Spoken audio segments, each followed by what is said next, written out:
You don't require me to do anything to her.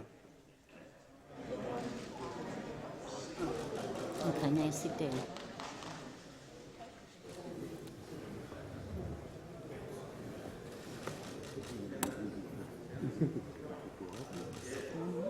Sit down.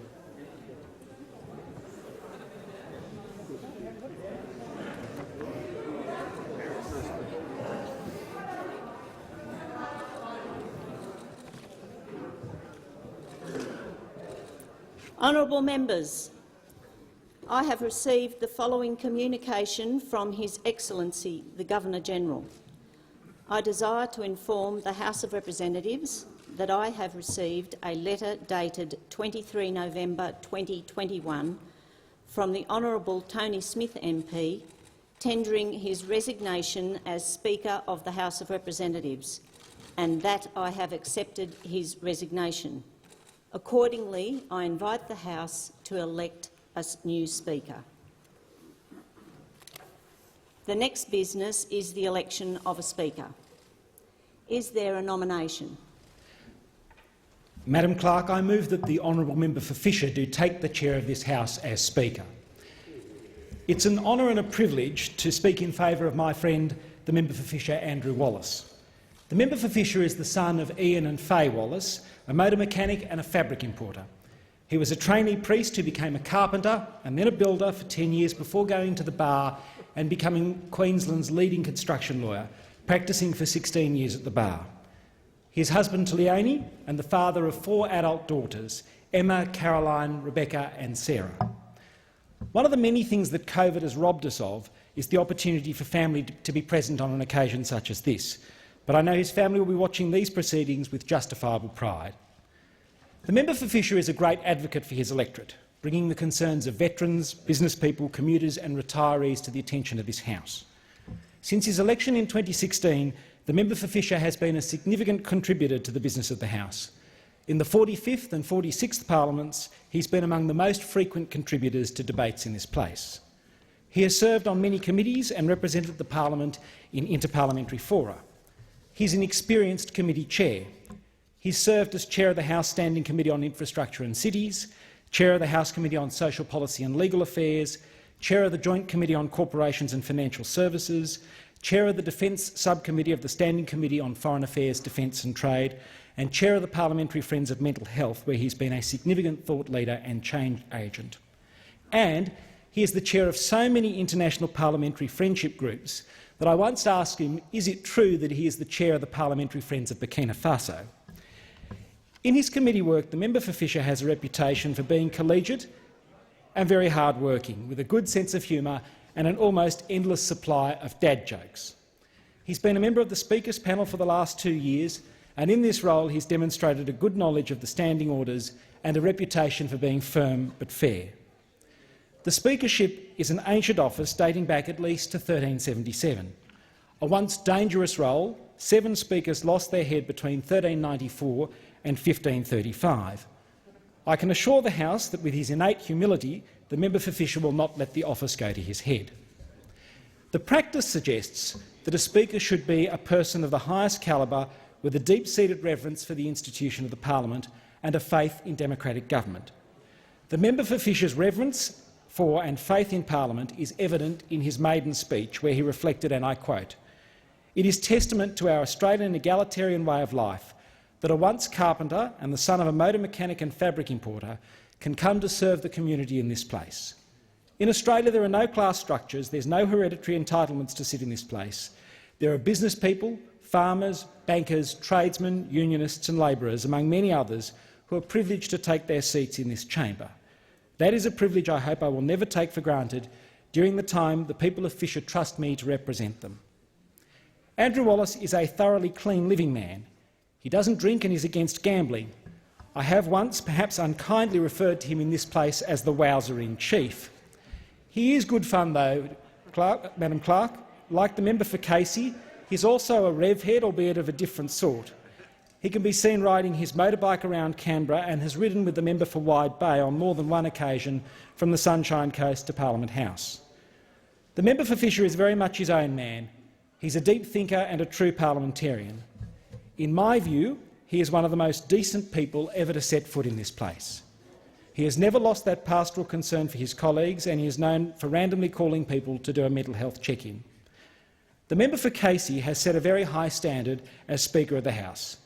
He is a tough act to follow, but I believe the member for Fisher will serve this House with dignity, with good humour and with distinction in accordance with the traditions fostered by the member for Casey. So it is with great pleasure that I nominate Andrew Wallace, the member for Fisher, to be the 31st Speaker of the House. Is the motion seconded? The member for Moncrief. Well, it's a great honour to second the nomination of the member for Fisher for Speaker of this House, Madam Clerk. I remember more than one instance since meeting the honourable member in 2017 when he lent an ear to me as LNP Women's State President, having been elected himself for only 2 years. He supported, he guided, he reasoned, he patiently offered no advice, just counsel and friendship. The honourable member listened, and as we heard yesterday from many members in this place, that is the most revered attribute for a Speaker. Since joining the honourable member for Fisher in this place in 2019, our friendship and respect for one another has grown, and I've had the privilege of working with the member on the Corporations and Financial Services Committee that he has ably chaired, with confidence, with grace, fairness and firmness, respect and dignity, and no shenanigans allowed. My fellow Queenslander is a good man, and there is no better member in this House to take the Speaker's chair. He is well respected across the chamber and eminently qualified and experienced as chair of 3 House committees, a member of the Speaker's panel and 2 years and a former barrister. The member for Fisher has produced a flurry of substantial reports over the past 2 years into homelessness, age verification, Pacific Defence Cooperation, credit cards and gambling, domestic and family violence, litigation funding and more. He is calm, he is measured, respectful and intelligent. He's a stickler for solid building engineering, is never seen without a highlighter pen around this place, and sadly he does love his bike lycra outfit. In his own region, he has led public campaigns against his local council to stop a lucrative casino development and an inappropriate light rail project, because he believes both were wrong for the good people of the Sunshine Coast. He has proven himself as a passionate local member in his community. The honourable member simply loves this place and this parliament. He reveres its tradition and revels in the standing orders. He has the fearless wherewithal required to keep us all in check to be the best that we can be. There is no doubt that the member for Fisher will preserve the integrity and the dignity of the House of Representatives for the remainder of the 46th Parliament, and hopefully with the support of the Australian people and, God willing, as the Speaker into the 47th Parliament. Some would say that the member and I are unlikely friends, but we always seem to find a place where we can agree to disagree. in the most of democratic ways. That is why we are mates. He has all the right attributes for Speaker of the House, and simply put, I'm sure you'll all agree that he's simply a great bloke who will do the right thing by Australians and every parliamentarian in this place. I commend this nomination to the House.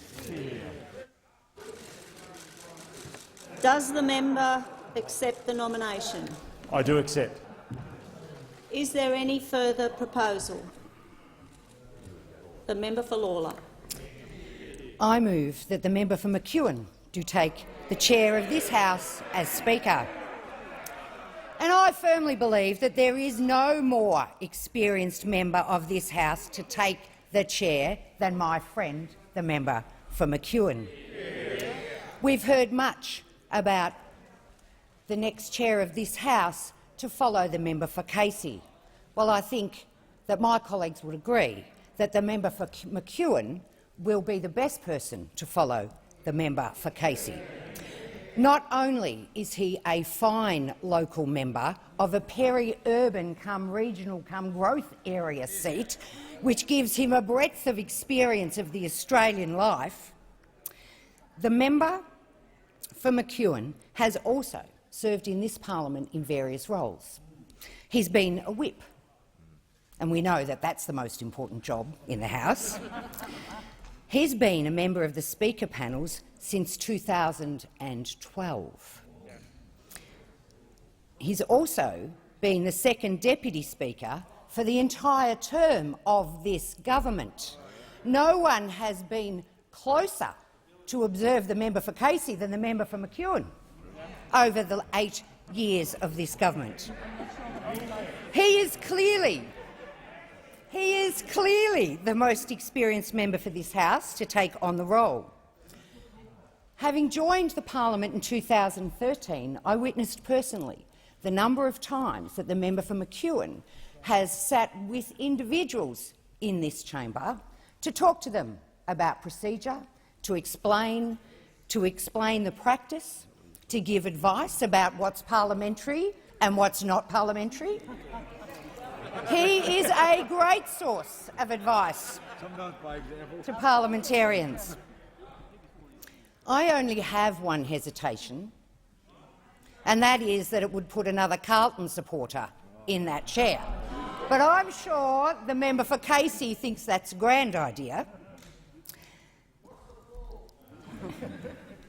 I do believe that the member for McEwen has served as a great Deputy Speaker for 8 years in this place while I've been here, and I know my colleagues agree. I think he has a level of experience, a level of parliamentary maturity, which includes time in the Victorian Parliament, which gives him an insight into other parliaments as well as our own. I think it's time that this House had a truly unique experience of having someone from this side of the House serve in that chair. As a friend and colleague for the member McEwen, I am honoured to nominate him as Speaker for this House. Is the motion seconded? Yes, I second the motion to support the nomination for the member for McEwen for the chair to replace the much-respected and, I'm sure, somebody who will be missed, the member for Casey. I, as a very new member of parliament, I've only been here 3 years. When I first came, I had the honour of being sat next to the member for McEwen here in this chamber. At times it was highly amusing, but mostly I came to rely on his advice and his help. It became clear to me very early on that the member for McEwen had an intimate knowledge of the rules of this House and how it operated, and he knew that inside out, and he was able to advise me, a brand new member, about that in a way that was clear, easy to understand and really fair and reasonable, with no bullying, no antics, just this is how it is. And that is something I think to be admired and something that we need in a position as important as the chair of this House. I think it's well known that the member for McEwen quite enjoys the antics of question time in this House. But when he is in that chair as Deputy Speaker, when he is sitting there higher than all of us, presiding over this room, nobody can deny that he does that role with absolute respect, with fairness, with firmness. He brings to that role everything that that chair needs. There's no doubt about that. The member for Lawler mentioned that his seat is particularly unique. It is part rural, part metropolitan. He understands the breadth of the electorates represented here in this House, and he will have a good understanding of what is coming from each and every individual member as they rise to speak here. And I know that he would give every single member in this House the respect that they are due. He is a good family man. I have met his wife. I know he loves his family, he loves his cars, he loves his food. That's all fine, and that too, I think. But being a good family man and being the person that he is, we know that he has enduring patience, he has an amazing sense of humour, and he will bring to that role everything that we expect in a good chair. I do not for a minute hesitate to nominate someone who I call a good friend, a good colleague, an experienced man, somebody who will do that position proud. Thank you. Does the member accept the nomination? No. I do. Is there any further proposal? The time for proposals has expired. In accordance with Standing Order 11, the bells will be rung and a ballot taken.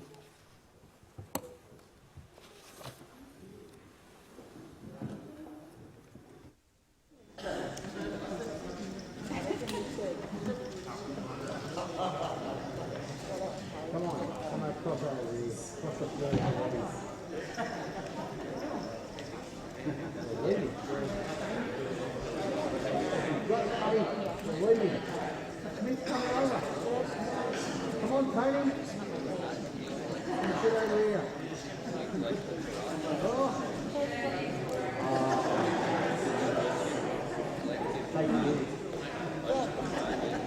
Give him water.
Honourable members, ballot papers will now be distributed.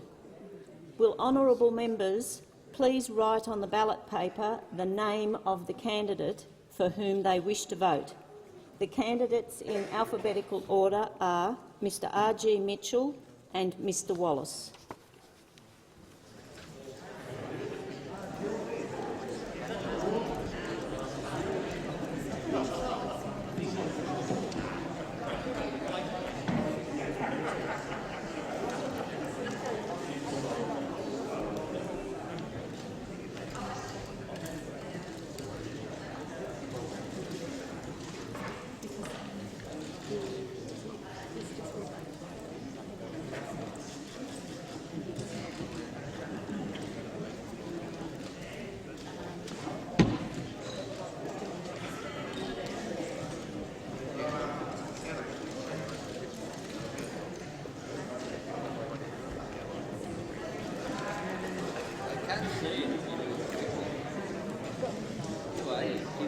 Who are you, Kim Cup?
The result of the ballot is Mr R.G. Mitchell 59 votes and Mr Wallace 70 votes.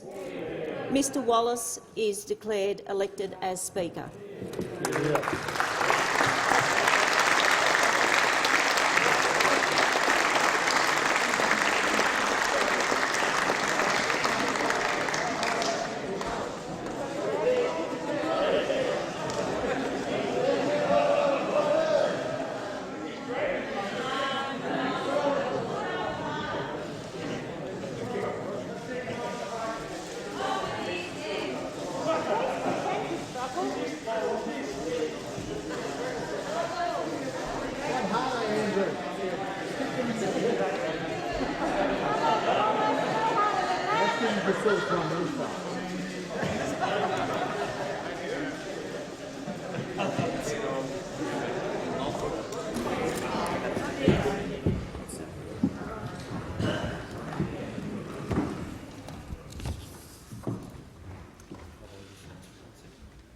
I wish to express my grateful thanks.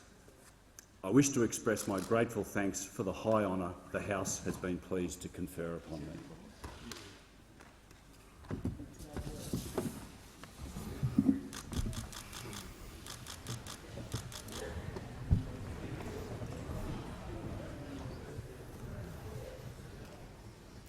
The Prime Minister. Mr Speaker, congratulations. Congratulations on being elected by this great House to this great honour. I have known the member for some time, since he came into this place in 2016.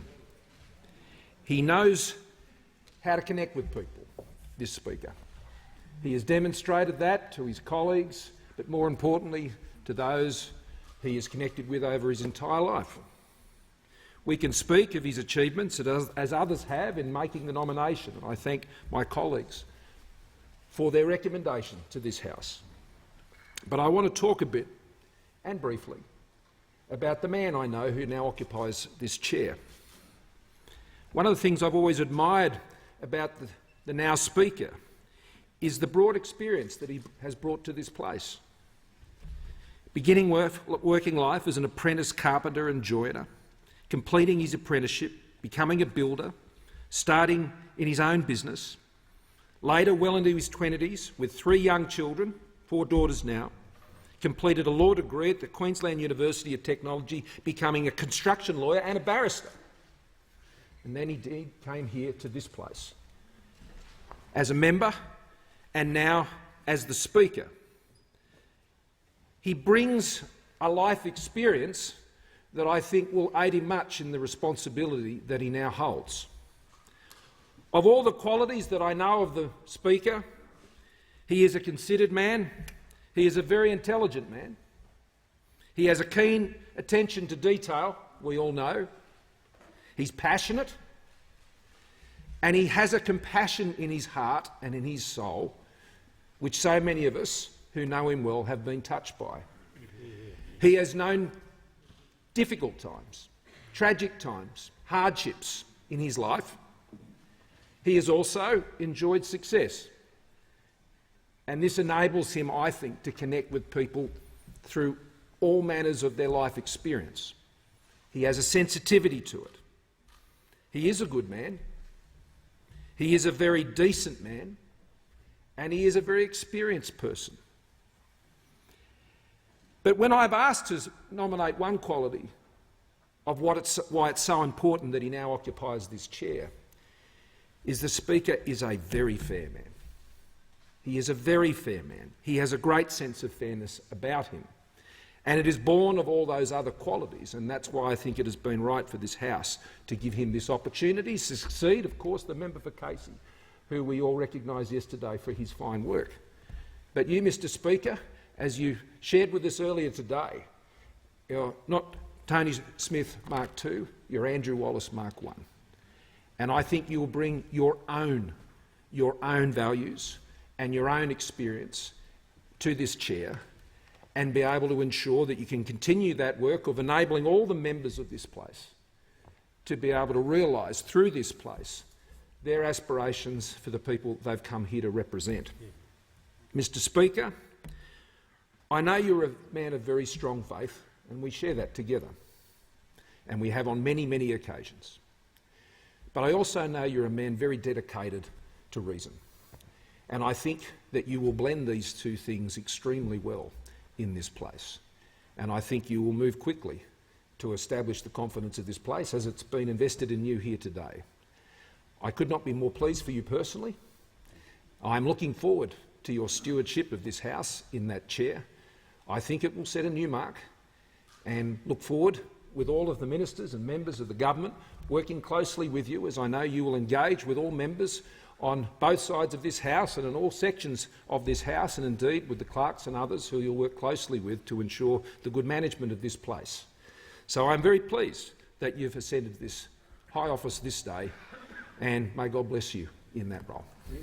I thank the Prime Minister. The Leader of the Opposition. Thanks very much, Mr Speaker, and I rise to congratulate you on your election on behalf of the Australian Labor Party, and who, of course, we had a different candidate, but I do note that in this ballot there was no voter ID shown by anyone before we had to cast the vote.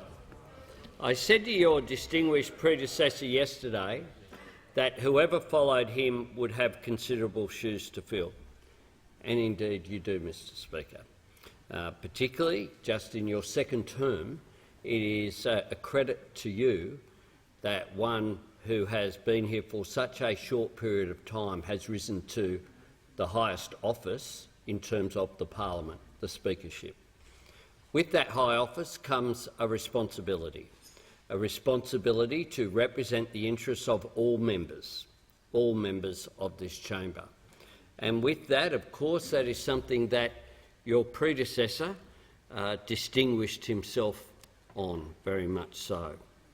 This is a place where we can make a true difference, where we can anticipate and shape a better future for the nation, where we can turn the aspirations of the Australian people that we represent into a reality. You arrive at an interesting time in the history of the speakership. We have another 6 days after this of sitting this year, and we'll see what happens next year. But it will be an important time for you to demonstrate the qualities which led your party to nominate you for this position. We will respect that decision, and we respect the position of the speakership. It is important that you receive the cooperation of all in this chamber, and certainly on behalf of the Labor Party, we will endeavour to do that whilst seeking to hold the government to account, which is the job that we have. I said yesterday that the Speaker was like a good ref in any sporting contest. You want to watch the play, not watch the ref. And indeed, your predecessor, I think, was very good at getting the balance between being in control at all times of the chamber, it's got to be said, which can be difficult, whilst not ensuring that it was about anything other than the capacity of this chamber and members to be able to fully participate in debate. So we wish you well, Mr Speaker. We don't know each other well, it's got to be said. I think we've said hello. I'm not sure we've had a conversation, but I'm sure that we will have. And on behalf of myself and the Manager of Opposition Business and the Deputy Manager of Opposition Business and others, my door is always open, and I'm always available to talk at any time, as previous speakers have. I now look forward to being able to speak to your predecessor. We're going to be able to catch up for a beer without any business as a result of him leaving the chair. But we wish you well sincerely, Mr Speaker, and again, congratulations on behalf of this side of the House. I thank the Leader of the Opposition. The Prime Minister. Thank you, Mr Speaker. I have been advised that the Governor-General will set a time for receiving you as Speaker of the House. I want to begin by paying tribute to the service of the former Speaker, the honourable member for Casey. The former Speaker is acknowledged by all of us to have been one of the very best to ever have taken this chair. His firmness, his fairness and his excellence in this role over more than 6 years is an example to all parliamentarians. Without a doubt, he is a tough act to follow. I look forward to hearing him speak in this place on behalf of his community once again in the months to come. I thank all honourable members on all sides for their comments, and I thank the House for its confidence in me. The responsibilities that you have laid on me today have a history that stretches back some 8 centuries. Across all of those years, the heart of what it means to be a Speaker has not changed. To be an effective Speaker is to enforce our standing orders fairly, to manage the administration of the House in the interests of all, and to represent this place and the will of its members in the world outside.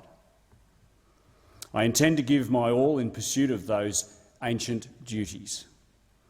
I will respect the independence of the Chair and seek to enforce the standing orders without fear nor favour. I will do my best to manage the Parliament's day-to-day operations alongside the President of the Senate in the interests of all of us. I will strive to give members on all sides of the House a fair go. That is what pre-World War I Speaker MacDonald described as the Golden Rule. When it comes to the evolution of the Westminster parliamentary system, many things have changed over the past 800 years, as the members for Leichhardt and Lingiari could no doubt attest. Unlike speakers of the past, I have no need to fear imprisonment or worse for standing up for the will of this House. I can certainly promise all members that I'll do my best not to lose my head. Most importantly, since 1901, this House and the 30 speakers before me have developed a uniquely Australian approach to filling this chair. Unlike those in other countries, our speakers do not resign from their political party. Outside this chamber, they do not withdraw from prosecuting the case for their communities or their vision for this country, albeit in a more measured way. I intend to be no different. I'm humbled by the faith the people of Fisher have twice placed in me. I want to assure them today that I will continue to stand up for them. In taking this role in this chair, I want to thank my wife Leonie for the tireless support she has shown me over the past 32 years, and in particular the last 6. We have had our ups and downs like every family, but Leonie has been our glue through thick and thin. I want to thank Leonie, our 4 daughters, Emma, Caroline, Rebecca and Sarah, our wider families, especially my parents Ian and Faye, for their patience in the busy months to come, and for their constant love and support. Regrettably, due to COVID restrictions, my family aren't able to be here today. I also wish to thank my long-suffering electorate staff, past and present, who've laboured so hard for the good people of Fisher. Where would any of us be without our electorate staff? The answer, of course, is quite likely not here. I want to thank members on both sides of the House and the hard-working members of the various secretariats for working so constructively with me as chair of 4 parliamentary committees, and I would humbly ask that you show me the same goodwill and forbearance in this new role. I can't promise you that I won't make mistakes. What I can promise you is that I will execute my responsibilities fairly. It is important for whoever sits in this chair to not only be fair and independent, but be seen to be so. After much deliberation and consultation with many of my colleagues, I have decided, at least for the life of this parliament, not to sit in the Liberal Party room in keeping with the practice of my predecessors. That was not an easy decision for me. I should also take this opportunity to thank the countless Liberal Party members who have helped put me in this House in the first place.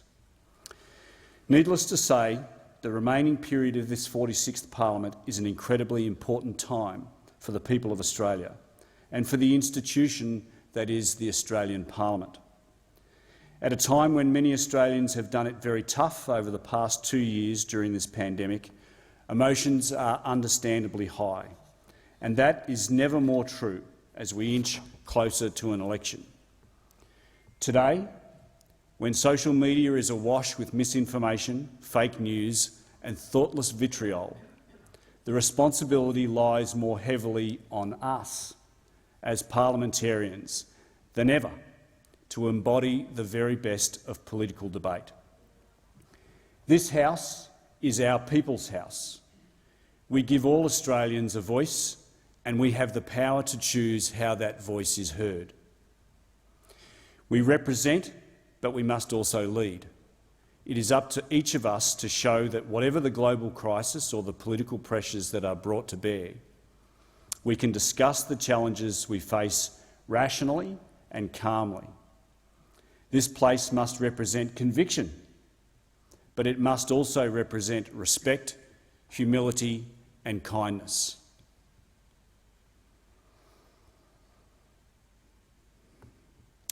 As I take the chair, I commit to making it my mission as your Speaker to uphold all of these qualities in our debates across the vital months that remain to us. This is our debating chamber. I want Australians to be proud of our democracy and those that serve them. The competition of ideas is necessarily robust. I do not expect this House to be like a monastical library, but we owe it to the people of Australia that it does not descend into a political coliseum. The first 2.5 years of this parliament have brought unexpected challenges. I have no doubt that the remaining period of this term will have its own surprises in store. Once again, I thank you all for the honour of being your Speaker, and I pray for wisdom and fortitude in serving you, whatever the future may bring.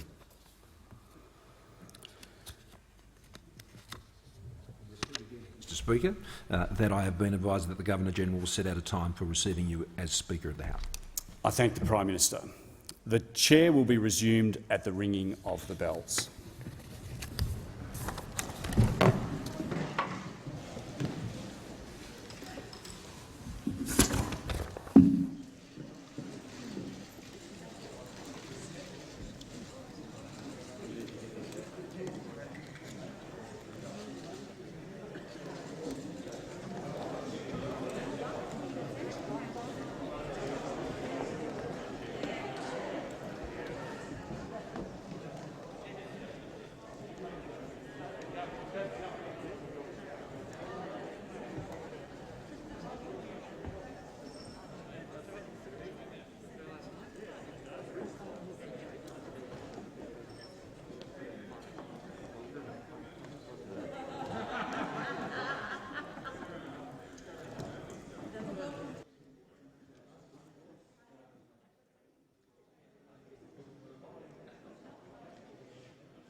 Are there any statements by honourable members? And I call the member for Adelaide. I met with pharmacists in my electorate and spoke to the Pharmacy Guild about the COVID vaccine rollout that pharmacists are now distributing and the impact that this is having on pharmacists as one of the core frontline workers responsible for COVID vaccinations. Now, one of the pharmacists I met with, which was a Terry White Chemmart in North Adelaide, this woman was doing her part to save lives, working very hard, administering as many vaccines as possible. At the meeting, there were some serious concerns raised regarding current practices and requirements by the Department of Health, which impose time-consuming procedures for the minimum amount of remuneration. Now, pharmacists only receive $16 for the first vaccination. If they're lucky that the person goes back for their second vaccination, they'll get $26. And for the boosters, upcoming boosters, they've been told they'll only be given $16. Now, this is enormous work. They're facing lots of pressure, and if we're serious about rolling out the booster vaccinations, we should look at remunerating pharmacists accordingly. As I said, general practitioners currently receive anything from $42 to $74 for a vaccination. And it's my understanding that the COVID vaccination distribution has proven to be excessively demanding, is what they told me, laborious and overwhelming, which is not reflected in the mere $16. Has expired, and I call the member for Grey. Very much, Mr Deputy Speaker. And I must say I was expecting someone else to be in your chair when I rose to speak now, because I did want to speak about my good friend, the new Speaker, and Andrew Wallace. And I didn't know this man before 2016, and that's not unusual in this place. But I have worked with him on the Social and Legal Affairs Committee, and in that time we have produced 3 reports: Protecting the Age of Innocence on online pornography, Shelter in the Storm on homelessness, and domestic violence, family, domestic and sexual violence. And I'd have to say his ability to absorb information, to listen to people, and I mean all people, and give them a very fair and respectful hearing is exemplary. And I identified him in my own mind, at least quite early, when I did hear the member for Casey was stepping down from the speakership, and I spoke to him at that time. I don't know if I'm the first one that did, but I'm so pleased that he has taken up the challenge and put his name forward as the Speaker. As somebody who worked in the building industry and somebody who's been a barrister, a lawyer as well, raised a family, has a child with profound disabilities, I think it gives him a very insightful and understanding view into the lives and challenges of others. I think he'll be an exceptional Speaker, and I wish him well. I call the member for Werriwa. Speaker, in the last 6 months, my community followed health orders to the letter. They lined up for hours to get tested because they were asked to on health advice. Now we find out it wasn't the health advice at all.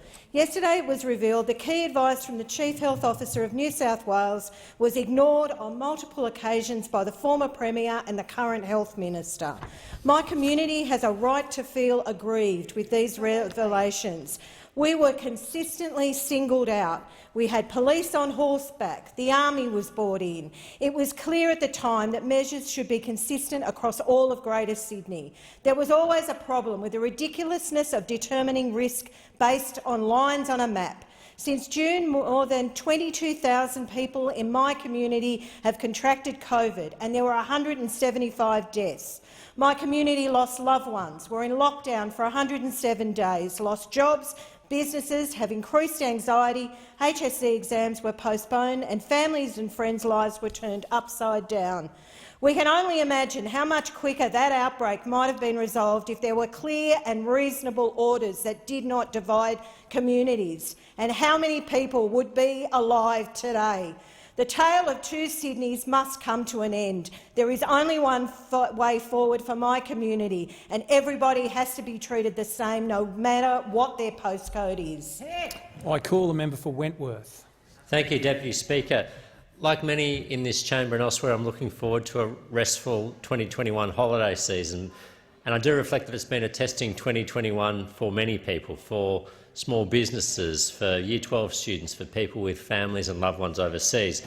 But it's been an especially tough year for women who have been fleeing situations of domestic or family violence, and the incidents of domestic and family violence have gone up measurably in the past 12 months, including in my own electorate of Wentworth. And I did want to commend 3 organisations, local organisations in particular, who have done a huge amount of work in the past 12 months to help women leave these situations and find and start new lives, often with their children.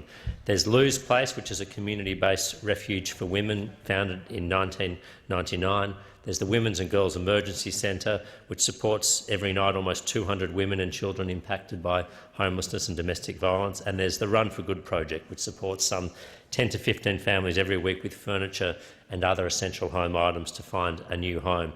And that's why this year, Deputy Speaker, my Christmas appeal, the Wentworth Christmas appeal, is asking for items to help these centres help women leaving situations and fleeing situations of great danger and great distress. So please drop off some items to my office, my electorate office in Edgecliff, anything that you can use that will help people leaving those situations, and we'll get it to those centres. Thank you, Deputy Speaker. I call the member for Fremantle. Deputy Speaker, yesterday the Prime Minister excused this government's woeful record on sustainable transport by claiming that hydrogen was a new technology. Well, I've got a news flash for you. The West Australian Labor government ran a hydrogen bus trial in 2004 as part of an international collaboration. 3 buses covered more than 260,000 kilometres, carrying more than 330,000 passengers. Deputy Speaker, the truth is there have been electric and hydrogen alternatives in transport for years and years and years. Technology hasn't changed. With this government, it's the falsehoods that come thick and fast. In 2019, the Prime Minister ridiculed electric vehicles. Now he pretends that hydrogen only happened yesterday. The truth is, the man who with every passing day piles untruth upon untruth in a kind of dishonest lasagna is trying to bury the falsehood from 2019 with a brand new falsehood. Thanks to 8 years of coalition ignorance and inaction, we have a woefully low uptake of electric vehicles, which means we've achieved no emission reductions in transport. It means we'll be a dumping ground for the motor vehicle dregs of the future. It means we'll continue to be vulnerable because of our liquid fuel security, and Australians have no choice but to suffer from petrol price spikes. Big, serious risks about which this government has done nothing. Deputy Speaker, the urgent climate and energy challenge has not changed. But if you want to end the dishonesty and the incompetence, you have to change this awful government. I call the member for Ryan. Thank you, Mr Deputy Speaker. We are in a volatile global environment. It's a time where Australians want to know that our sovereignty is protected and that we are safe and secure from global threats. Yesterday, the Defence Minister signed the AUKUS agreement, a historic agreement between the UK and the US that will build our defence capability and help us meet our global obligations. You would hope that keeping Australians safe would be a priority for anyone who comes to this place. Yet one of the most celebrated former Labor PMs, Paul Keating, they love him over there, Mr Deputy Speaker. They put him on a pedestal, a god of the left. He recently made comments that outed Labor's global defence strategy, and that is, it's not our problem. Taiwan is not a vital Australian interest, he says. Why should we care about a nation of 25 million people is the Labor policy. What an unbelievable statement for the Labor Party to make. If we don't care about a democracy of 25 million people under threat, why would anyone care about our democracy of 25 people when it comes under threat? It's reckless. And consider what they will do in a power-sharing government with the Greens, and the recklessness escalates. The Greens recently released their defence policy, and it was pretty simple. They'd cut the defence budget in half. The Greens and the balance of power, enabled by Labor, would halve the defence spend and leave Australians vulnerable.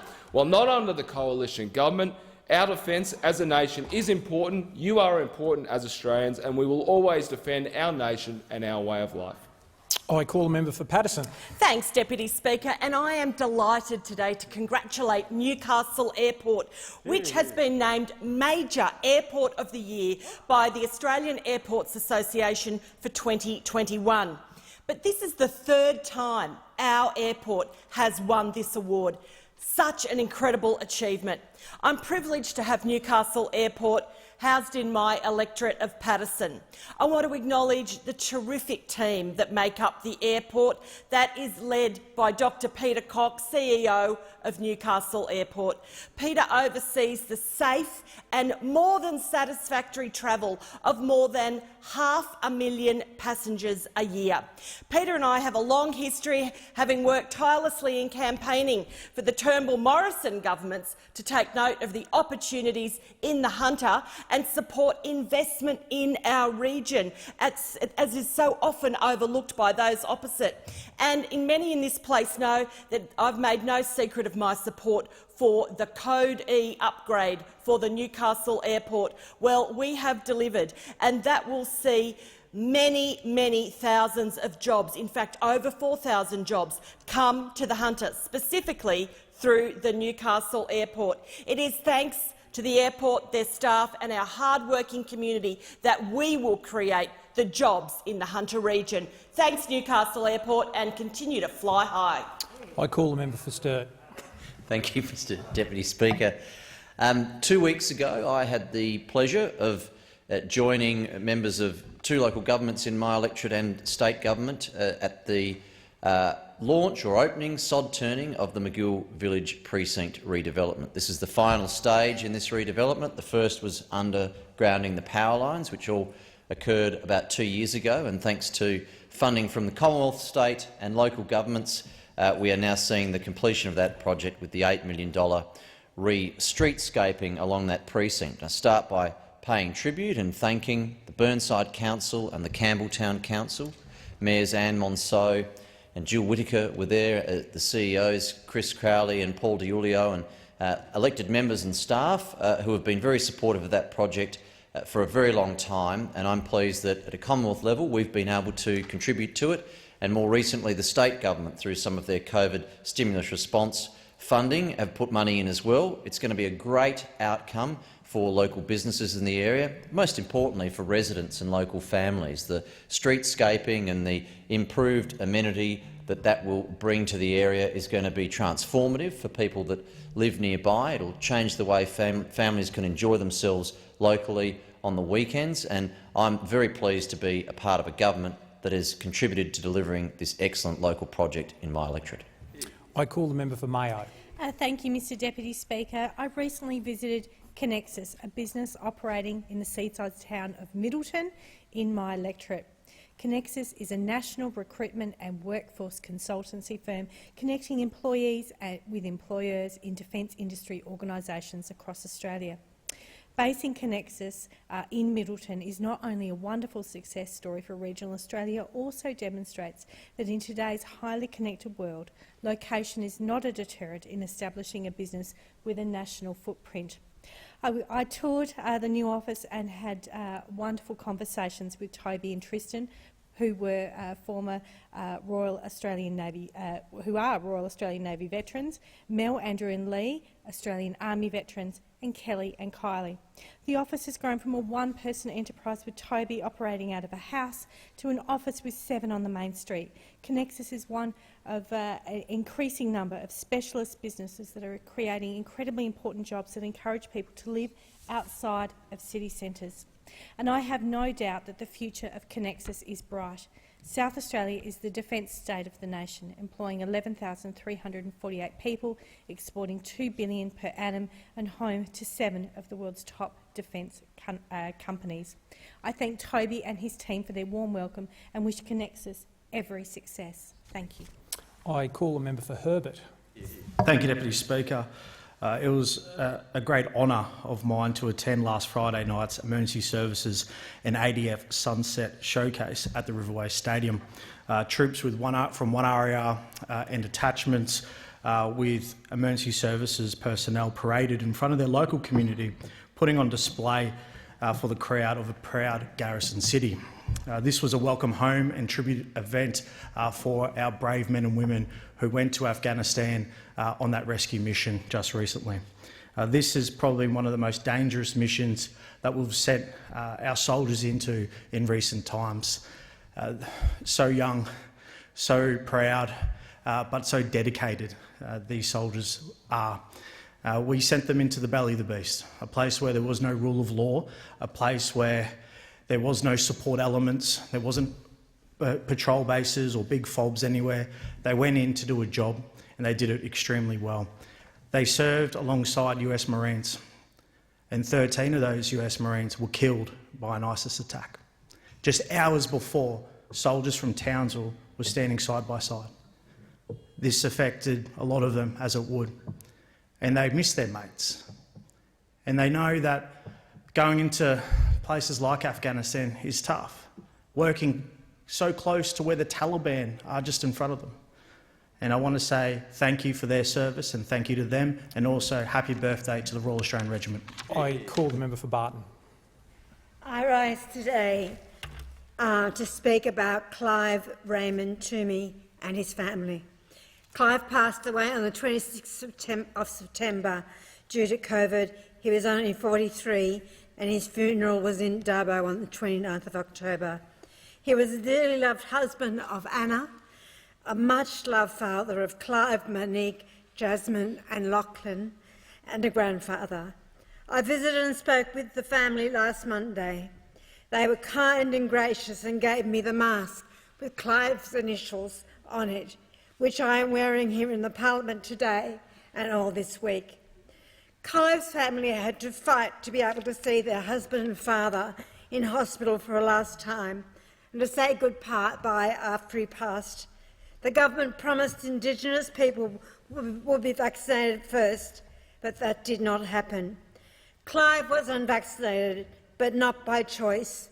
The vaccine his community were to have were diverted away. Clive's family are strong. They took every step they could to get vaccinated. This government let Clive and his family down, just as they let down communities around this country. Goodbye, Clive, a highly respected man in the western part of New South Wales.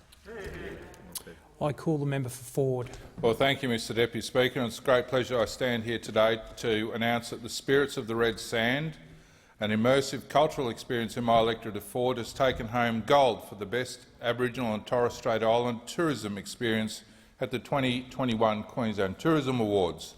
Spirits of the Red Sands is still a relatively new addition to the Queensland tourism offerings.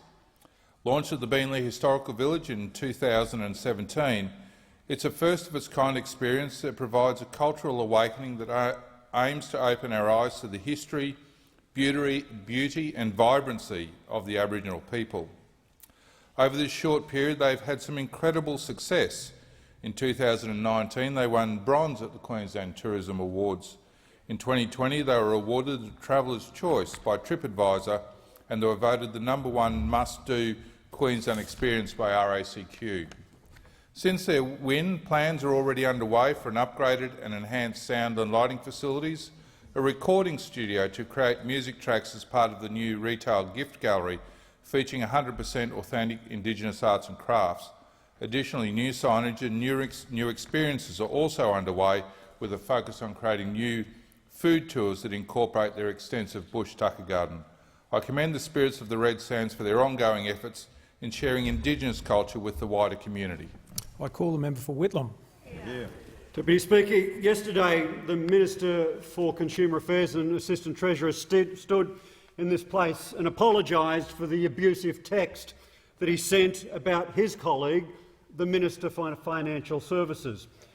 It's good that the Minister apologised for one abusive text, but he should also be apologising for the millions of texts that Australian consumers are receiving every day, the phone calls, the emails, the scams that they are receiving on his watch, and they are doing absolutely nothing about. On their watch, Australia has shot to #5 as the 5th most scammed country in the world. They are doing nothing about it. And the atrocious thing about all of this is none of it was necessary. 12 months ago, a bipartisan committee recommended to the government the actions that needed to be taken, and warned them what would happen if they didn't take these actions. Their inaction is costing Australians $33 billion a year. That's right, Deputy Speaker, $33 billion a year. The Prime Minister is disinterested. The Minister responsible is disinterested. In Scamming Week, he couldn't even issue a tweet on it. The Prime Minister says he wants to get the government out of people's lives. He should get scammers off their phone. Member's time has expired. I call the member for Bonner. Thank you, Deputy Speaker. I'm pleased to update the House that we're keeping up the momentum with my plan to deliver more mental health services on the Bayside in my electorate of Bonner. The last time I spoke on this subject was in July after convening the Bayside Mental Health Working Group, which was attended by local mental health and community providers. My aim was to bring these important voices together and start a conversation around the services locals are calling for. Since then, meaningful progress has been made, and I've met with Assistant Minister to the Prime Minister for Mental Health and Suicide Prevention, the Honourable David Coleman, who has provided his support. I've also been meeting regularly with Brisbane South PHN to determine how we can fill the gaps. And after being made aware of a mental health plan they are working on alongside Feros Care with the intention to be tailored to the youth of the Bayside last week, I reconvened the working group.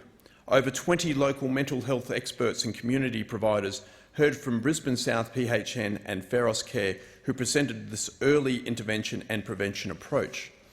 Deputy Speaker, young people are the largest cohort of Australians experiencing problematic loneliness. Social connections are the greatest protection against depression and are proven to reduce suicidal behaviour.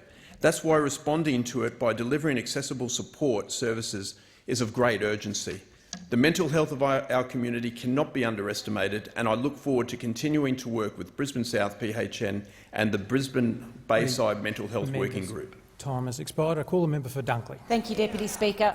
Hannah Maynard is 18 years old. She lives in Mount Eliza with her mother, sister and grandparents. Hannah requires 24/7 care to maintain her airways, nutrition and hygiene. She has spastic quadriplegic cerebral palsy.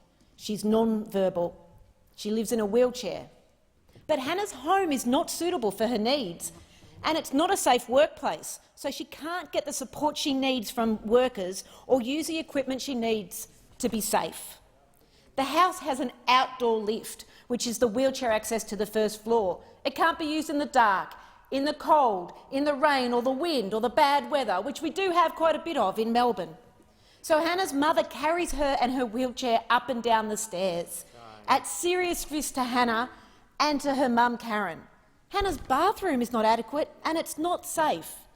Hannah deserves the dignity and respect of being provided with what she needs to be safe, supported and included.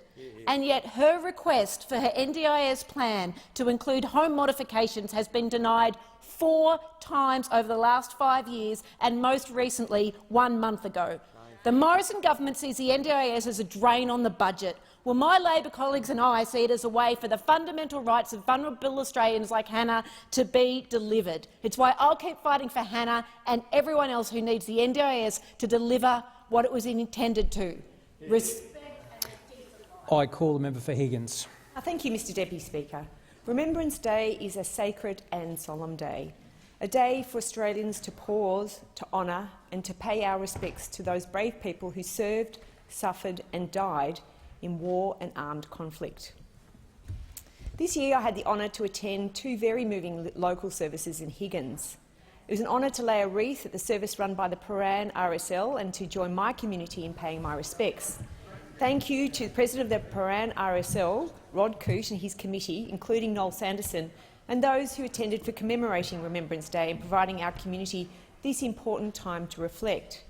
I also want to acknowledge the 13th Malvern Scouts and their very moving ceremony, of which I had also the privilege to attend. Originally known as Armistice Day on November 11, 1918, at 11 a.m, the guns of the Western Front fell silent, and the most destructive war the world had seen was over. In the 4 years of the First World War, more than 330,000 Australians served overseas and more than 60,000 died. Just over 20 years later, Australia would again be at war, and some 990,000 Australians served, of whom 40,000 died in conflict. Mr Speaker, This is a toll we should never have to pay again. And as we've faced COVID, we've known how important it has for Australians to work together to defend ourselves against our enemies. Order. The member for Kingsford Smith has the call. On the 18th of November, the Prime Minister demanded that states drop COVID-19 vaccination mandates. Now it's time for governments to step back and for Australians to take their lives back, the Prime Minister said. Quite possibly the dumbest and most irresponsible thing that this Prime Minister has said, and that's saying something. Since the Prime Minister made his comments, vaccination rates in Australia have fallen off a cliff. On the 17th of November, 136,434 Australians were vaccinated. Yesterday, that number had dropped to 23,360. The Prime Minister's comments were aimed at the Queensland government. What's been the effect on vaccination rates in Queensland? The day before the Prime Minister's comments, 47,346 Queenslanders were vaccinated. Yesterday, a mere 5,956. The Prime Minister's irresponsible comments have resulted in dramatic falls in Australia's vaccination rates. The Prime Minister's comments will result in further delays of state borders being opened because of that. The Prime Minister's comments also risk the health and safety of Australians. So those Australians that are looking forward to a holiday in the coming months or a family reunion, if it's delayed, if the borders remain closed, there's one person that they can thank for that, and that's their Prime Minister. The member for Mallee has the call. Thank you, Mr Speaker, and may I say congratulations. Last week I had the privilege to be able to explore the Great Western wine region in Victoria. At the coming election, my electorate of Mallee will welcome Great Western into its constituency, along with the towns of Halls Gap and Stawell. Those who know Great Western will certainly be familiar with Best's wines. Ben Thompson, who is the fifth-generation owner, and his wife Nicole now run Best's Wines and welcomed me to their vineyard to tour their historical cellars and gain a snapshot into the history of the region. Best's Great Western boasts a legacy beginning in 1866 and continues to this day, producing some of Australia's best wines. In this beautiful pocket of Victoria, Ben tends to some of Victoria's oldest vines that were planted in the 1860s. They are among the oldest and rarest plantings in the world. They have earned themselves numerous accolades and awards, including Best Value Winery of the Year 2021 in the James Halliday Wine Competition. I'm proud to be able to showcase some of their products in my parliamentary office here in Canberra, and I look forward to showcasing their wine along with many other notable products from Mallee at my magnificent Mallee event next year. The Leader of the Opposition. Thanks very much, Mr Speaker. Well, those opposite want to talk about technology, but they've opposed electric vehicles would end the weekend. They've opposed renewable energy. They don't understand the importance of batteries when it comes to storing renewable energy. But you don't have to just take those issues, because those opposite stopped the rollout of fibre to homes and businesses and replaced it with copper.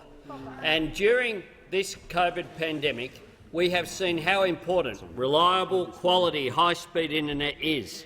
It's not about downloading videos like those opposite thought. It's about delivering health services. It's about delivering education services. It's about students being able to participate, as we've seen. And it's about businesses being able to have access to markets, both domestic and global.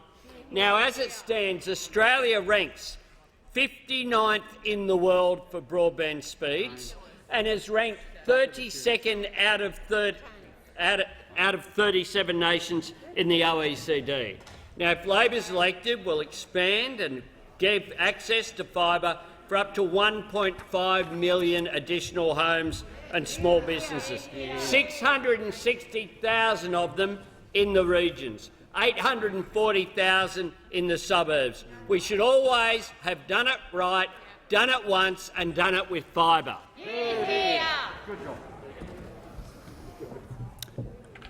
In accordance with Standing Order 43, it almost being 2 o'clock, the time for members' statements has concluded. Questions without notice. Are there any questions? Member for Barton. The member for Barton has the call. Thank you, Mr Speaker. My question is to the Prime Minister. Can the Prime Minister confirm he introduced no job, no pay legislation in 2015 to deny payments to families who refuse to get their children vaccinated?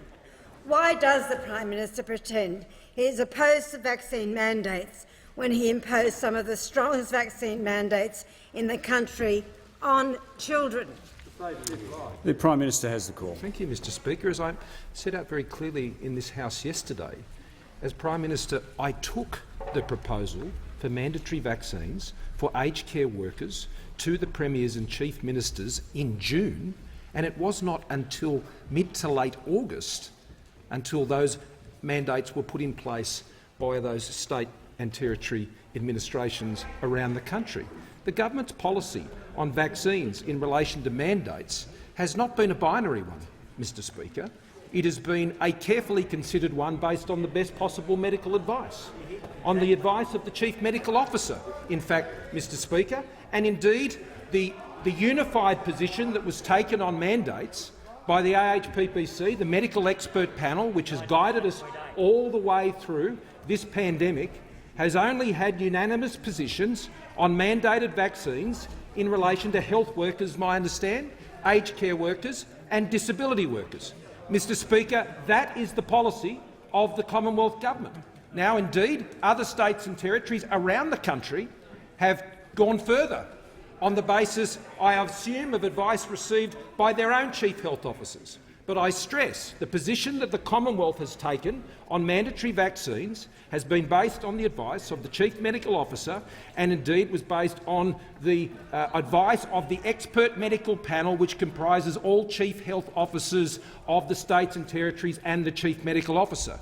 So for those opposite to falsely suggest that the government somehow has any truck with anti-vaxxing, Mr Speaker, is false. Because we, in fact, Mr Speaker, as a government, it is the policy of our government that we have supported those mandates in very specific circumstances with people who are working with very vulnerable people. It has also been our policy to allow the law of this land, under our courts, Mr Speaker, to enable businesses, where they wish to, exercising their rights, to exercise judgments about their own staff, Mr Speaker, and those who consume their services. That is their right, Mr Speaker. We believe that those decisions should be taken by those businesses, and that's the position we've adopted as a government, Mr Speaker. And in relation to the no jab, no pay, Mr Speaker, that is true. We withdrew, Mr Speaker, we removed an entitlement to a benefit for those who did not have their children vaccinated, who are going into childcare facilities, Mr Speaker, and we have one of the highest rates of child immunisation in the world, Mr Speaker. So that is a good policy. We didn't pay them to do it, Mr Speaker. We didn't offer them cash, because we understood, Mr Speaker, that if people are receiving a benefit from the government, if people are receiving a benefit from the government, Members Mr. on my Speaker, left, that it is only reasonable to expect that individuals Prime Minister's would time comply. has expired. The member for Boothby has the call. Thank you, Mr Speaker, and sincere congratulations on your election. My question is to the Prime Minister. Australians are emerging from restrictions with increasing confidence about our economic recovery. Will the Prime Minister please outline to the House how the Morrison government is driving that confidence by delivering on our plan to secure the economy and create more jobs for Australians? The Prime Minister. Is like all the South Australians in the House. I'm sorry. No, the Prime Minister has a call. Thank you, Mr Speaker. I thank the member for Boothby for her question. Mr Speaker, the member for Boothby and all South Australians in this House, indeed I'm sure all Australians will be welcoming the fact that South Australia are opening up today. Opening up today under the national plan, a national plan that continues to ensure we're building confidence in the reopening of Australia, a reopening that from the 1st of December will see students coming back to Australia. It will see skilled migrants, much needed in this country, coming back to Australia, particularly in South Australia, Mr Speaker. In addition to that, people and visitors coming from Singapore already and Japan and the Republic of Korea to be added to that very, very shortly on the 1st of December. Australia is opening up. Australians are looking forward, Mr Speaker. I am confident about Australia's economic future, but I am not naive, Mr Speaker, to the threats that are present in the global economy and indeed that we're confronting with here in Australia, and I know that we have to work hard to secure this economic recovery. It cannot be taken for granted, and that's why economic management has never been more important, as Australians have worked so hard through this pandemic to secure one of the lowest fatality rates in the world, one of the strongest economies coming through the pandemic, and also one of the highest rates of vaccination to protect Australians going into the post-COVID recovery phase, Mr Speaker. We must ensure we secure that economic recovery, Mr Speaker, and that's why we are the party not just of lower taxes, but lower taxes that are legislated, Mr Speaker. And in just the last 3 months, some $10 billion and more of tax relief provided and delivered to Australians, Mr Speaker, and particularly supporting small businesses with lower taxes at 25%. More jobs, Mr Speaker. There are 250,000 jobs right now out there advertised for Australians to go and get those jobs, Mr Speaker, and fire up that economic recovery that is underway. And in particular, we're seeing more women in those jobs, and we've been seeing record levels of women's economic participation in the workforce. Skills, Mr Speaker, 217,400 Australians in training right now for trade apprentices in this country. That is the highest level since 1963, Mr Speaker, before I was even born, Mr Speaker. And we are seeing more people in training for those trade apprentices now, which will be supporting our manufacturing industries, which we're also backing in. Backing in those manufacturing industries, we have 1 million people now, back on the most recent figures, working in the manufacturing industry. Under Labor, 1 in 8 manufacturing jobs went. We have turned that around with our economic policies. This is the economic recovery plan, Mr Speaker, that Australians need, that they depend on. It cannot be taken for granted. Economic management matters, Mr Speaker, and we will secure that recovery. The Leader of the Opposition. My question is addressed to the Prime Minister. Why did the Prime Minister in his last answer say that he didn't pay parents to vaccinate their children when that is exactly what his government did? The Prime Minister has the call. Mr Speaker, the entitlement, Mr Speaker, which is provided to Australians that the member refers to, was not being made to those who weren't getting their children vaccinated to attend childcare. That is the policy. That is the withdrawing of a payment, Mr Speaker, not the paying of it. Not the paying of it, Mr Speaker. The Leader of the Opposition seems confused. Members on my left. This. He seems confused about it, Mr Speaker. I know what the Leader of the Opposition's policy was over these last months. He wanted to pay people with a cash bribe to get vaccinated, Mr Speaker. That was the Leader of the Opposition's policy. The Leader of the Opposition on a point of order. Yes, Mr Speaker. On relevance, this went to the Prime Minister's no jab, no pay policy, and the fact that he once again, before the chamber, misled the parliament in saying that he didn't pay people. That's why it was called no jab, no pay, because you were paying people. Leader of the House has the call. Mr Speaker, there are many occasions where the Leader of the Opposition comes to the dispatch box under the guise of making a point of order. It doesn't happen. He makes a political statement from the dispatch box and he should be ruled out of order. The Leader of the House will resume his seat. The Leader of the Opposition will resume his seat. The Prime Minister is in order and he is being relevant. Thank you, Mr Speaker. The Leader of the Opposition wanted to be the $6 billion man, Mr Speaker, on paying people for vaccines they'd already had. That was his policy, economic recklessness, Mr Speaker. The Manager of Opposition Business would know that there is one point of order on relevance. Yes, what's the point of order? On the order of the House, Mr Speaker. The Manager of Opposition will resume his seat. The Manager of Opposition Business, there is one opportunity to raise a point of order on relevance. Yes. What's the point of order, Manager? Point of order is with respect to the ruling that you made, where you ruled that the Prime Minister was in order on the basis that he was being relevant to the question. That's what you ruled. And to that ruling, I'm saying, how can it be when a question has nothing to do with Labor policy that you're now going to allow an answer like this? How does that happen? The Manager of Opposition Business will resume his seat. The Prime Minister has the call and the Prime Minister is relevant. Mr Speaker. Thank you, Mr Speaker. The policies that we've put in place have ensured that we've had record levels not only of child immunisation, Mr Speaker, but the policies we've pursued through the pandemic was not to pay people cash bribes, as the Labor leader wished to do, Mr Speaker, but Mr Speaker, he's very precious today, The Prime Minister will resume his seat. Has the Prime Minister finished his answer? The Leader of the Opposition. Yes, Mr Speaker. The Prime Minister just made a very specific allegation which was unparliamentary against a member of Parliament. If he wants to accuse people the Leader of the Opposition of that, he needs to withdraw, Mr Speaker. It cannot be allowed to stand. If that's allowed to stand, then it'll be a free-for-all, Mr Speaker. The Leader of the Opposition will resume his seat. It shouldn't come as any great surprise that the level of interjections was so great that I actually didn't hear what the Prime Minister said. Did the Prime Minister make an unparliamentary comment? Well, I'm not in a position. The Leader of the Opposition will just resume his seat for a moment. If the level of interjections is so high that I simply could not hear what the Prime Minister is saying, well then it shouldn't come as any great surprise that I can't rule on that. The Prime Minister has indicated the Manager of Opposition Business will just resume his seat for a moment. The Prime Minister has the call.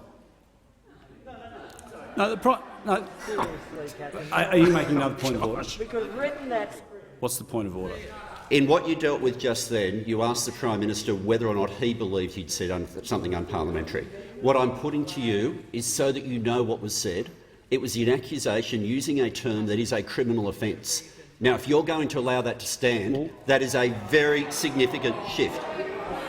Very significant shift. The Manager of Opposition The Business. use of the word bribe has not been allowed in this House. If you're now going to shift that ruling, then if you're going to make that as a formal ruling, then do it up front, but not. The Manager of Opposition Business, as I indicated just a moment ago, I didn't hear what that's why I'm letting you know what was said. So if the Prime Minister used an allegation of bribery, then the Prime Minister should withdraw it. Make no such accusation against any individual member. I said I make none now. Mr Speaker. Order. I was talking about his policy, Mr Speaker. The Prime Minister will resume his seat.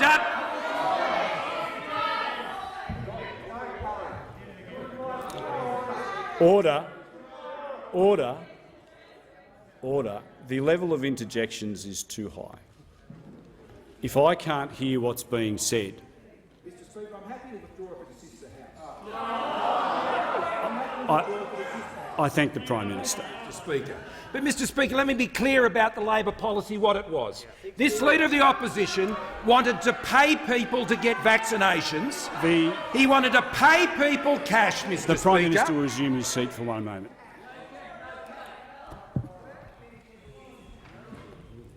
I just want to make very clear that if members of this House are wanting me to be able to rule on issues, I need to be able to hear them.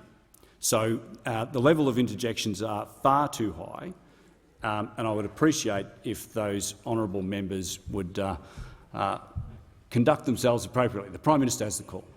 Mr Speaker, that is the Labor policy, to have paid people who'd already had vaccinations. Now, I can understand why the Leader of the Labor Party is so embarrassed about this policy. It was a fiscally reckless policy, and it's why he can't be trusted with the nation's finances. The Prime Minister will resume his seat. I would just— the Leader of the Opposition will resume his seat. The question didn't refer to Labor Party policies, Prime Minister, and I'd ask you to be relevant to the question, please. Speaker. If the question was about Labor Party policies, it would be a very short answer, Mr Speaker, because there's not many out there, I've got to tell you, Mr Speaker, and there's only one thing worse, Mr Speaker, then Australians not knowing what Labor would do, Mr Speaker, is then not knowing what Labor would do, because they're trying to sneak their way into government, Mr Speaker. This is a very sneaky leader of... Has the Prime Minister completed his answer? The member for Flynn has Thank you, Mr Speaker, and congratulations. My question is to the Deputy Prime Minister. Will the Deputy Prime Minister update the House on how the Morrison-Joyce government is providing critical infrastructure which supports the economic growth of regional Australia? And is the Deputy Prime Minister aware of any alternative approaches? Point of order? Yes, the Manager of Opposition Business. One which I expect you'd be anticipating, Mr Speaker, but different speakers have ruled as to whether alternative policies are to be allowed in questions. Standing orders make clear that ministers are to be asked about their ministerial responsibility. There is no way that they can be responsible for the policies of another political party. They are responsible for the policies of a government. And I ask that the last part of the question be ruled out of order, as a number of previous speakers have done. In accordance with the precedent, with at the very least the previous speaker, the ministers can be asked on alternative policies, and the question is in order. The Deputy Prime Minister. Thank you I thank the honourable member for his question, Mr Speaker, and it seems that you're having another quiet day in the office. So welcome to the job, I hope. Mr Speaker, one always acknowledges the work that the member for Flynn has done in promoting such things as the extension and fighting for the extension of the inland rail from Toowoomba down to Gladstone, because we know that's so vitally important to the people of the great city of Gladstone and also to the people in the seat of Flynn, as well as Capricorn, as well as Dawson. This is vital infrastructure, and it's the sort of thing that the member for Flynn has stood behind, just like the infrastructure that's so vitally important, such as mobile phone towers, which this side of the House has been paramount in making sure that people get that vital communications infrastructure into so many areas, or bridges to renewal, so that and roads to renewal or bridges to renewal, to make sure that we can get the transport operators with their capacity to have the load limit so they can get their product across the bridges to get them to markets, to earn money for our nation. Or whether it's roads to recovery, whether it's a rail infrastructure from inland rail to other rail across our nation, Pacific Highway, Bruce Highway, the dams from Scottsdale to Rookwood Weir. This is the sort of vital infrastructure that builds our nation. Inland rail, Outback Way, connecting Western Australia, the Northern Territory through the Cedarling-Gyari and into Western Queensland, Western Sydney Airport. These are all vital components of what this side of the House has been able to give to our nation, deliver to our nation, and to give a real vision. But, Mr Speaker, it's also important to understand that there are people who believe they're above the law.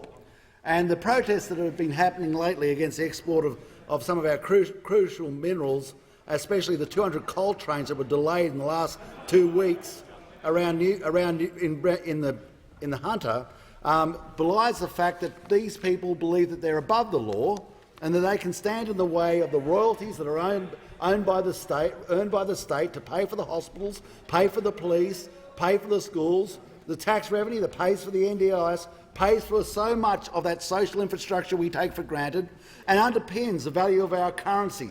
And by underpinning the value of our currency, making sure that we get the terms of trade that doesn't start inspiring inflation is so important.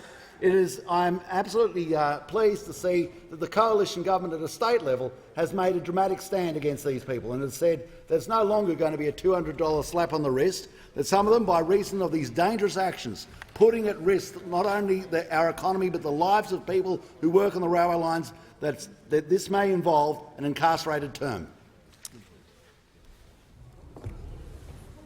The member for Ballarat.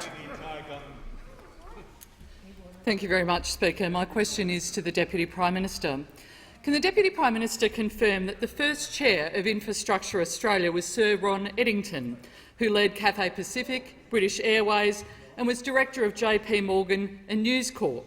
Can he also confirm the government has decided, but not yet announced, that the new chair of Infrastructure Australia will be the retiring Mayor of Tamworth, Col Murray, who has described himself as a fairly solid Barnaby supporter. The Deputy Prime Minister has the call. Mr. Speaker, I'm sorry that the hypocrisy is what is wrong with the mayor, the former mayor of Tamworth. Does not have quite enough letters after his name to be considered worthy by the Labor Party. A person who's been in the construction industry for 25 years, a person who's one of the leading mayors in New South Wales, a person who's underpinned the growth of one of our great regional cities. But of course, what we see in the Labor Party side, once we start having someone from a regional area, the Labor Party doesn't like that. They don't like that. They're not quite good enough. They're not quite good enough. And this goes to show in grand form, how the Labor Party does not believe in regional Australia. They don't want representation from regional Australia at a prominent level. In fact, we have the member for Ballarat, of all people, to come and absolutely backslam a regional person. I'm sorry. What would you have said about Chifley? That his train wasn't big enough? I mean, what is it? What has happened to the Labor Party? They are now the people that stand behind them. Unless you are endowed with more letters after your name than an alphabet, they just say that you're not good enough. Not good enough. The academic snobs that now reside on the other side. They now reside on the other side. Well, you know, Mr. Speaker, once we had a problem about them just being sneaky. Now they're sneaky snobs. This is what we're getting. It's a new world order. So we can say to people of regional Australia that if you get yourself a Labor government, get ready to get sacked, because they don't believe in regional people. They don't believe in the coal miners. They don't believe in people who've made an honest day's work, standing in a private business, building it up, and then going into community service as a senior mayor of a senior regional city in Australia. It's not good enough for the Labor Party. Oh no, you've got to live in Grainler if you want a job in this joint. You've got to come from Grainler. And how am I going? All right. You've got 40 seconds. I like this mic more than the last fella. But this is it. What you're going to have if you get a Labor government is here he is. The Leader of the Opposition, on a point of order? Yeah. On a point of order? Yes. Leader of the Opposition. Given he gave himself up, Mr. Speaker, that he wasn't being relevant, he's not being relevant to the question. This is about the qualifications for a serious job, the Chair of Infrastructure Australia. The Leader of the Opposition. From a government that promised to reappoint Sir Rod Eddington to that job. The Leader of the Opposition will resume his seat. The Deputy Prime Minister is being relevant. The Deputy Prime Minister. Let me relevant, Mr. Speaker. And we go back to the conceit of these people on the other side who want Sandstone Sandy as the only person who could possibly lead Infrastructure Australia. So, because the Labor Party believes a person who earned an honest job, had an honest job, you've already had one point of order. The Deputy Prime Minister will resume his seat. The Leader of the Opposition. On a point of order? Yes, Mr. Speaker. What's the point of order? Yes, Mr. Speaker. A point of order. Point of order. It goes to the minister defying your ruling. He continues to just rave on about the Labor Party. The question was about the qualifications of the person who he has appointed, his mate. That's an imputation right there. The Deputy Prime Minister has the call. The Deputy Prime Minister is Mr. being Speaker, relevant. I'd just like to say we will stand behind honest people. Order. You look after the sneaky snobs. The Deputy Prime Minister's time has expired. And I give the call to the member for Mayo. Thank you, Mr. Speaker. My question is to the Minister representing the Minister for Emergency Management. The member for Mayo will resume her seat. The Deputy Prime Minister and the Leader of the Opposition, I can't hear the question being asked. The member for Mayo has the call, and I'll get you to start your question again. Thank you, Mr. Speaker. My question is to the Minister representing the Minister for Emergency Management and National Recovery Resilience. The Drought Communities Small Business Support Program has helped many off-farm rural businesses in my electorate who have experienced hardship caused by drought, bushfires, hail damage and COVID. This program is doing a power of good for rural businesses right across Australia. So why is the government ending this funding at Christmas? The Minister representing the Minister for Emergency Management has the floor. Thank you, Mr Speaker, and I thank the member for her question and acknowledge the hard work that she's undertaken during last year's Black Summer events and the impact it's had on her communities. The government isn't ending these programs. In fact, we've put it as part of the new Recovery and Resilience Agency, led by Shane Stone, and we're working through those contracts, not just with respect to the small business but also the Rural Financial Counselling Service. We've gone out to those particular providers to make sure that the support that is provided to them is adequate, and understanding the demand that will be required moving forward, and understanding the time in terms of recovery for these communities is different. The recovery process against every community heals differently, and so we are working with them through Shane Stone and his agency and the Rural Financial Counselling Service, who have led this process for us because they have the experience and the corporate knowledge in which to run out to farmers but now into small businesses. And so the agency will be making further announcements soon with respect to those furthering of those contracts and the resourcing, working across the nation, understanding that the demand shifts in some regions is different to others, and how do we move some of those people into the regions where demand is still there. So this has been handled as delicately and openly as we possibly can, and I know that Shane Stone is working with people on the ground. We've tried to make sure that this has been a locally led recovery, of having boots on the ground and having his agency have people sitting around kitchen tables, understanding exactly you've been able to articulate the demands that are out there for these people to get back up on their feet. And I'm happy to make sure that I can provide you with further details specific to your counselling area, and making sure that if there are any inadequacies, I'm happy to make sure that we can facilitate that with Mr Stone. The member for Bass has the call. Thank you, Mr Speaker. My question is to the Treasurer. Will the Treasurer remind the House of the Morrison government's clear and established record of cutting taxes for families and businesses, and how this delivers more jobs for all Australians? Is the Treasurer aware of any alternative policies? The Treasurer has the call. I thank the member for Bass for her question. And firstly, can I congratulate you, Mr Speaker, on your elevation to this very important position. Member for Bass has been a local mayor in her local area, a farmer and someone who's dedicated to the people across her community. And there are more than 40,000 constituents across the member's electorate who are getting tax relief as a result of policies passed by this side of the House. Now, Mr Speaker, I can confirm to the parliament today that consumer confidence was up again today. 9 out of the last 11 weeks, consumer confidence has risen. Business confidence today is higher than pre-pandemic levels, and that job ads are more than 30% higher than they were going into the pandemic. And female workforce participation, despite the biggest economic shock since the Great Depression, female workforce participation today is higher than when we came to government. And the gender pay gap is lower than when we came to government.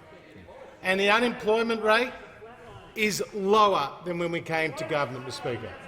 And one of the reasons why the Australian economy is proven to be so resilient and now has the momentum of the economic recovery is because this government has been cutting taxes for Australian families and businesses. Small business company tax rate down to 25%, Mr Speaker, the lowest in 50 years. Business investment incentives that have seen machinery and equipment sales the highest in 20 years. And income tax cuts, Mr Speaker, that have delivered for someone on $60,000, a tradie or a truckie or a teacher or a nurse, $6,480 better off. Now I'm asked, are there any alternative policies? Well, we know that the Labor Party promised at the last election $387 billion of higher taxes, and at the next election they will again deliver higher taxes for the Australian people. They will deliver higher taxes for the Australian people. Now, the Labor Party this time will be a lot more cagey, Mr Speaker. This time they will like to sneak into government. They won't come clean with the Australian people about their tax plans. But we know that the Shadow Treasurer, the member for Rankin, took a $27 billion higher tax on family businesses to his shadow cabinet earlier this year, Mr Speaker. And we know that when it came to the stage-free legislated tax cuts, he did not support them. Only this side of the House will deliver lower taxes for all Australians. The member for Whitlam has the call. Speaker, question to the Prime Minister. The Prime Minister claimed he'd never used the phrase Shanghai Sam in relation to former Senator Sam Dastyari.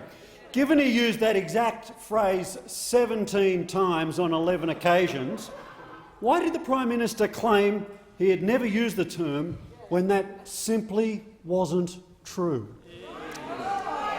The Prime Minister has the call. Well, thank you, Mr Speaker. I'm not aware of the claim that you're referring to, and I'm not going to take it at face value from those opposite, Mr Speaker. Prime Minister, in terms of order. I'll get the Prime Minister starting. I couldn't hear that. Thank you, Mr Speaker. I'm not aware of the claim that the member is making, and I'm not about to accept claims at face value from those opposite, Mr Speaker. I'm not about to accept that from those opposite. The Labor Party thinks sledging, whining and whinging is a policy, Mr Speaker. That's not how you actually run a government, Mr Speaker. They have no alternative plans. They have no alternative policies. So they come here every day and they engage in personal attacks on me as Prime Minister. That's okay. Bring it on.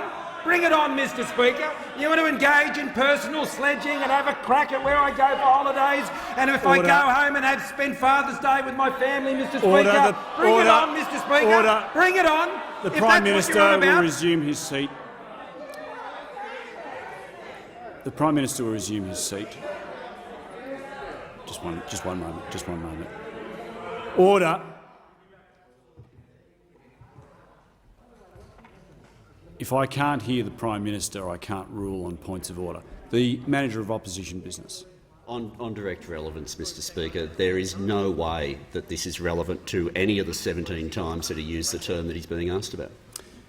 I would ask the Prime Minister to be relevant to the question. The Prime Minister has the call. Well, thank you, but on the topic, Mr Speaker, the former Senator Dastyari, the former Labor Senator Dastyari, I remember those issues very well because it was the former Labor Senator Dastyari who stood up with an official— Member for Wills. Sorry. I was just calling.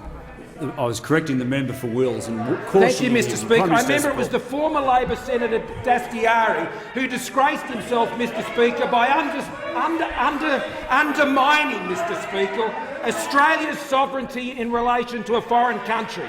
That's what the former Senator Dastyari did, Mr Speaker, and he had to leave this place in disgrace. Mr Speaker, he had to leave this place in disgrace. As we have seen so many other Labor members, whether at state level or former Labor members at this place, up on charges, off to jail. They've got enough people in Silverwater Prison now to start a branch of the Labor Party there, Mr Speaker.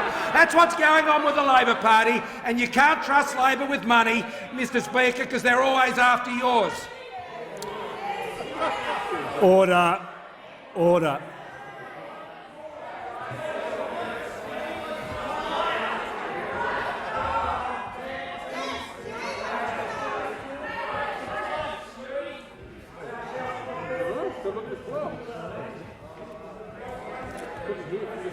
Order.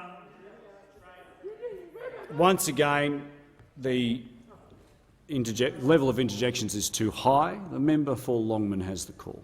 Thank you, Mr Speaker. My question is to the Treasurer.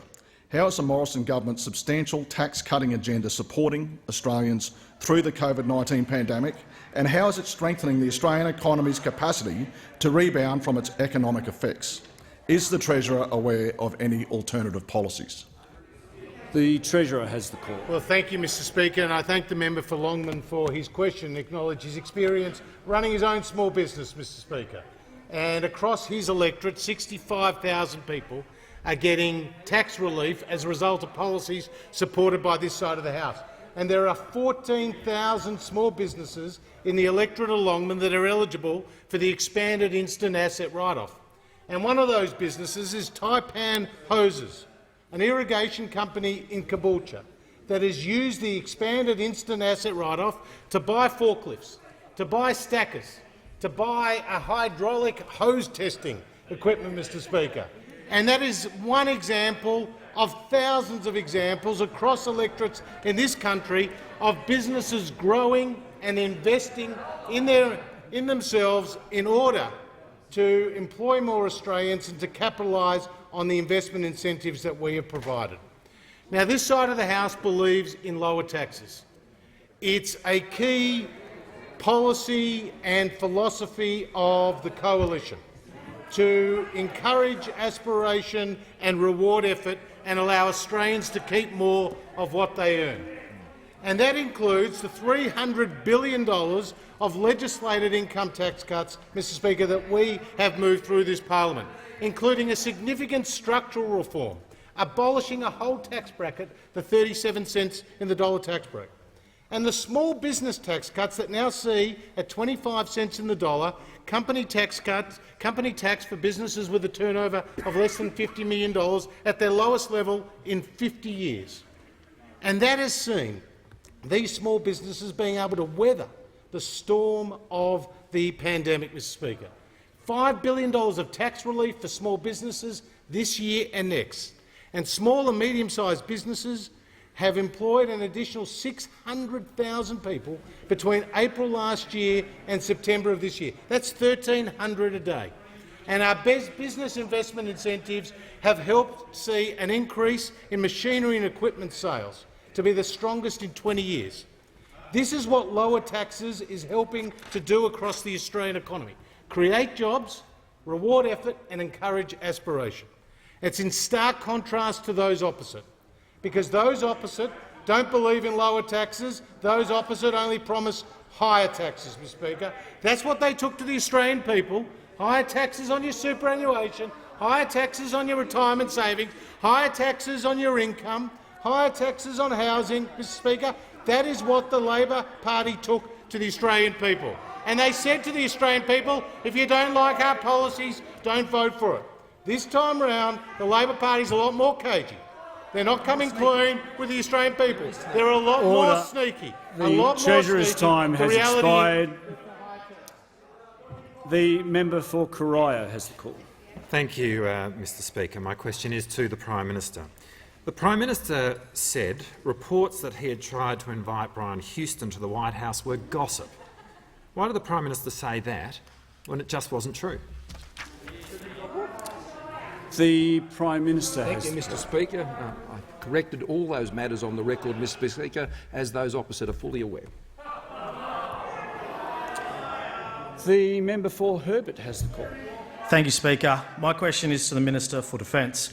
Will the Minister update the House on how the Morrison government's international partnerships will provide the Australian Defence Force with the capability edge to protect Australians in the changing geostrategic environment? Is the Minister aware of any alternative program? The Minister for Defence.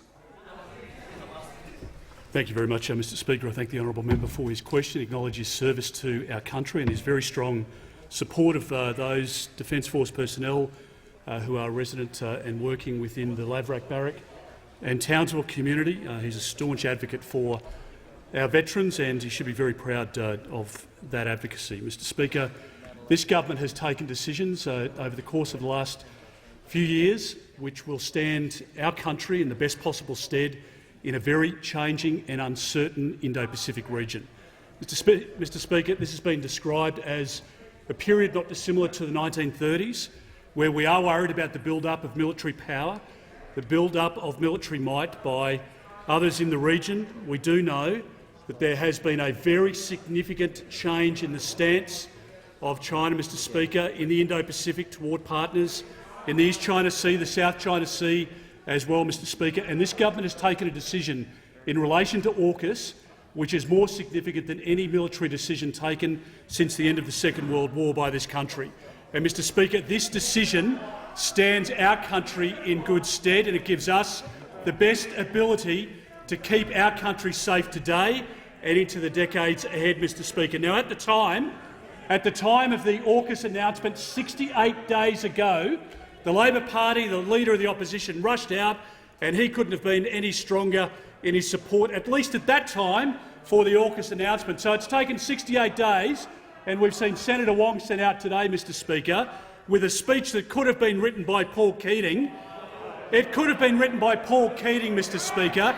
It was a sop to old kooky Keating. And, Mr Speaker, the reality is that Labor has always been weak on national security and border protection. If you want to look, Mr Speaker, at what they would do in government, look at what they did in opposition. This guy was the architect, Mr Speaker, along with Kevin Rudd, of the unsuccessful boat policy that resulted in people dying, Mr Speaker, and resulted in children going into detention. So, Mr Speaker, when it comes to the defence of our country, I can assure this weak Leader of the Opposition, Mr Speaker, you don't deter an adversary, and you don't maintain peace in our region from a position of weakness. And, Mr Speaker, that is what he is advocating. Mr Speaker, the Australian public know him very well. They know him to be weak on national security. I noticed the acting Chinese ambassador has been out attacking Australian values, and Senator Wong today doesn't stand up for those values. Instead, Mr Speaker, she folds in a fit of weakness, Mr Speaker, and this Leader of the Opposition is leaving no Australian uncertain as to what their view is of him. He is weak when it comes to national security. The Minister for Defence's time has expired, and I give the call to the member for Hindmarsh. Well, thank you, Mr Speaker. My question is to the Prime Minister. The Prime Minister's government has set up a system with bipartisan support to share individual vaccination records with the states to make COVID passports work. Why does the Prime Minister then claim to oppose state vaccine mandates when his government provides a system for states to enforce them? The Prime Minister has the call. Mr Speaker, I would have thought the Shadow Minister would be familiar with the National Plan. Mr Speaker, the National Plan provided for, as vaccination levels were rising, and indeed when they were below 80%, that there is a need for restrictions to be in place. And we work closely with the states and territories to ensure the vaccination records that we keep at a federal level could support state government policy, Mr Speaker, particularly that which was being done in accordance with the National Plan. So, Mr Speaker, we've been working together with states and territories to implement that plan, which today we see means that South Australia is opening. It means that in New South Wales and Victoria and here in the ACT people can come and they can not have to quarantine for 2 weeks. It has enabled us to bring our students back and skilled migrants, opening up to Japan and Korea and to Singapore, Mr Speaker. We're implementing the National Plan, and we've worked with the states to help the implementation of that National Plan. And, Mr Speaker, I'm puzzled, therefore, why the Shadow Minister is unaware of those elements. The member for Robertson has the call. Thank you, Mr Speaker. And my question is to the Minister for Industry, Energy and Emissions Reduction. Can the minister outline to the House how the Morrison government is securing our economic recovery from the COVID-19 pandemic by backing our local manufacturers? And is the minister aware of any alternative approaches? The Minister for Industry, Energy and Emissions Reductions has the call. Well, thank you, Mr Speaker, and congratulations, and thank you to the member for Robertson for her question. She knows how important manufacturing is to the economy and to her economy in the Central Coast, Mr Speaker, where there are 550 manufacturers employing 4,000 people across the Central Coast, Mr Speaker. And she also understands how important manufacturing is to the recovery from COVID, Mr Speaker, and that's why we committed $1.3 billion to the Modern Manufacturing Initiative, Mr Speaker. And we're backing our manufacturing sector in a number of areas. One of those is clean energy and recycling, Mr Speaker, where just last week we committed $44 million to support manufacturers to develop initiatives, facilities that will give them real competitive advantage in the coming years, Mr Speaker, and that includes $20 million for the PAC Group that has a site, one of 13 sites across Australia, at Summersby on the Central Coast, Mr Speaker. And just last week I was lucky enough to visit one of their other sites at Villawood, where they are converting plastics, recycling plastics, into high-quality products, Mr Speaker, and this project will provide 900 jobs and recycle 125,000 tonnes of plastics into high-quality projects. This is all about taking new technologies and working to scale up operations to provide great products for all Australians. Now, Mr Speaker, there's 80,000 more people working in manufacturing than at the beginning of the pandemic. That's 1 million Australians working in manufacturing, Mr Speaker. But I am asked about alternatives. And the alternative is what we saw when those opposite were in power. 1 in 8 manufacturing workers lost their jobs. That was 128,000 Australians lost their livelihoods, Mr Speaker. And of that 128,000, 110,000 were apprentices, Mr Speaker. 1 in 5 apprentices lost their jobs, Mr Speaker, and that was a result that followed on from those opposite putting in place a carbon tax, Mr Speaker. We saw decimation at places like Kurri Kurri. 450 Australians lost their jobs at Kurri Kurri, and it's only now we're building a gas generator there, and those opposite can't decide whether or not they're in favour of it, Mr Speaker. Some are, some aren't. Who knows which way the Leader of the Opposition is? Each way, Arbo, we never know where he stands, Mr Speaker. But one thing we know for sure— Order. The Minister will withdraw that. I withdraw, Mr Speaker, but we never know which way they're going to go. But one thing we can be sure of is they're always going to love a carbon tax that destroys jobs, Mr Speaker. We will support manufacturing in this country every day of the week. The Leader of the Opposition. Thanks, Mr Speaker. My question is to the Minister for Infrastructure and Regional Development. Does the Minister believe that 2 workers in regional Australia who do exactly the same job should get the same pay? The Minister for Infrastructure and Regional Development, the Leader of the House. Mr Speaker, I just query whether or not that really is a question to the Minister for Industrial Relations as opposed to the Minister for Regional Development. It goes to pay and conditions that don't apply just to regional areas, but to awards that would apply to workers regardless of where they are in the country. And that question should be directed to a different minister. I'll just get you to pause for a moment there. I would ask members on my left just to, particularly when I'm being asked on a point of order, if they could give me an opportunity to actually hear the points that are being raised. I'd appreciate that. Would you mind stating that again, please, Leader of the House? Great pleasure, Mr Speaker. That was a question in relation to industrial relations matters and should be directed to the appropriate minister.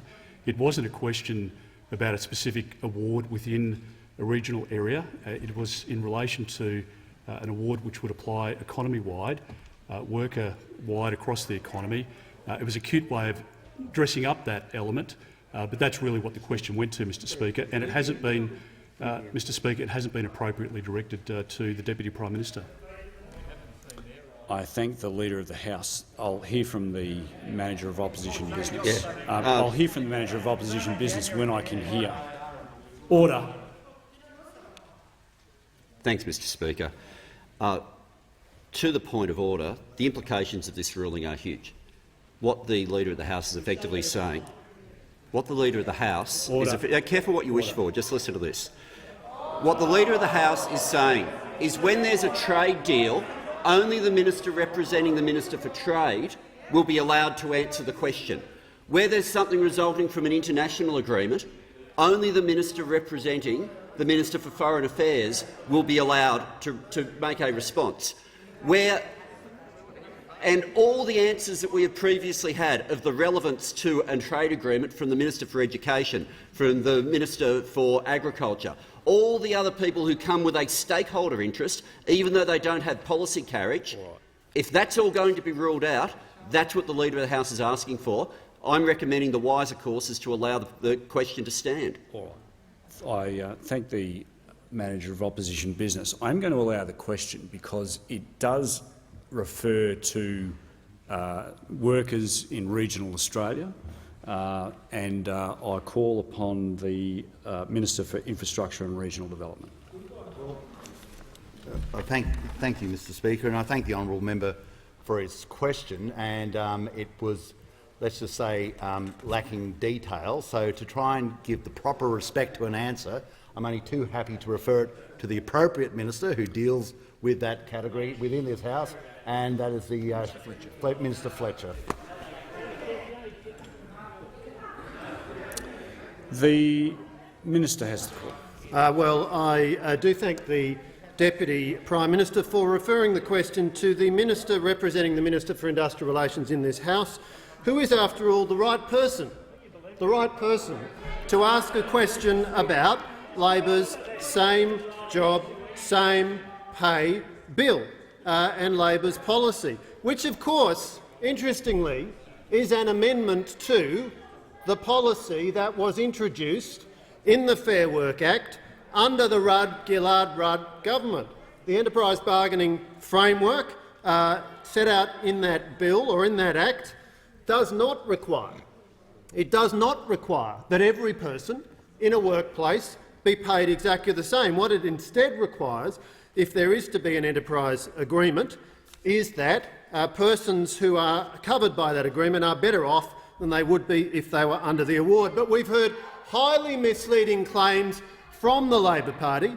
Their explanatory memorandum for this bill says, quotes, that there is a new business model based on a labour hire service provider that has distorted the labour market and undermined the enterprise bargaining system. Oh, that sounds very serious, doesn't it? That sounds extremely serious.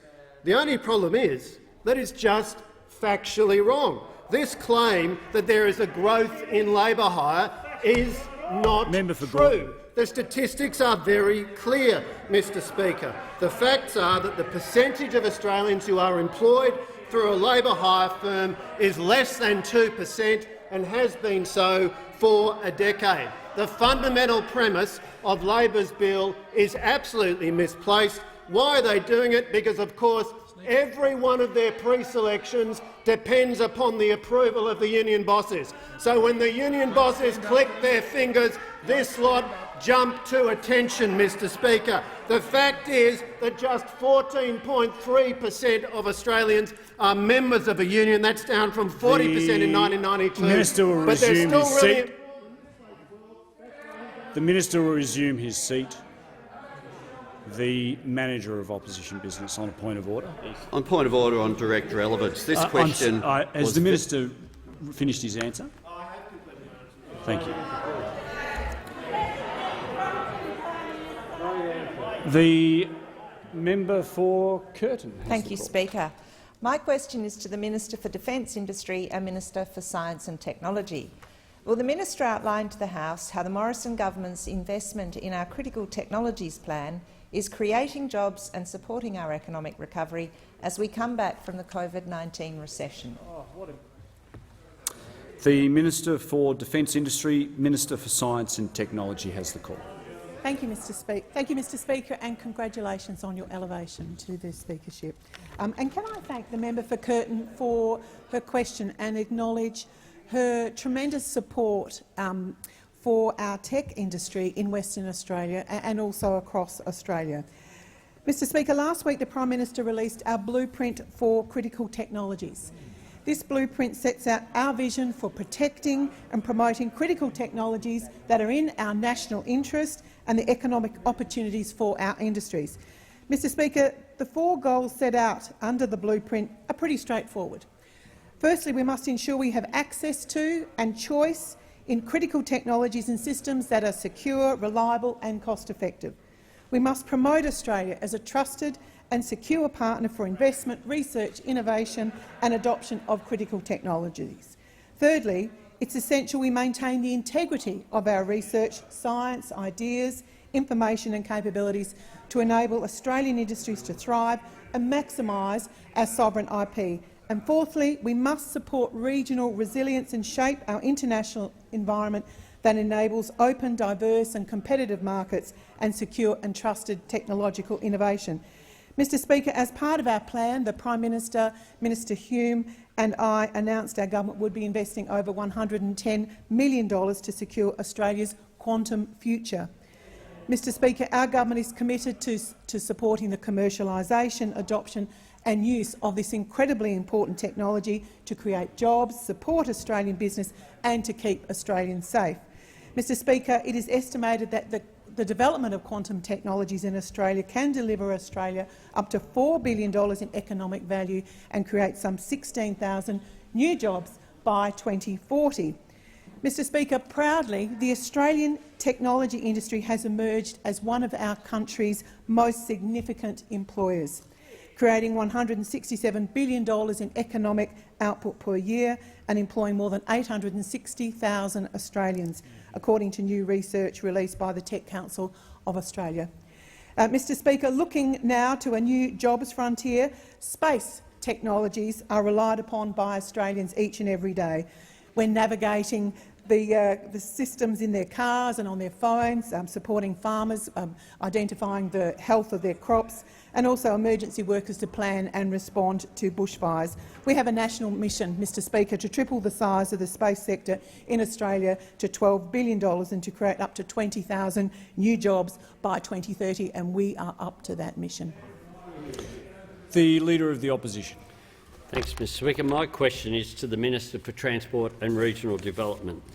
These two pay slips are from two train drivers at Pacific National's coal mine in the Bowen Basin, who do the same job. One is employed by Pacific National and one by a labour hire firm.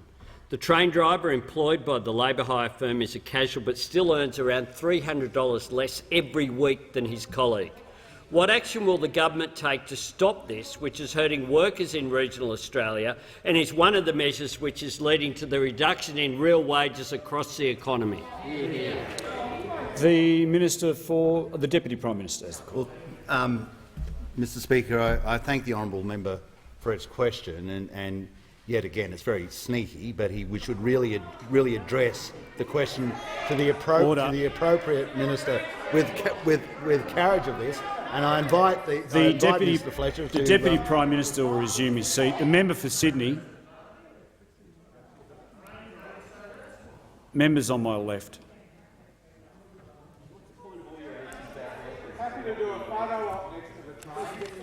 The member for the Minister for Industry has the floor. Minister representing the Minister for Industry. I thank the Deputy Prime Minister for referring to me as the Minister representing the Minister for Industrial Relations in this House this question.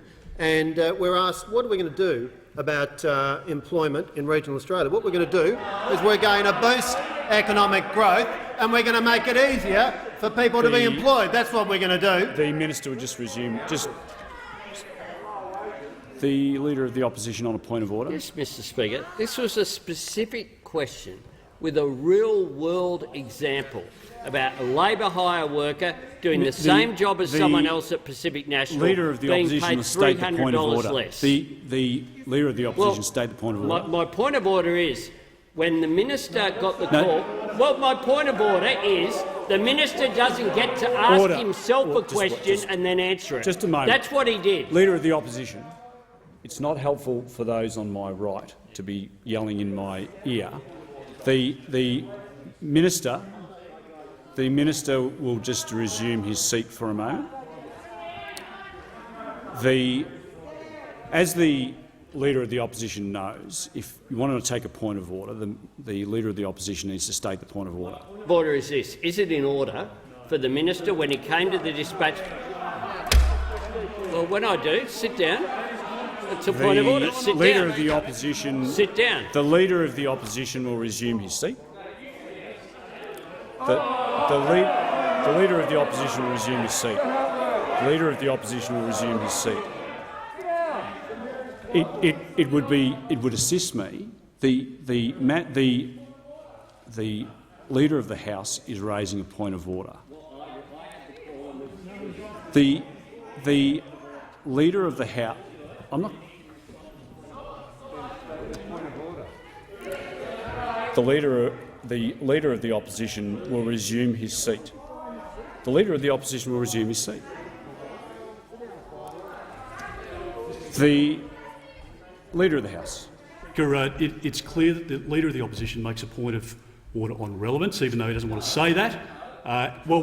He refuses to state in that case what standing order he is referring to, in which case he's out of order.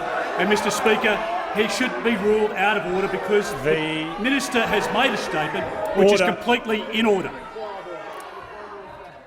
The Leader of the Opposition, it would assist the chair. Yeah, it would assist the chair when the Leader of the Opposition wants to raise a point of order, that you state the point of order.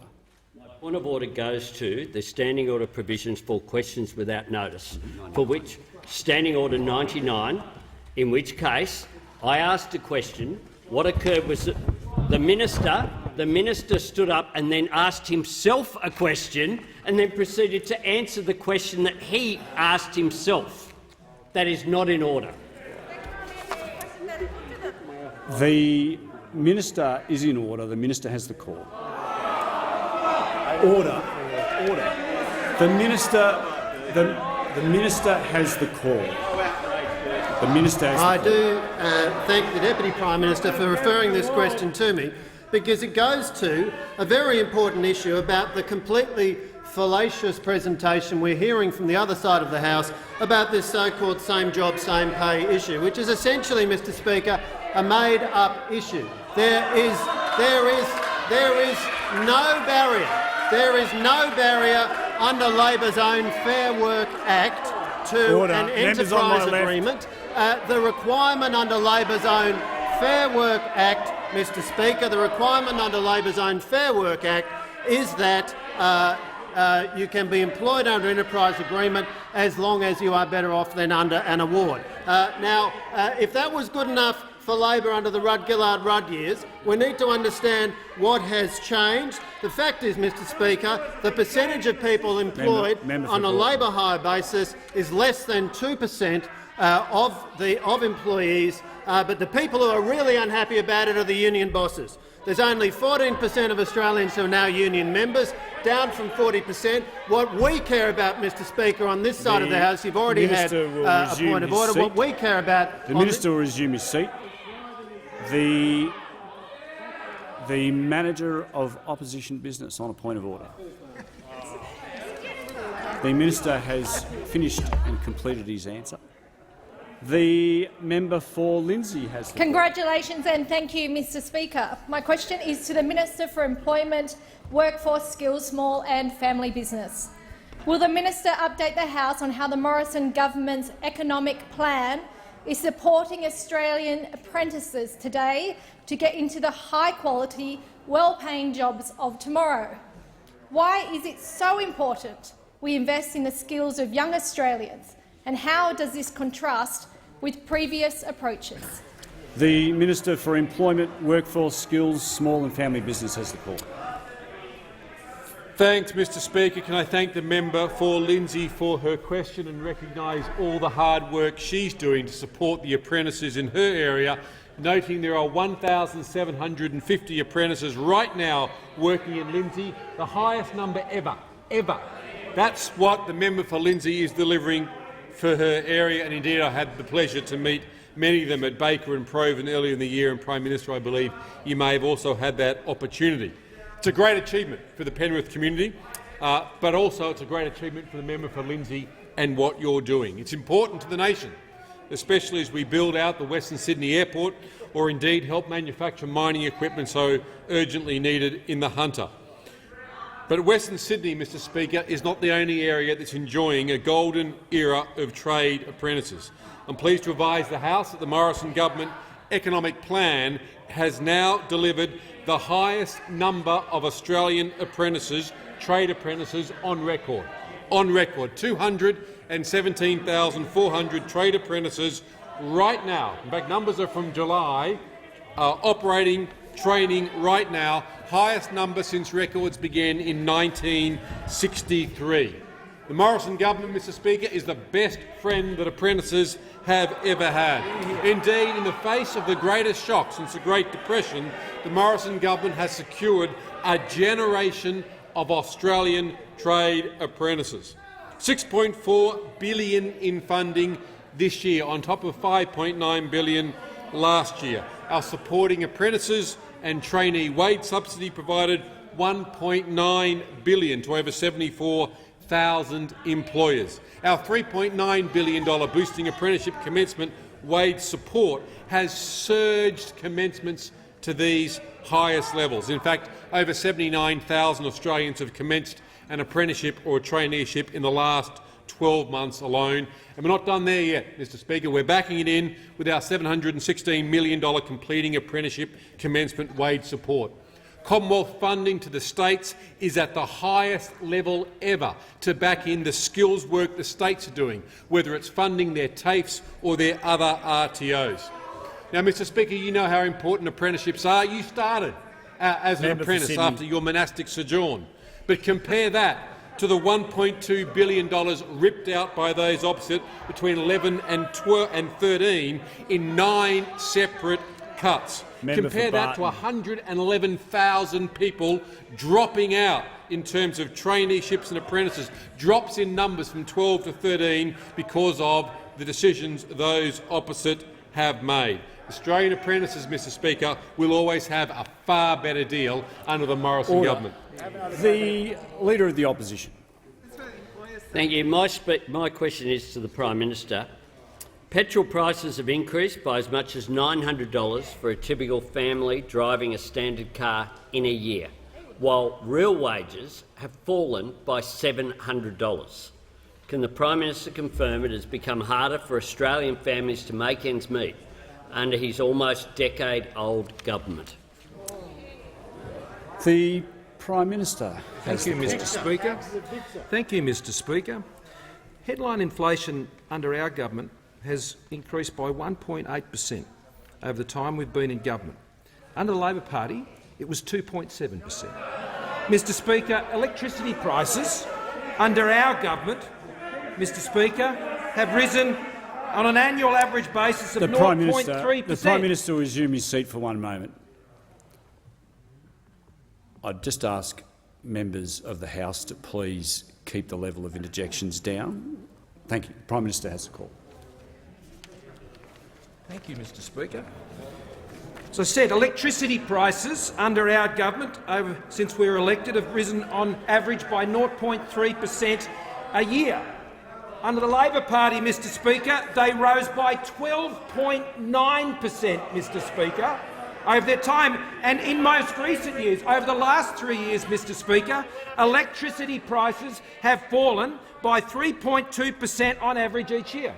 Under the Labor Party, Mr Speaker, in their last 3 years they were rising, as I said, by around 12.9% each and every year.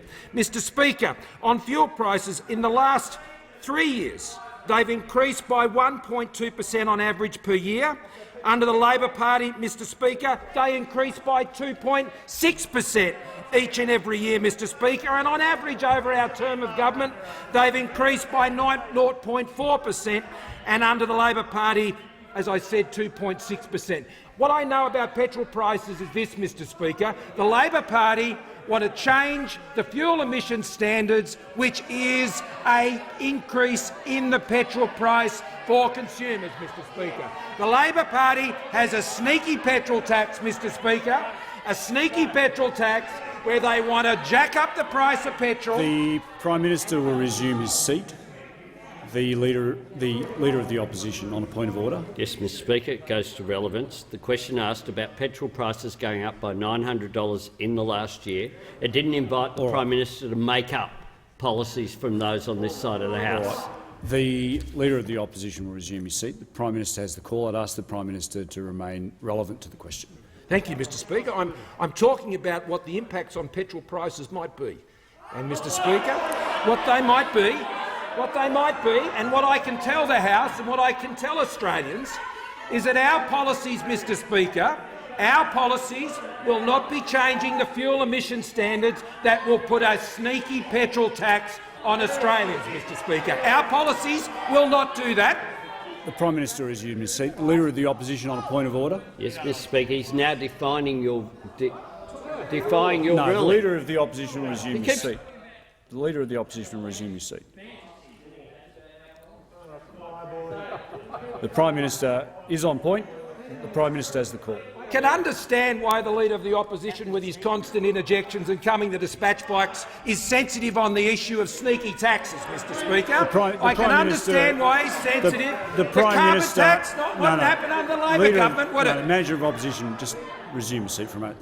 The Prime Minister will return to the question at hand. So, Mr Speaker, under our government and the economic policy settings that we have put in place, under the excellent fuel security initiatives that have been put in place by the Minister for Energy, Mr Speaker, the excellent policies to secure the refinery operations that we've got up in Queensland, Mr Speaker, securing those down in Victoria as well, Mr Speaker. Those are the policies that we've put in place to protect refinery jobs. We're protecting jobs in refineries, in aluminium smelters, in the resources industry, in manufacturing, Mr Speaker. They're the policies we're putting in place. Expired. The Prime Minister will resume his seat. The member for Parkes has the call. Thank you, Mr Speaker. Order. Get him out. Get him out. The member for Parkes has the call. My question is to the Minister for the Environment. Will the Minister outline to the House how the coalition government is backing in Australian jobs, protecting our environment and helping our economy recover from the COVID-19 pandemic through our unprecedented recycling agenda? The Minister for the Environment has the call. Thank you very much indeed, Mr Speaker. Congratulations to you. It's a pleasure to take a question from my friend, the member for Parkes. We share a boundary several hundred kilometres long in Western New South Wales, and I was pleased to join the member for Parkes looking at some recycling infrastructure a couple of weeks ago, because recycling and the investment it brings are very much part of the Morrison government's economic recovery. Our recycling revolution is delivering new jobs, new manufacturing processes, and most importantly, it's protecting the environment.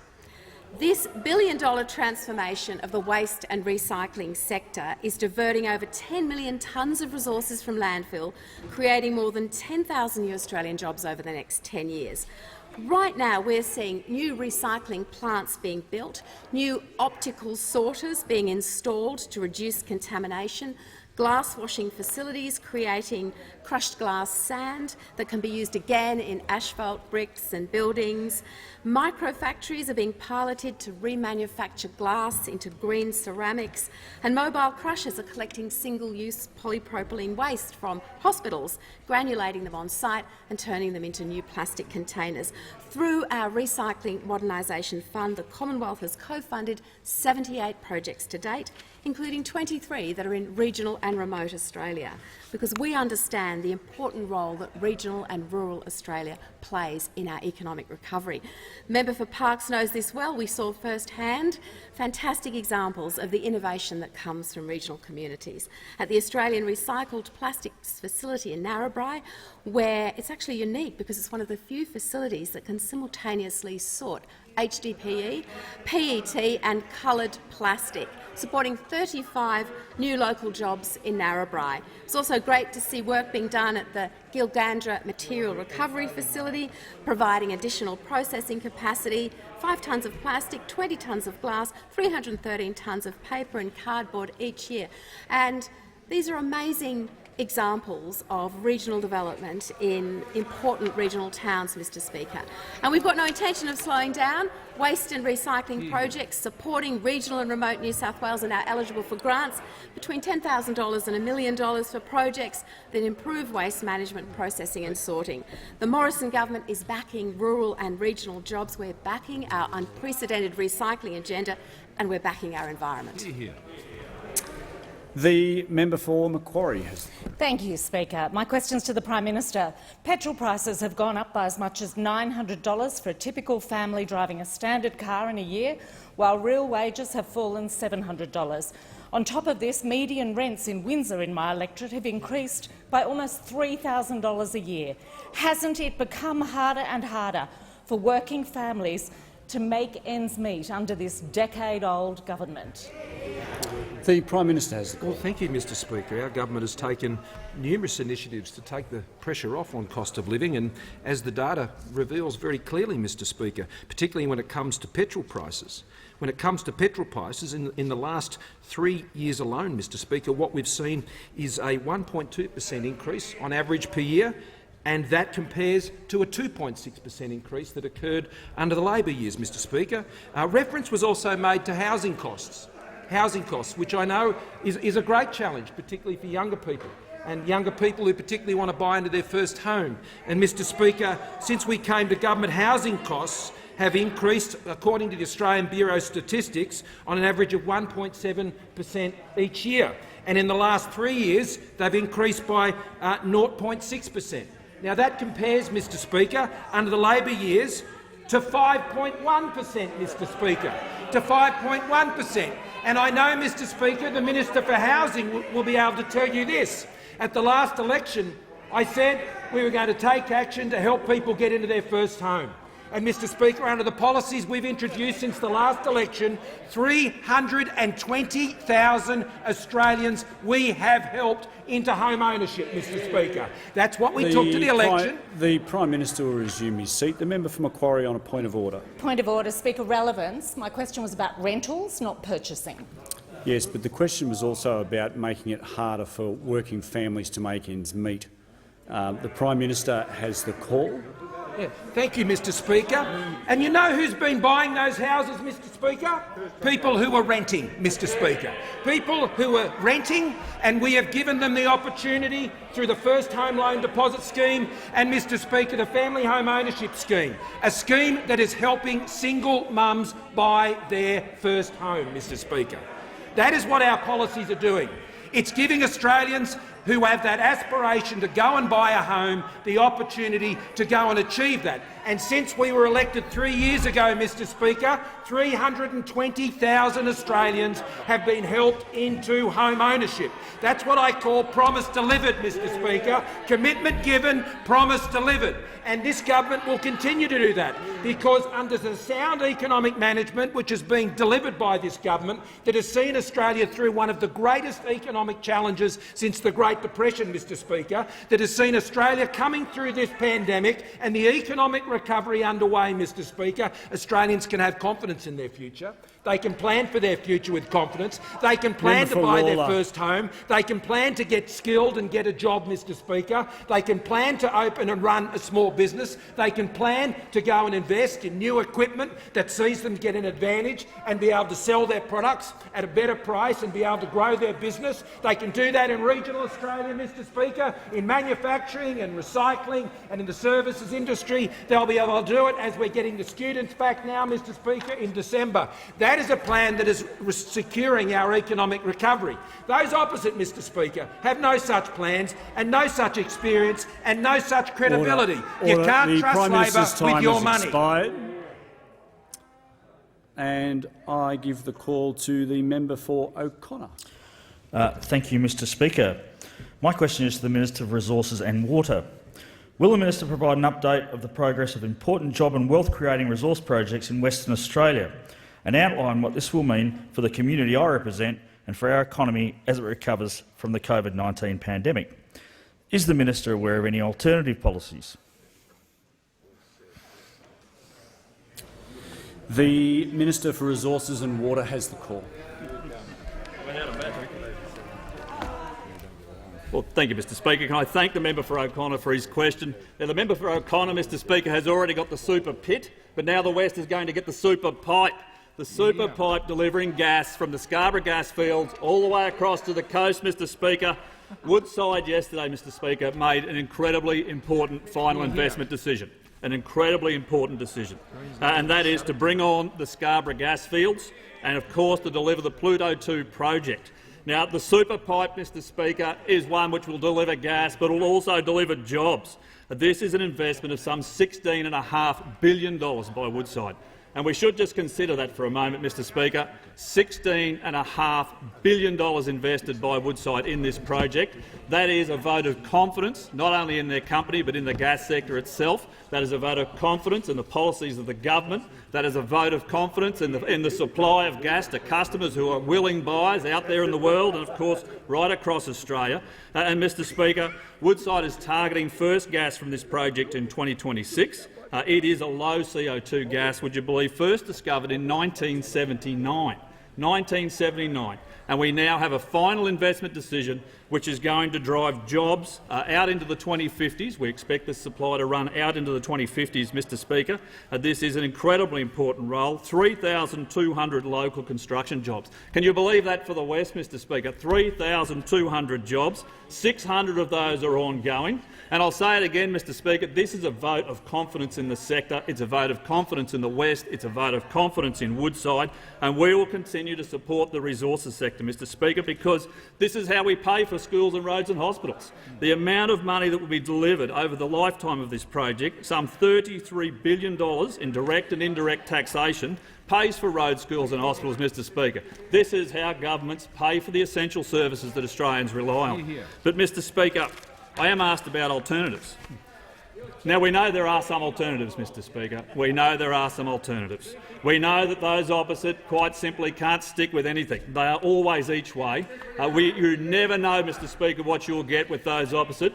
If we look at what's been put forward by Labor's Environmental Action Network, Mr Speaker, they want to get rid of gas stoves, gas heaters. Mr Speaker, they want to get rid of gas water heaters in particular.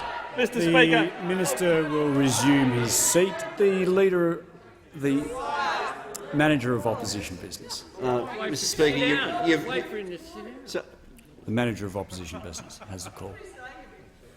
Thanks, Mr Speaker. He's not going to alternative policies at all. He's going to wild fantasies that he's making up. Like, it has to be anchored in something. The Manager of Opposition will resume his seat. The Minister has the call. Mr Speaker, Labor Environmental Action Network. It's not the policy of our side, Mr Speaker. Labor's Environmental Action Network.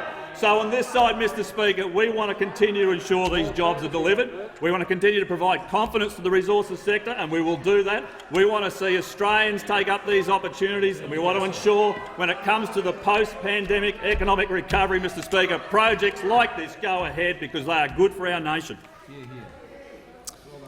The member for Kingston. Thank you, Speaker. Speaker, my question is to the Prime Minister. Petrol prices have gone up as much as $900 a week for a typical family driving a standard car in a year, while real wages have fallen by $700. On top of this, childcare fees have gone up by $390 in a year. Hasn't it become harder and harder for working families to make ends meet under this decade-old government? Members on my right. Deputy Prime Minister. Thank you, The Speaker. Prime Minister has the call. The reason the government focuses so much, and this is our absolute focus on securing a strong economy, Mr Speaker, the reason we do that is for the very issues that the member has raised in the question. Mr Speaker, you don't make people's lives easier by increasing their taxes. You don't make their lives easier by preventing small business from growing and gumming them up in more regulation, Mr Speaker. You don't increase the ability of government to support people through their pensions and other services that they rely on, Mr Speaker, by talking down the Australian economy and trying to shut down the Australian resources industry, Mr Speaker. That's not what you do, and that's why our government has reversed those sorts of policies that were in place by the Labor Party, Mr Speaker, and as they would like to go there again, I have no doubt. And, Mr Speaker, that will be particularly the case as we go into this next election, because I understand that the Greens these days are now referring to themselves as shadow ministers, Mr Speaker. Shadow ministers in what would be a Labor-Green government, Mr Speaker. In a Labor-Green government, Mr Speaker. They're talking it up. They're talking it up. And so, you know, the Labor Party have been pretty sneaky in not telling us what their policies are. The Manager of Opposition Business. Mr Speaker, the Prime Minister is not even pretending to be directly relevant. There's no attempt being made. He's completely defying the standing orders, and he's smirking about it. The Manager of Opposition Business will resume his seat. The Prime Minister has the call. And I would ask the Prime Minister to be relevant to the question. Thank you, Mr Speaker. And so, Mr Speaker, our policies on reducing taxes, on affordable, reliable energy, on getting Australians into skills. We've got record levels of Australians in trade apprentices right now, Mr Speaker. That's what supports businesses to be able to support their employees, grow their businesses, increase their wages, enable them to buy a house, Mr Speaker, secure the economic recovery. That's what our policies are doing. Building the infrastructure, congestion-busting infrastructure in our cities and job-making infrastructure in our regions that enables to get it from paddock to plate to port, Mr Speaker, to ensure that our agriculture and regional industries have got the opportunities they need to support the standard of living that people in Australia deserve and expect, Mr Speaker, and we will continue to toil hard every day to ensure that we can do everything we can to support them in that. But you know who we believe in most, Mr Speaker, to deliver those things? We believe most in those Australians who go out there every day and work hard, run businesses, look after their kids, make decisions, work in their communities. We believe that Australians, Mr Speaker, are at the centre of our economic plan. Those opposite, Mr Speaker, think the government is at the centre of the plan, and the government should tax you more so they can try and increase your standard of living. Not us on this side of the House, Mr Speaker. We believe you are the answer, not the government, Mr Speaker. We think government should be getting more out of people's way as we secure this economic recovery, not cling on to those powers, Mr Speaker, which we know Labor always wants to do. Once they get their hands on power, Mr Speaker, as Australians know, they can't release it. The Prime Minister will resume his seat, and I give the call to the member for Barara. My question is to the Minister for Education and Youth. Will the Minister advise the House about the return of international students under the Morrison government's plan to reopen Australia, and what opportunities will create for Australians as we recover from the COVID-19 pandemic? The Minister for Education and Youth has the call. Well, thank the member for Barara for his question. I congratulate you, Mr Speaker, and the member for Barara is a fantastic advocate for the tertiary sector, and that includes the private higher education sector, which adds so much diversity to the educational landscape. And, Mr Speaker, he, like all of us, at least on this side of the House, are pleased that the borders are reopening on the 1st of December, which means international students will be able to come back to complete their studies or to start new courses early next year. And, Mr Speaker, that's clearly beneficial for the education institutions themselves, as well as those individual students. And that's why the Chair of Universities Australia has said that he was thrilled by the Prime Minister's decision earlier this week. But international students, as the member for Barara knows, also creates enormous opportunities for Australians. And it's little known, Mr Speaker, that typically the international education market is actually our third biggest export industry, constituting about $40 billion in revenue for Australia, about half of which is in fees, but the other half is actually in expenditure from those international students on their accommodation, on restaurants, on those other small businesses, on tourism opportunities. And indeed, if through that expenditure they support 250,000 Australians in work, about a third of which are in the member's home state of New South Wales. But they also support Australians in other ways, and that is by filling many of those job vacancies that we presently have, because international students, they not only come here to study, but they're also able to do some part-time work. And as all members of this House would know, we have critical shortages of labour at the moment. And so bringing back those international students enables more of those students to be able to fulfil those jobs, and in doing so keep the cafes open, keep the restaurants open, keep those other businesses open that, of course, we enjoy and we expect to be open.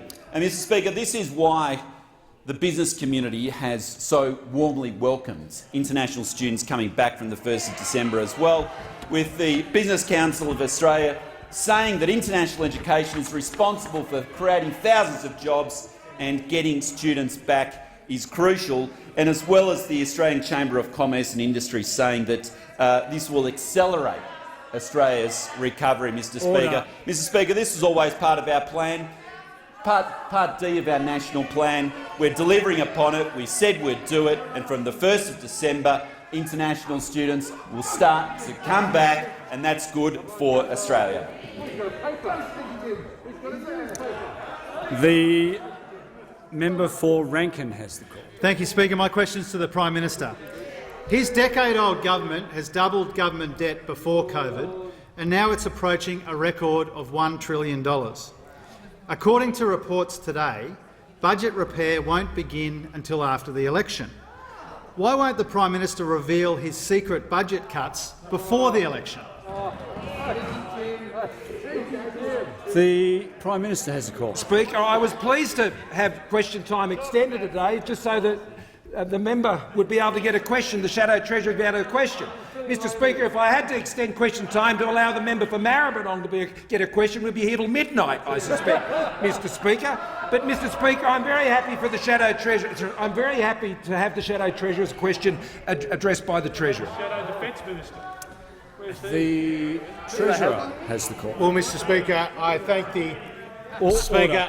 Order. The Treasurer will just pause for one moment. I don't particularly want to exercise 94A on my first day in the chair. Please, I would call upon members of the House to keep the level of interjections.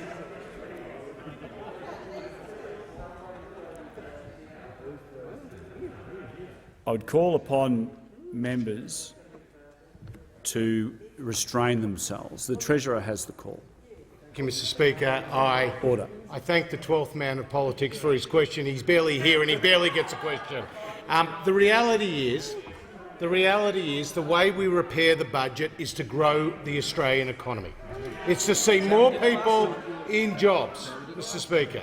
It's to cut taxes, to provide more incentive for work and to encourage aspiration and reward effort.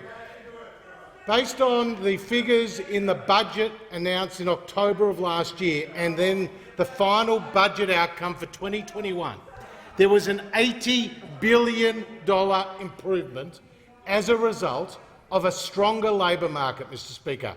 Of course, there are other factors at play, but the stronger labour market was a primary factor. And the fact that today unemployment is lower than when we came to government after the biggest economic shock since the Great Depression is a sign that our economic plan is working. The fact that there are more women in work today than when we came to government, Mr. Speaker, that the gender pay gap has narrowed since we've come to government, and the fact that business investment in machinery and equipment is now at the highest level in 20 years, even despite the recession as a result of those business investment incentives. So we'll continue, Mr. Speaker, to do what is required to help the Australian economy recover from this economic shock. We had to take some very difficult but necessary actions. Programs like JobKeeper helped save 700,000 jobs. The cash flow boost, Mr. Speaker, helped support small business. Business investment incentives, the $750 payments to pensioners and carers, and millions on income support were all designed to help Australia through this economic shock. And now we're continuing to cut taxes, unlike those opposite. Taxes that are being cut to reward effort and encourage aspiration, to allow small businesses to prosper, to allow Australian families to spend more of their hard-earned money on things that are important to them. So yes, the last 2 years have been difficult, but we've taken the necessary decisions to put the Australian economy on the road to recovery, and there's only one thing that risks that recovery, and that's the Labor Party. The Prime Minister. Thank you, Mr. Speaker. I ask that further questions be placed on the notice paper, and I congratulate you on completing your first question time. Thank you.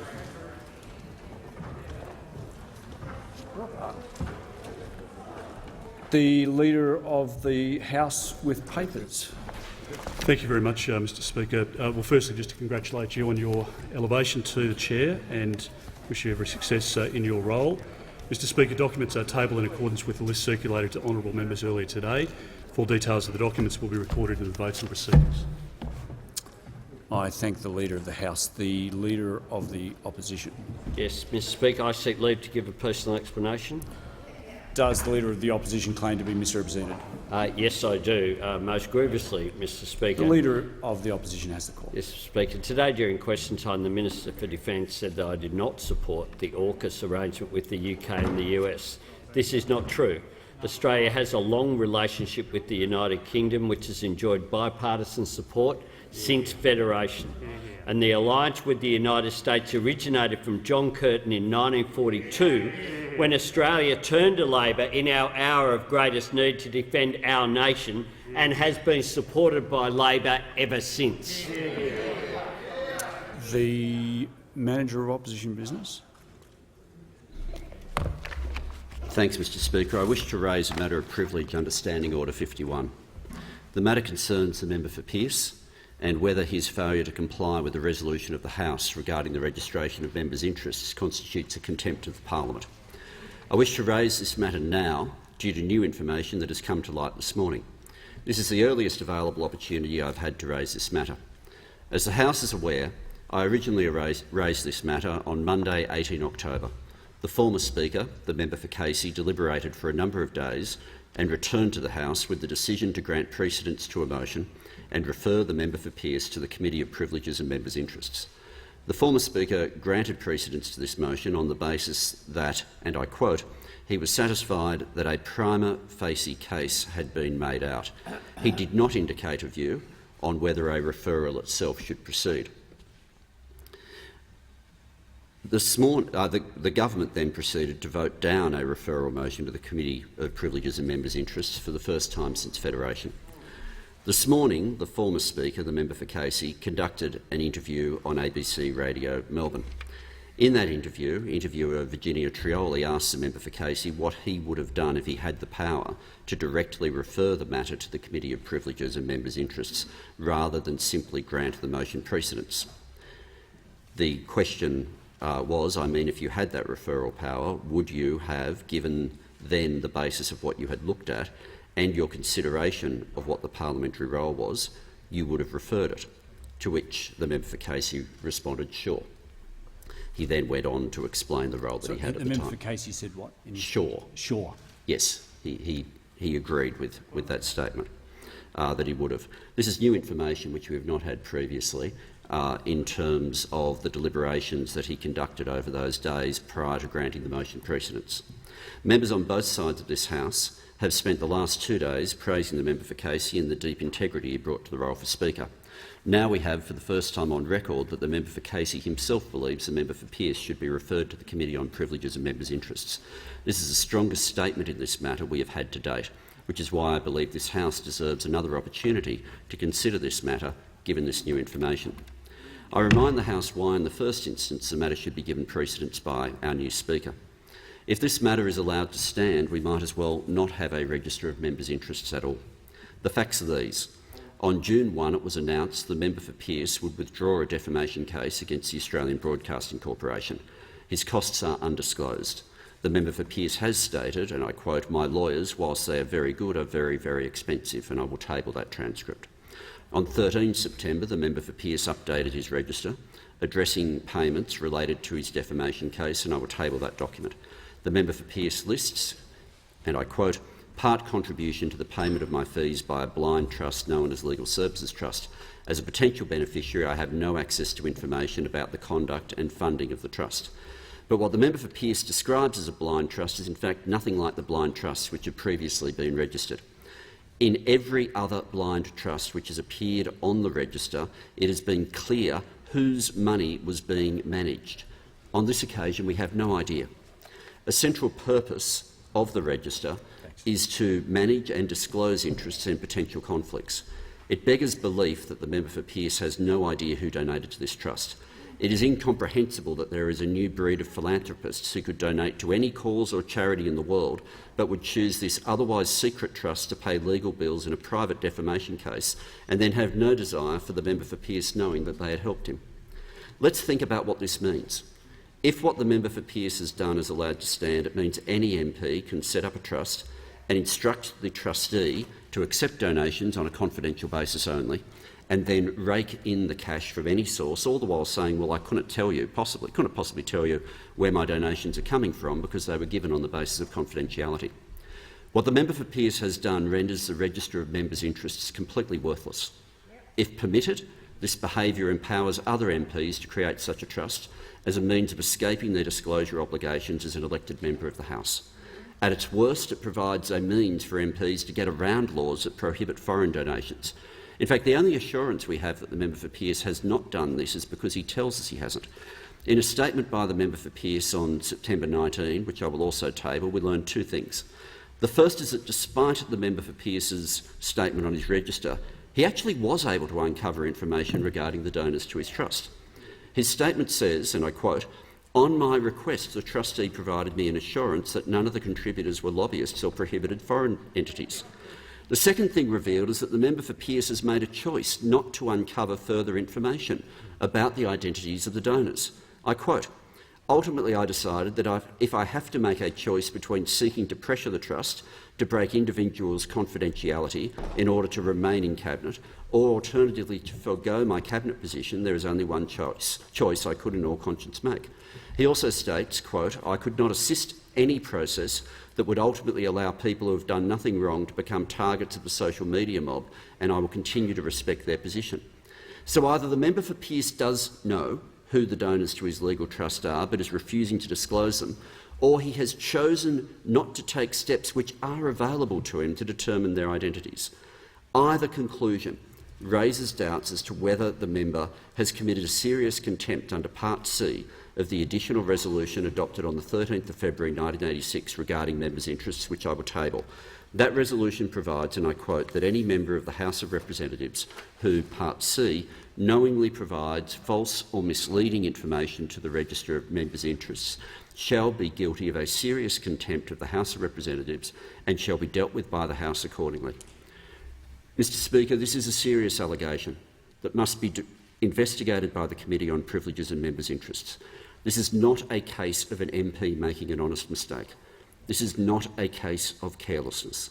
This is a deliberate and calculated attempt to evade the entire purpose of the register, and we now know the results of the careful and deliberate consideration of the former Speaker. Mr Speaker, I ask you to consider granting precedence to a motion to refer this matter to the Committee on Privileges and Members' Interests regarding whether the precedent the member for Pearce has set threatens the integrity of the Register of Members' Interests, whether the member for Pearce has wilfully refused to take reasonable steps available to him to identify donors to a trust which has part paid his legal fees, whether this constitutes a breach of Part C of the additional resolution on the registration of members' interests, and whether members receiving anonymous gifts beyond the threshold set in 2K of the House resolution on the registration of members' interests constitutes a contempt of the House. I thank you for your consideration and table the documents that I referred to. I thank the Manager of Opposition Business. As is customary, and in fact under Standing Order 51, I will take the matter under consideration and I'll reserve my decision on that point. Now, the Acting Speaker received letters from the Honourable Member for Rankin and the Honourable Member for Kennedy proposing that definite matters of public importance be submitted to the House for discussion today. As required by Standing Order 46, the Acting Speaker selected the matter which, in his opinion, is the most urgent and important, that is, that proposed by the Honourable Member for Rankin, namely the government's failures on wages and the costs of living. I therefore call upon those honourable members who approve of the proposed discussion to rise in their places, and I give the call to the member for Rankin. That was a very wise decision, Mr Speaker. You're one for one already. I congratulate you on your election to that office. You're going to need a little dustpan and brush Mr Speaker, to clean up the shattered shards of the Prime Minister's glass jaw and the last remnants of the Treasurer's credibility on the floor over there. We saw once again today, from the Prime Minister, the same shouty dishonesty and desperation which increasingly characterises his public commentary on the economy. And you can draw a straight line between the blundering and bullying bulldust from Question Time and this Prime Minister and his failures on the economy for some time now.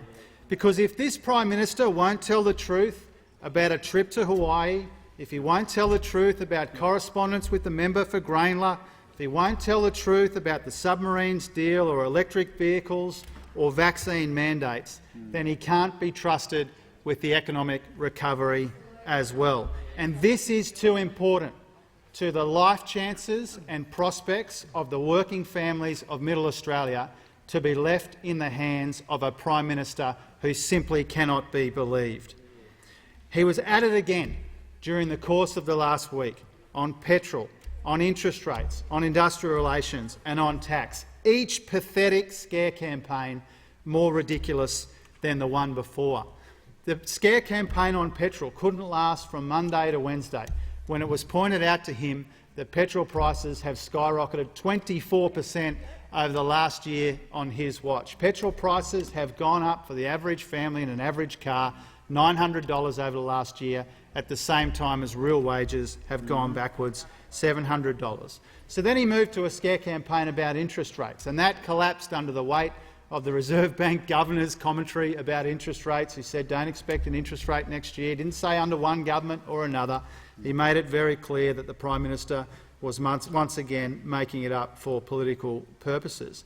And when he was reminded that the last time that those opposite ran a dishonest scare campaign about interest rates, they got through that election and interest rates went up 6 consecutive times under the Liberals and Nationals immediately after making those ridiculous claims.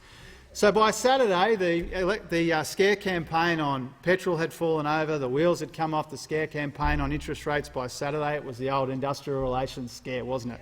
And it was about unions, and unions have got a legitimate role to play as the voices of working people in our workplaces. And the truth is that the union movement and the employer groups have raised issues about enterprise bargaining, and those views should be taken seriously. So that scare campaign only lasted a day or so.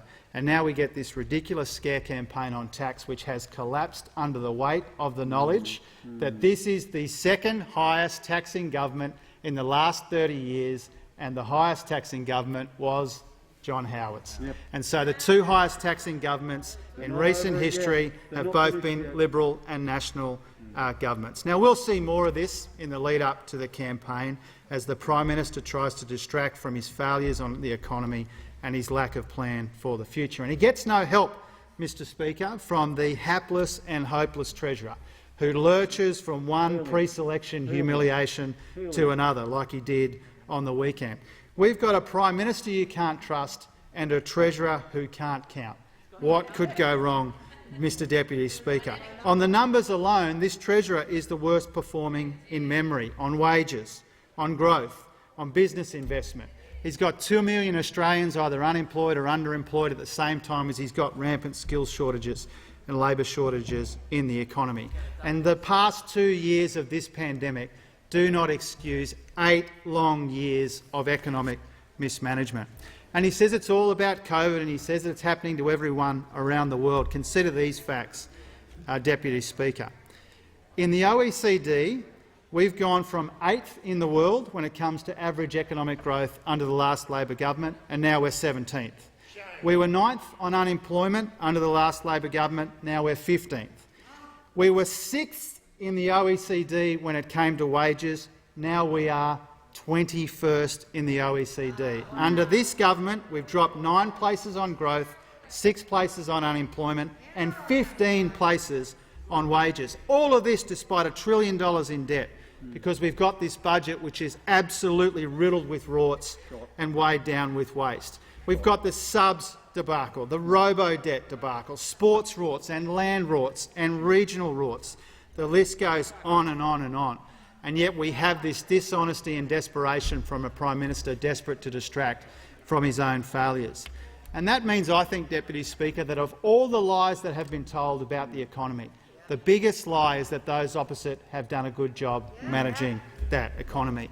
And the defining example of this is the JobKeeper debacle. JobKeeper, a great idea which got Frydenberg by those opposite, the butterfingers of Australian politics, got his hands on it, and he turned a good program into a program that wasted tens of billions of dollars. And that's why the Financial Review wrote an article which is all about the headline of the article in the Financial Review: Frydenberg fires JobKeeper missile at himself. And if you look at that piece in the Financial Review, I think the key conclusion from the Financial Review is they describe the current Treasurer as, quote, lighter than helium. Now, those in this chamber, Mr Speaker, know that helium is colourless, they know it's inert, they know that it's lightweight.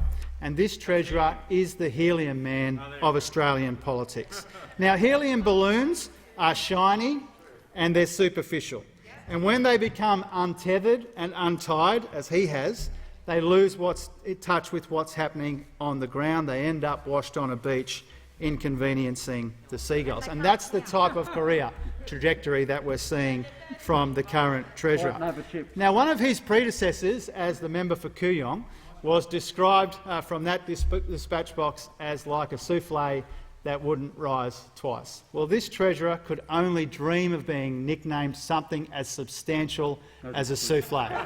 Now, he is more like the little can of whipped cream that goes on the top. It makes a lot of noise, a lot of fizzle, but give it 10 seconds and it's melted away. The helium man of Australian politics. Now, under this Treasurer and under this government, rorts and waste has gone from an embarrassing aberration to a shameful norm. This is not wasting money is not a bug in this government. It is a feature of this government. No wonder they don't want an anti-corruption commission. Now, former generations of the Liberal Party described themselves as born to rule. This generation of Liberals is born to rort. Born to rort. But you cannot rort and lie and spin your way to the economic recovery that this country desperately needs. Those opposite have learned absolutely nothing from what Australians have done to get through the worst of this pandemic. They cannot understand that Australians got through this together, and we will only succeed together in the recovery by working together, not dividing and diminishing each other, not playing footsie with extreme elements, making violent threats, not playing politics with the lives and the economy that working people rely on. They don't understand that this recovery in the economy, Deputy Speaker, is Australia's big chance, and we have to take it. They don't understand that this is our chance to build an economy and a society which is stronger after COVID-19 than it was before COVID-19. So this is our big chance, and the country has a big choice to make. Now, we don't know when the election will be, but we do know what it will be about. It will be about whether we can be stronger together after COVID than we were before. It will be whether or not we can genuinely unite the country behind our goals, whether they be in the economy or in the society. Because we can't afford another wasted decade of missed opportunities that has seen jobs and investment go begging and working families left behind.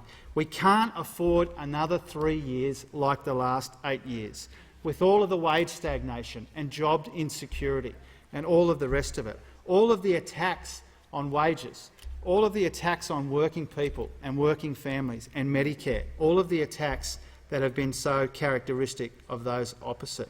The sneaky cuts that are in the paper today that they won't tell us about before the election, but will be lying in wait for the Australian people after the election. We can't afford another 3 years like the last 8. Working families in this country cannot risk another 3 years. Another 3 years of the blundering and bullying bulldust that we hear from this Prime Minister in question time. We can be stronger after COVID than before, but not under those opposite. I call the Assistant Minister for Industry, Energy and Emissions Reduction. Well, thank you, Deputy Speaker. And Deputy Speaker, I was wishing to congratulate, of course, the new Speaker to be sitting in that chair, but as the Deputy Speaker, it's wonderful to be able to congratulate you for your recovery and your health, and that you have returned to that important chair, and we're equally happy to see you there. And you've got to give it to the member for Rankin. He is slick as he auditions for the job of Leader of the Opposition in pursuit after the next election. And, of course, his so-called matter of public importance is part of that critical strategy, where he understands that when those at the opposition frontbenchers fall, he plans to snare the prize by trying to build an argument and narrative that he is the one who is interested in the future of the Australian economy.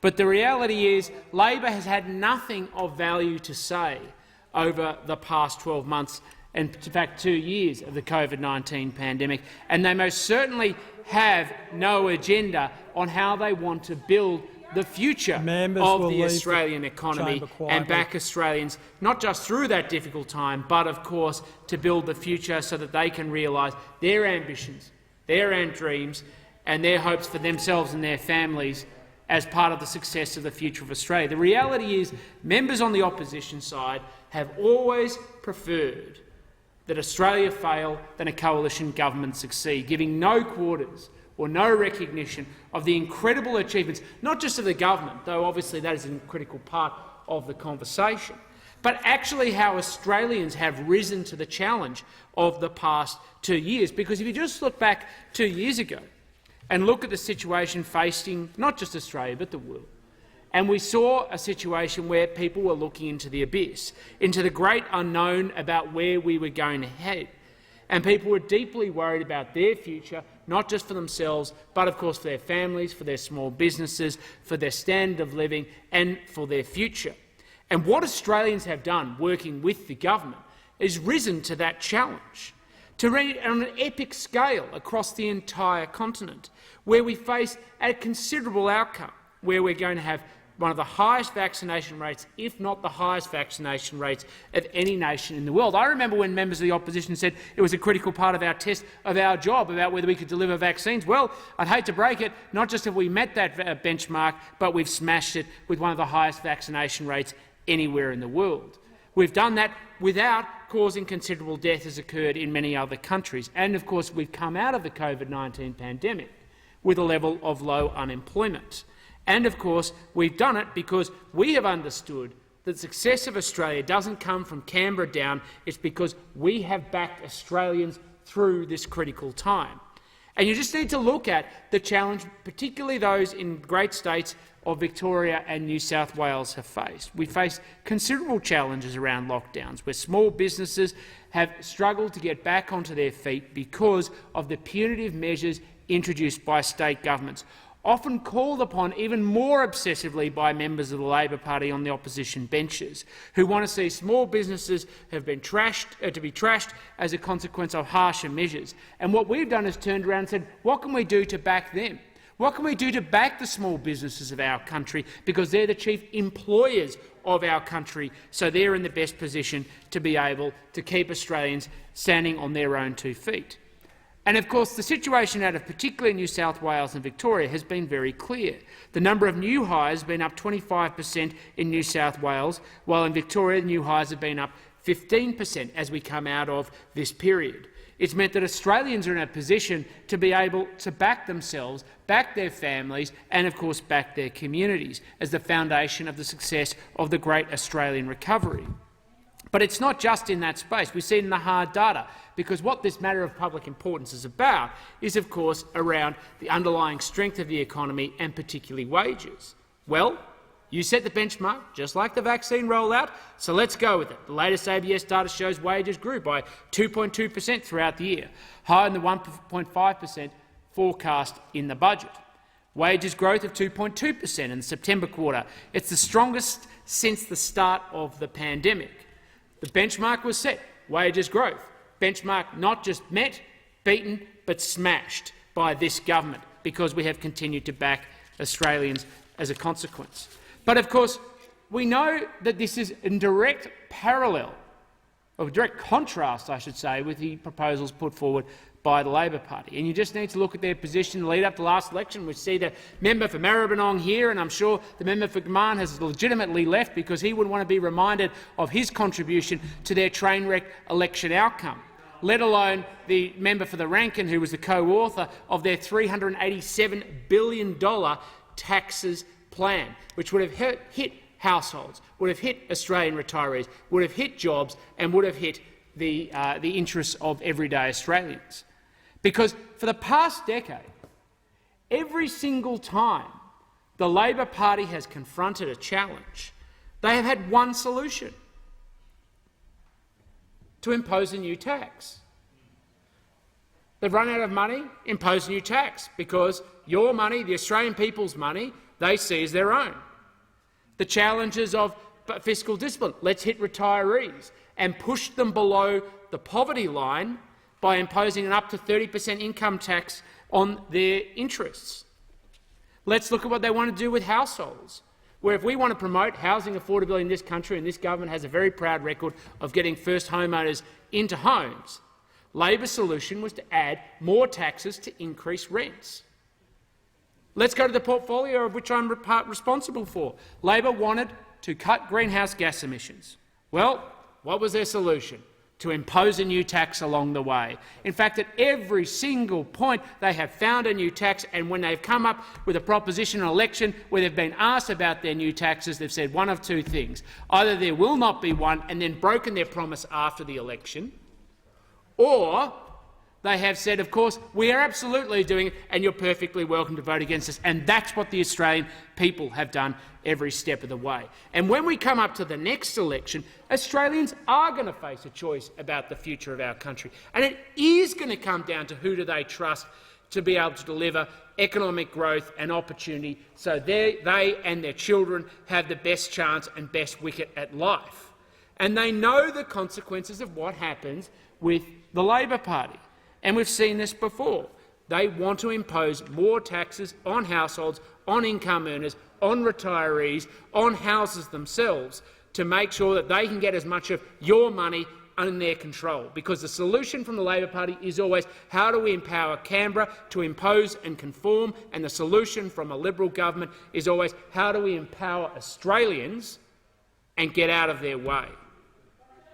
And this is going to be one of the biggest challenges that's going to face the Australian people in the next election. And I know the members of the Labor Party hate us talking about it, but the reality is throughout this entire pandemic period, they have consistently argued why the government should spend billions of dollars more money on the basis of them complaining that they want money to be funneled to certain interests or certain benefits, and what this government has done at every point is been prudent and responsible in how it has spent money to make sure that there has not been needless waste and, of course, needless debt.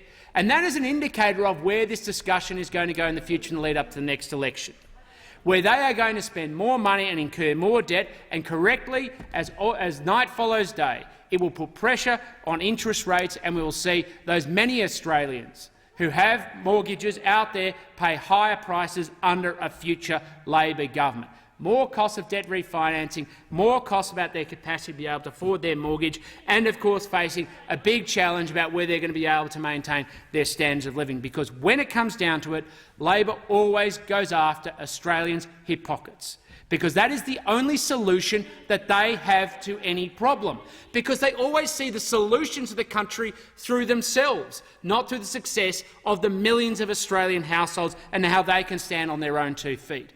But more critically, what this government is doing is making sure that we map out a plan for the future development of the Australian economy in a globally challenging environment towards carbon neutrality. And what we have introduced outlined in the last sitting of this parliament is Australia's first comprehensive economy-wide plan, not just to get Australia to be carbon neutral, But how do we thrive in that environment and lay the foundations for the future economy and future export industries that Australians are going to come to rely upon? And to make sure that we can do so, we can back those industries that are going to have to adjust so they reach a soft landing, and we can back those Australians to be able to secure their jobs so their communities can survive and thrive, and how we can make sure that we build that future that Australians so desperately want. We want a future where every Australian can realise their ambition and their dreams. Labor wants one where their solution is more tax. I call the member for Whitlam. Thanks, Deputy Speaker. Well, in the Melbourne Cup field of economic duds, Scott Morrison's government has come first, second and third. Morrison government. We've had 10 minutes of this joker. We've got to put up with it for another second more. I can understand why you don't want to call the Morrison government. The member will resume his seat if the minister's. Point of order, Mr. Speaker, Deputy Speaker. The member referred to Scott Morrison. He should refer to the members by their proper titles. Okay. I can assure you. The member for Whitlam will continue. Thank you. No point of order. Let me repeat. In the Melbourne Cup field of economic duds, Scott Morrison's government has come first, second and third. The biggest government debt in our nation's 121 years of history. $1 trillion worth of debt. I'm going to say that again. It's a big number. $1 trillion worth of debt. They were going to bring the government, they were going to bring the budget back into balance. Remember the red coffee cups? Whoops.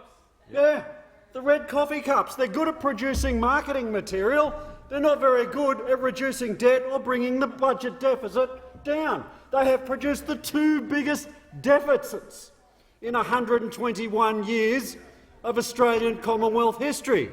They are the second highest taxing government, as the member for Rankin has set out, coming in a narrow second, beaten by a nose, by the government, by the record of the Fraser government under the treasurership of John Howard and under John Howard's government himself. They have overseen the biggest government waste of taxpayer money in our nation's history. Hands down, $20 billion. $20 billion, in fact probably more than $20 billion in taxpayers' money squandered in a program that was supposed to help businesses that were making a loss. These jokers over here gave it to companies that were making massive profits, bumper profits, and sending it on to their directors. $20 billion. The member for Fenner has done a magnificent job at exposing the government's incompetence on this issue alone. Now, I want to make a point about the $20 billion. That's almost as much as we spend on Medicare, and it's twice as much as we spend on the pharmaceutical benefit scheme. These are not small amounts of money. $1 trillion worth of debt, $20 billion squandered. Tell us again how this mob is so good at managing money you wouldn't leave them alone with your pocket money, Deputy Speaker. This comes off the back of the sports routes affair, the car park routes affair, the infamous community development grants, which somehow only go to government-held community electorates. Deputy Speaker, this mob are the champions of routes. I thought the former senator from Western Australia hit the low-water mark when he described the government's wages policy, which suppressed wages, as a deliberate design feature. Is there any surprise that under this government workers' wages are going backwards? They are going backwards at a rate of knots. We've had the lowest wages growth in over 50 years. We used to think it was a design feature, Deputy Speaker, but today we had the spokesman for Industrial Relations in the House tell us that anybody who complained about the fact that their wages were going up was making it up. Anybody who complains about wages problems is making it up. I mean, when these guys talk about coal miners, they don't have in mind the people who go down and run the long walls. They don't have the people who come back from work dirty. When they think about coal miners, they think about Marius Kloppers and Gina Reinhardt. That's the people that they have in mind. Well, Deputy Speaker, if you actually work in a mine, you know the biggest threat to your wages and your job security is the fact that employers are using labour hire to undermine job security and drive down wages, and it's not just in the mining industry, it's rife in the Hunter. I saw the Minister, the Deputy Prime Minister, ducked the question. It's rife in the Hunter. He would not acknowledge that issue, and these blokes reckon we're making it up. Well, I'd welcome their coming out to my electorate or any other electorate and talk about the made-up issue of labour hire. They are so out of touch. Has expired. I call the member for Longman. Thank you, Deputy Speaker. There's a common expression in Australia: there are only two certainties in life, and that is death and taxes. But I'd like to add a third certainty to that, that is the Australian economy will be always better off under a Liberal national government. Every government faces challenges during its term, and this Morrison-led coalition government has certainly had its fair share. A 100-year global pandemic springs to mind. We are now approaching 2 years since the COVID-19 virus first came to Australian shores, and we are still feeling its economic and social impacts. This government acted decisively, and through an unprecedented $291 billion in economic support, we are better placed than most other nations around the world in terms of our economic recovery. In my electorate of Longman, there are many local businesses thriving. We have seen here and in other parts of Australia that employers simply can't find enough staff to fill their vacant positions for both skilled and unskilled positions. Even in the hard-hit hospitality sector, I recently heard from a local cafe owner in Morayfield that for some time now they have been unable to find anyone to work in their newly established cafe. We have seen that the end of the extended lockdowns has kick-started a spending spree and emboldened employers to hire more workers.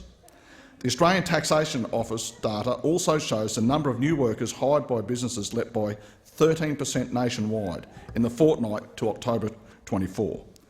And yet I still have employers in construction, agriculture, manufacturing and other industries screaming for staff.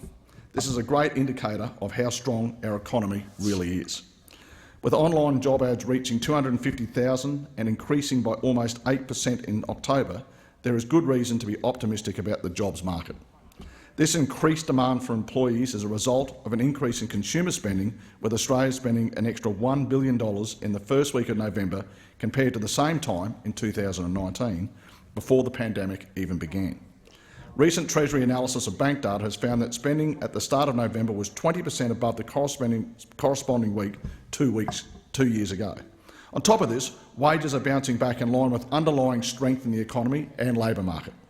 The latest ABS data revealed that wages have grown by 2.2% so far in 2021, higher than the 1.5% forecast in the budget. Private sector wages are 2.4% higher over the year, the strongest growth rate since the start of the pandemic. The RBA has also recently revised up its forecast for wages and now sees the unemployment rate reaching 4% by the end of 2023. This is very positive news, and I'm proud to be part of a government that understands the importance of getting people into work. Not only is it good for the economy as a whole, but it is good for our local communities when we have lower unemployment rates. Crime levels decrease and people's mental well-being is generally improved when they have a job to go to. This government also understands the importance of keeping taxes low. Lower taxes help secure our economic recovery and create even more jobs. Around 64,800 taxpayers in Longman will benefit from tax relief of up to $2,745 this year. Since the pandemic hit, wages are up 2.2%, record tax cuts are flowing to households, and total wages per capita is growing at 6.6%. This is in stark contrast to before the coalition came into government, when real wages were falling and the unemployment rate was at 5.7% and rising. Deputy Speaker, small business has been at the heart of our economic recovery plan. JobKeeper, the cash flow boost, tax cuts and record investment incentives have allowed small business to play a key role in Australia's economic and jobs recovery. As a small business owner myself, I well know the challenges businesses have faced during the pandemic. I've heard from other local business owners who told me how JobKeeper saved their staff from being let go. It's as simple as that. This fantastic initiative by the Morrison government has helped support 4,671 businesses in my electorate of Longman, employing 22,924 staff. On top of this, an extended and expanded job trainer fund will support more than 450,000 new places to upskill job seekers and young people. We already have 1,300 apprentices in Longman, and these new measures will lead to more opportunities for apprentices and trainees with expanded wage subsidies. The Morrison government has delivered the highest number of Australians in trade apprentices on record.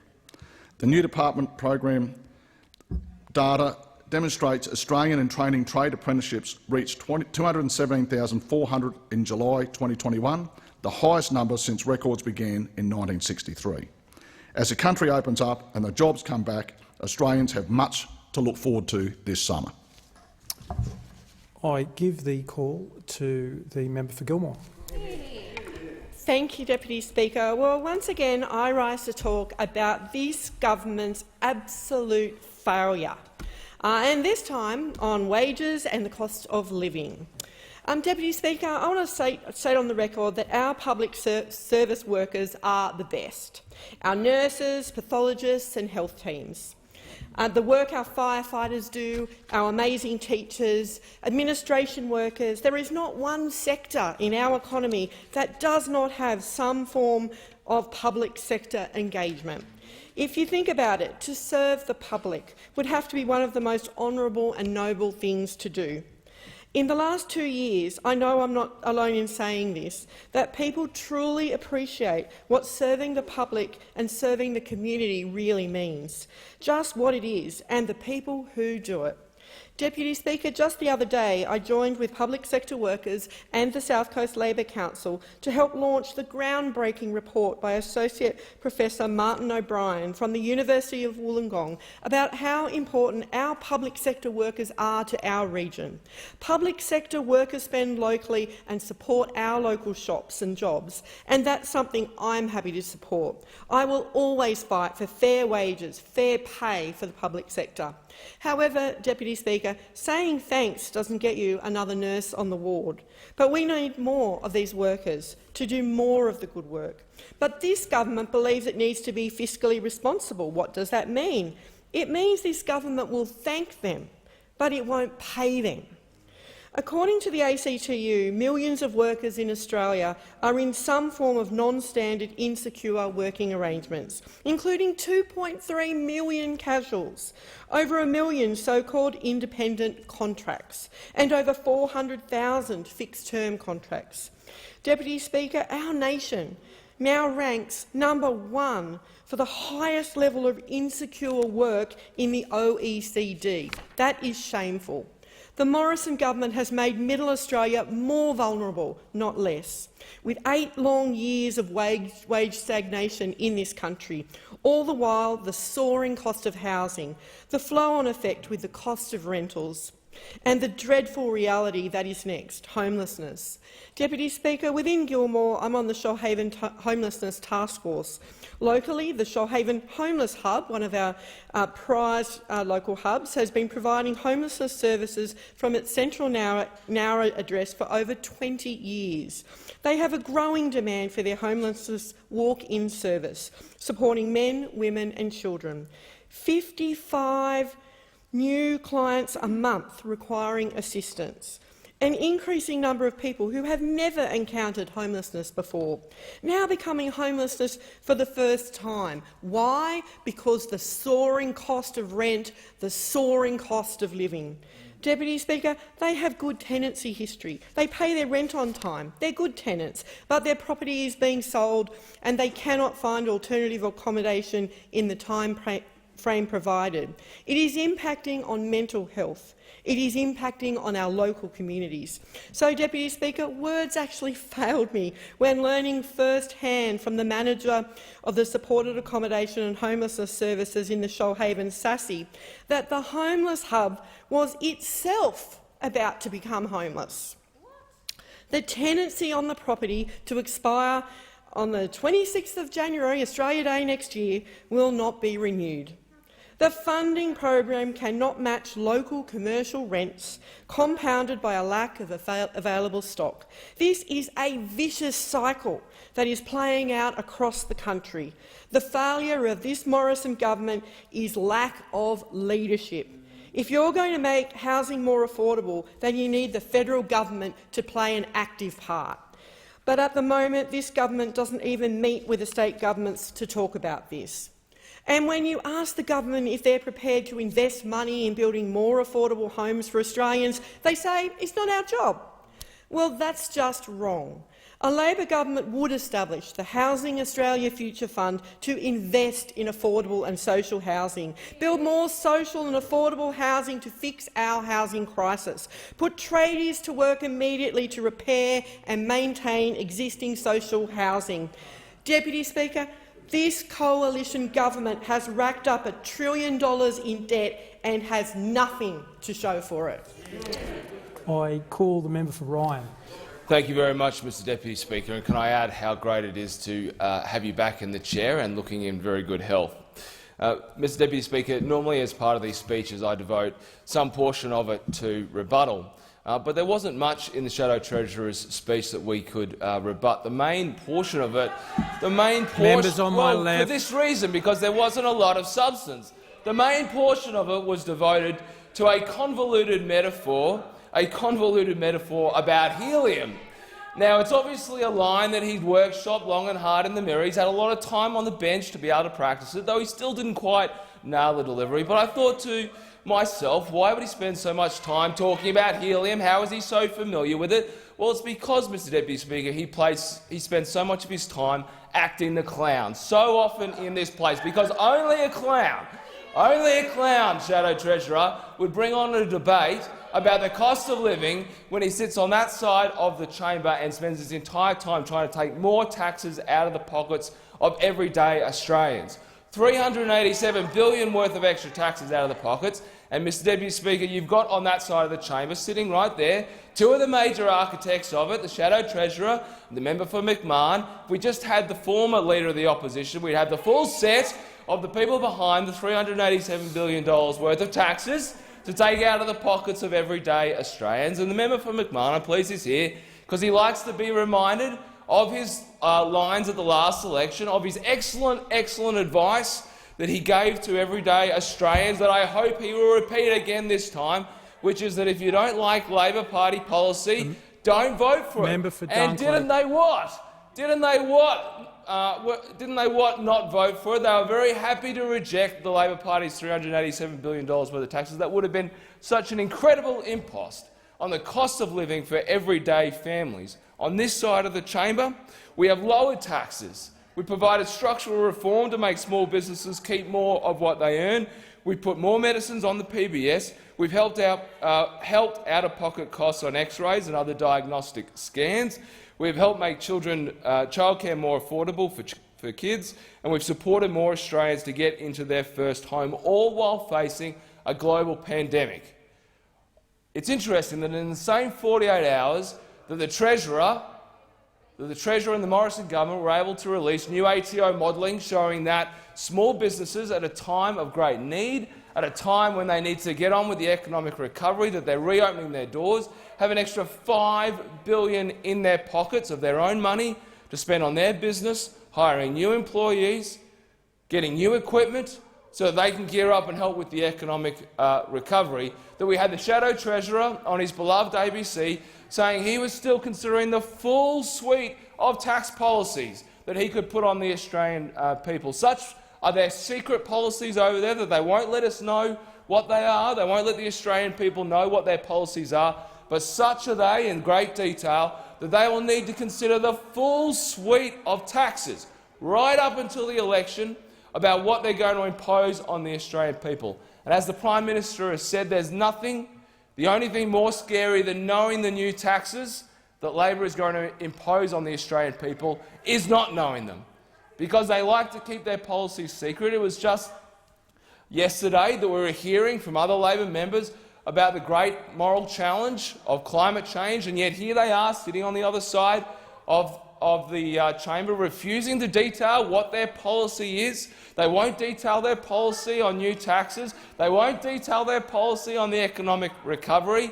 It's clear that they are simply trying to trip and fall into government on the basis that they won't tell the Australian people what they'll do. They'll tell the Australian people as little as possible and hope they just trip and fall into government. Well, we won't allow it to happen, Mr Deputy Speaker. We will simply put to the Australian people that they will always have lower taxes under an LNP coalition government. They will always have a stronger economy under an LNP coalition government than the Labor members opposite. The Labor members opposite simply cannot be trusted to run an economy.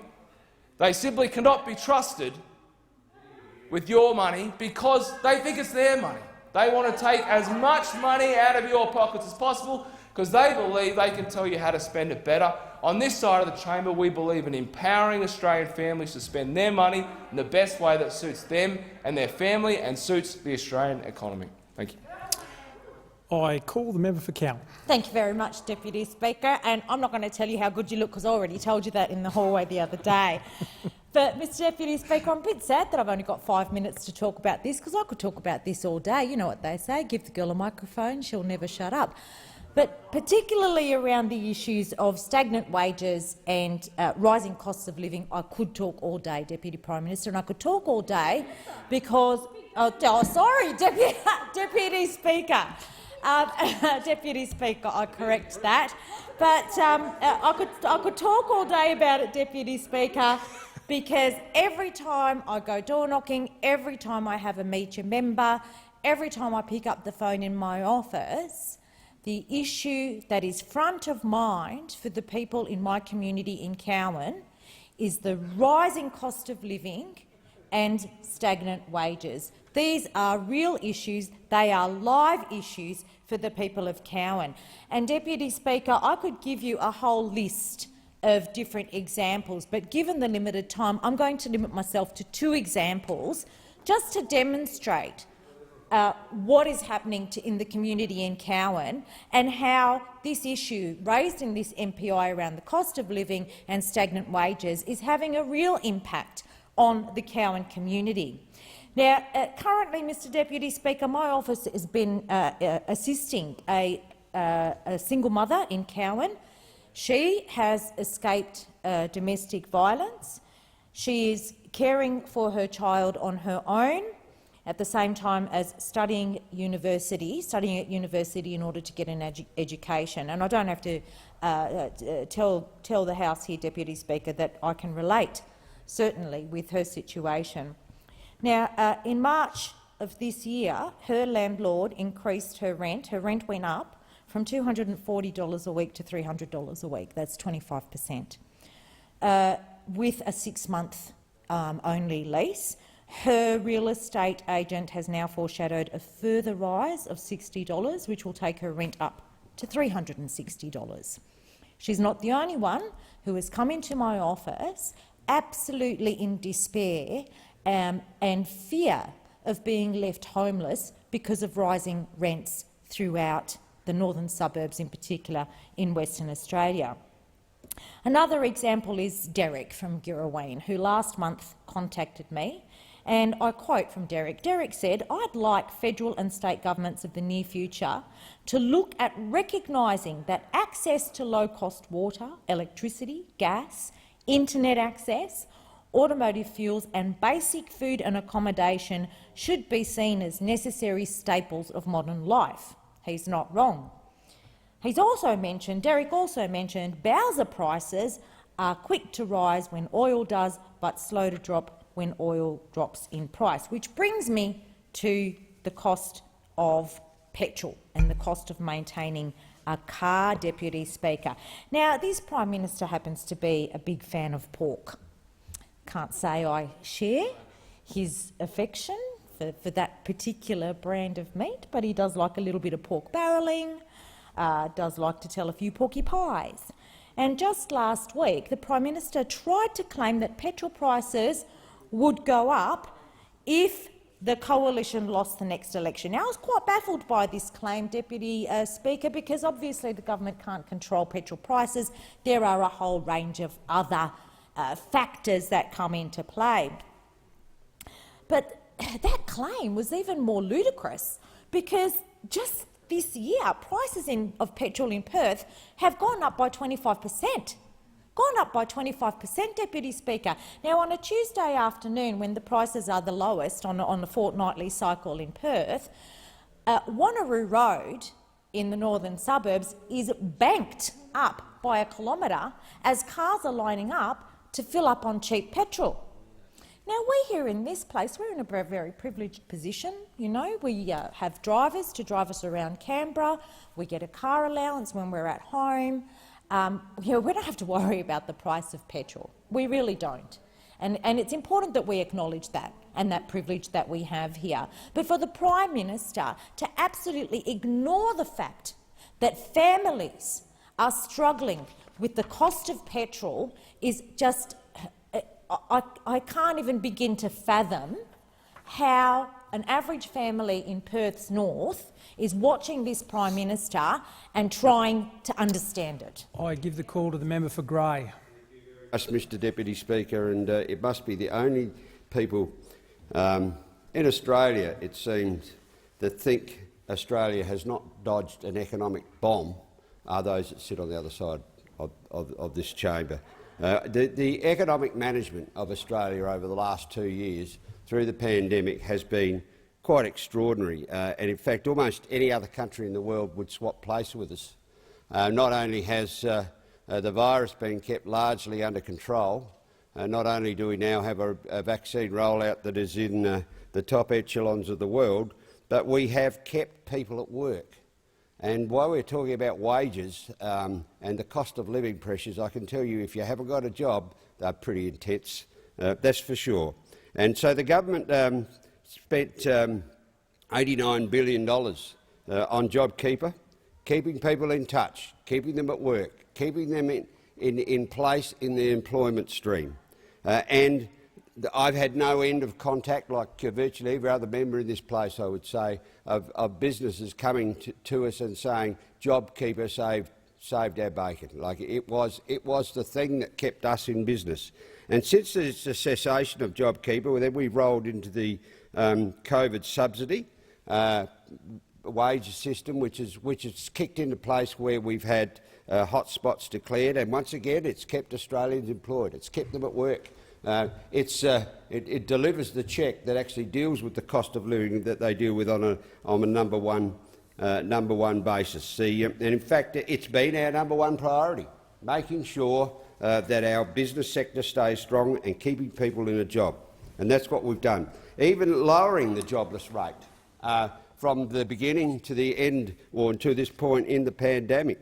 It's 5.2% at the moment. It was 4.6% last month, and that was a bit of a kick up. But considering the lockdowns that we've had in New South Wales and Victoria, that is hardly surprising. But all the indicators are, now that they are opening up their economies, that it will be bouncing back immediately. And in fact, the jobless rate even now is still a full half a point lower than when we came to government in 2013, courtesy of the previous administration. So now the indicators are that the jobs market is running hot. There are 300,000 jobs available in Australia at the moment. And the ABS has just data shows us in the September quarter that there was a 2.2% lift in employment. Now that is really quite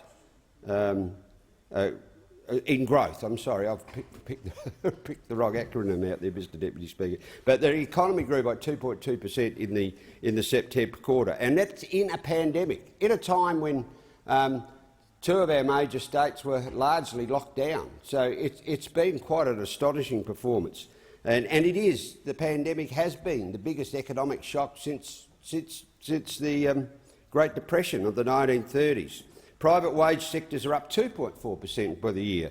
And while there was not much growth early, things are absolutely happening now. And I am to report that the RBA see unemployment as low as 4% by the end of 2023. Now, in fact, we already have shortages right across our economy, not just in the skilled sector, but right across our economy. And in my own electorate, we've got shortages in doctors and nurses. We have shortages of mechanics. We have shortages of shearers. We have shortages shortages of ag workers. We have shortages of aid care workers. We have shortages in people to make coffee. We have shortages in the tourism industry. We have shortages of cleaners. At just about every level, and as sure as night follows day, something will have to happen outrageous in the economy for wages growth not to follow those shortages.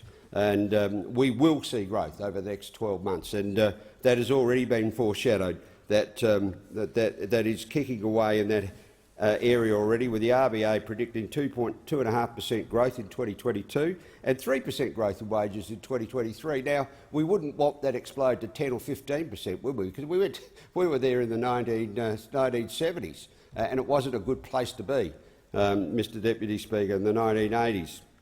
The jobs market is full of opportunity, and we are doing everything we can to join up those people that are unemployed with those jobs that exist. And there is already 347,000 people in training apprenticeships across Australia, and in my own electorate we have over 3,000 in apprenticeship training.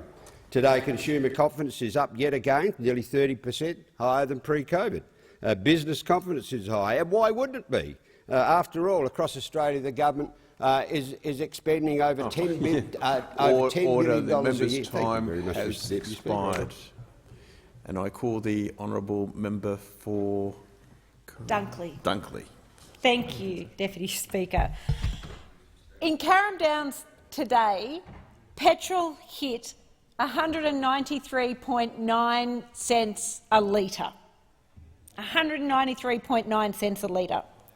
The median rent in Frankston has gone up $1,560 in the last year.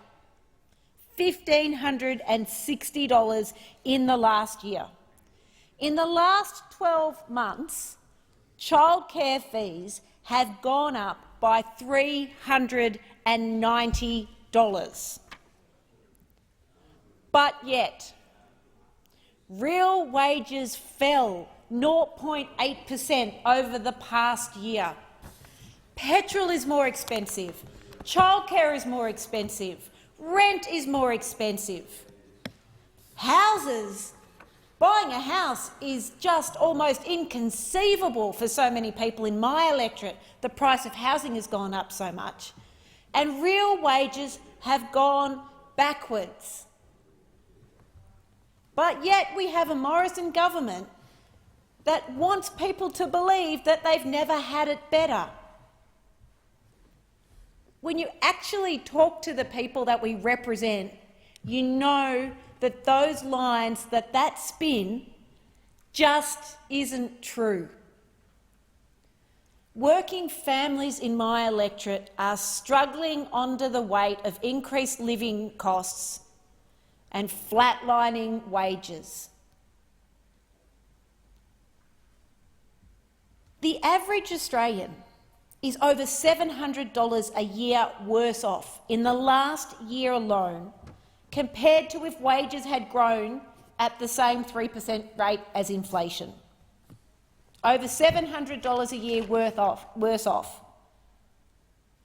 The average family is paying about $900 a year more for their petrol. And childcare fees have gone up by $390 a year. You add all that together, that's a significant burden on families who are struggling, particularly are struggling as they're coming out of the pandemic. Research from the McKell Institute shows that the average Australian worker would be earning $254 more each week if wage growth had continued at the rate achieved under the last Labor government. That's $13,000 a year for families already doing it tough. And that would be before the same job, same pay policy that the Leader of the Opposition has announced that we will take to an election, which would mean that people doing the same job, working side by side, would get paid the same amount. We know that in Australia today there's almost 2 million people who are looking for either more work or just looking for work. We have one of the highest rates of insecure work in the OECD.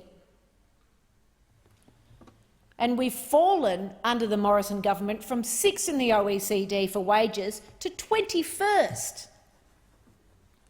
We've fallen from 8th, according to the OECD, in economic growth to 17th in the world under the Morrison government. The millions of workers in Australia are in some form of non-standard, insecure working arrangement. 2.3 million casuals, over 1 million so-called independent contractors, many of which are people forced to get an ABN so they can be an Uber driver or a Deliveroo driver or a cleaner or a security guard or someone who traditionally would have been employed to do the job, but are now apparently their own small business without any of the protections of employment. And there's 400,000 people on fixed-term contracts. Insecure work and the fractured labour market and stagnant wages mean that people in my electorate are struggling to make ends meet. And when you add to that the increased pressure of increased childcare fees, increased cost of food, increased petrol, you know that the Morrison government is failing people. And when the Prime Minister says petrol will go up under Labor, extraordinary. He should look at what's happening under him. I thank the honourable member for Dunkley, and I call the honourable member for Chisholm. Thank you, Mr Deputy Speaker. Despite the challenges of the last 2 years, Australia's economy remains strong. Its fundamentals remain sound, and it continues to prove its remarkable resilience. In line with this underlying strength in our economy and labour market, wages are bouncing back. The latest ABS data shows wages grew by 2.2% through last year, higher than the 1.5% forecast in the budget. Wages growth of 2.2% in the September quarter is the strongest since the start of the pandemic. The figure is even higher in the private sector, with wages up 2.4% over the year, and is expected to get even better. As the RBA governor said this week, wage growth is expected to pick up and is forecast to increase by 2.5% over 2022 and 3% over 2023. Not only are wages rising, but the actual share Australians get to keep in their pocket is greater too, thanks to the Liberal Morrison government's tax cuts. Tax relief has been a big focus for us. We have tax cuts for small businesses, and we have tax cuts for households. The reality is the facts speak for themselves. Take an Australian on $60,000 a year as an example, say a nurse or teacher. It is $6,480 better off as a result of the tax cuts that we have been providing as part of the structural reform that I am proud to have voted on, that we've been taking to our tax system. The best way to see wages grow is to get more Australians into work and continue growing the economy. That is what our tax reforms are doing. Despite the challenges of COVID-19, small and medium businesses have created 600,000 jobs right across the country. Mr Deputy Speaker, Australians know from painful experience that the only thing they can be sure of under a Labor government would be higher taxes. Higher taxes don't increase wages. Higher taxes will take away your hard-earned money.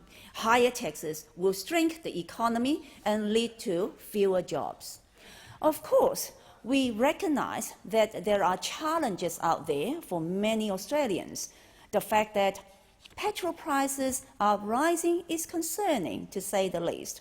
But it is insulting to the intelligence of Australians to suggest that this is anything other than a function of global supply and demand pressures. Australians know that. They see that this is a global problem, not one just affecting our country, and people see through the Labor Party's spin. The Prime Minister has said, and few would disagree, that Australia's economic recovery from the COVID-19 pandemic must be secured by people who have a track record of economic management. So, let's have a look at the Labor Party's record. With respect to the cost of living, the proof is in the pudding. Under Labor, the cost of living was up by 2.7% on average during the last term in office.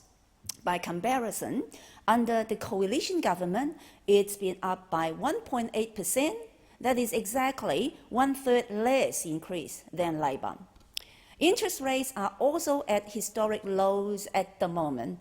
What it means is that somebody with an average $500,000 mortgage over a 30-year tenure will be $600 a month better off today than they would have been under Labor when interest rates were higher.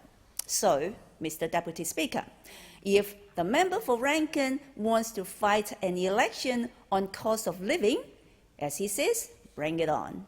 Thank you. I thank the honourable member for Chisholm. The discussion has concluded. Order. I have received messages from the Senate returning the following bills without amendment. Security Legislation Amendment, Critical Infrastructure Bill 2021 and Counter-Terrorism Legislation Amendment, High-Risk Terrorist Offenders Bill 2021. Clerk. Government business. Order of the day number 1, National Redress Scheme for Institutional Child Sexual Abuse Amendment, Funders of Last Resort and Other Measures Bill 2021. Resumption of debate on the second reading. Order. The question is that this bill be now read a second time, and I call the honourable member for Barton.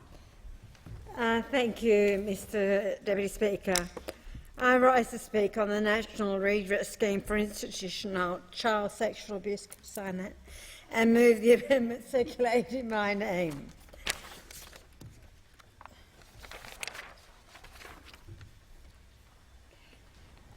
The amendment reads that all words after that be omitted with a view to substituting the following words. Whilst not declining to give the bill a second reading, the House notes A. The Royal Commission into Institutional Responses to Child Sexual Abuse estimated 60,000 survivors will be eligible for redress. B. As of March 2021, after almost 3 years of operation, the National Redress Scheme has seen only 5,275 payments made. C. The average processing time for a claim under the scheme is over a year. And D. The government has not implemented all the recommendations of the 2-year review of the National Redress Scheme. And 2. Calls on the government to work with states and territories to A. Lift the cap on redress payments to $200,000 as recommended by the Royal Commission. B. Fix the assessment matrix so it properly takes into account the impact of abuse. And C. Provide ongoing support for survivors. So the journey of the redress scheme goes something like this. The Royal Commission announcement was in 2012, made by the former Prime Minister Julia Gillard. Then we saw the interim report in 2014, which recommended the establishment of a redress scheme. Then we had the Royal Commission's final report in 2017, and the redress scheme beginning in July 2018, 4 years after it was recommended. In October 2018, which we all remember, of course, was the apology. Throughout this journey, the Government of Australia called on survivors of institutional sexual abuse to do some of the hardest things, promising it would be a journey the people and the Government of Australia would support. Survivors were told that after years and decades of not being heard, Australia would listen to their stories. Survivors came forward in trust and bravery to tell their stories, often reliving the most traumatic experiences of their lives. While the redress scheme cannot right the wrongs of the past, it can go some way to providing a sense of justice. This was part of the pact Australia made with survivors, that we would hear their stories and we would do something about it, and we would believe them. Survivors deserve a scheme which acknowledges the stories they told. They deserve that scheme to be in place and working now. They have waited long enough. The scheme we have today needs changes to make sure it delivers on the promise Australia made.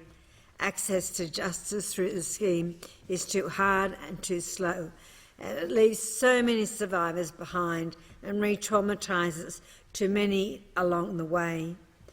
The Royal Commission estimated, as I indicated in my second reading amendment, 60,000 survivors would be eligible for redress. The government has simply not done well enough giving people access to the scheme.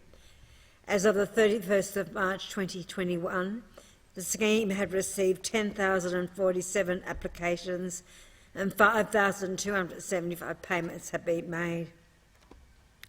A Senate estimates hearing last year revealed that the average processing time was 12 to 13 months. Many take longer. The Joint Committee on the Implementation of the National Redress Scheme heard it took 17 months for one applicant to have their application finalised, and that's way too long. And I've met with survivors whose application cannot progress at all because institutions have still not joined the scheme, or who have faced years of delay because institutions simply will not do the right thing. A redress scheme focused on helping those who need it would not make access so hard. A redress scheme focused on helping those who need it would not compound trauma and re-traumatise.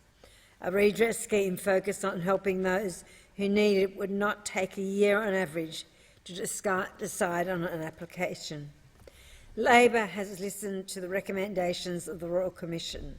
Labor has listened to the second anniversary review. Most importantly, Labor has listened to survivors and what they say they need from the scheme. The government seems determined not to listen. They seem determined to put Australia's responsibility to survivors to one side.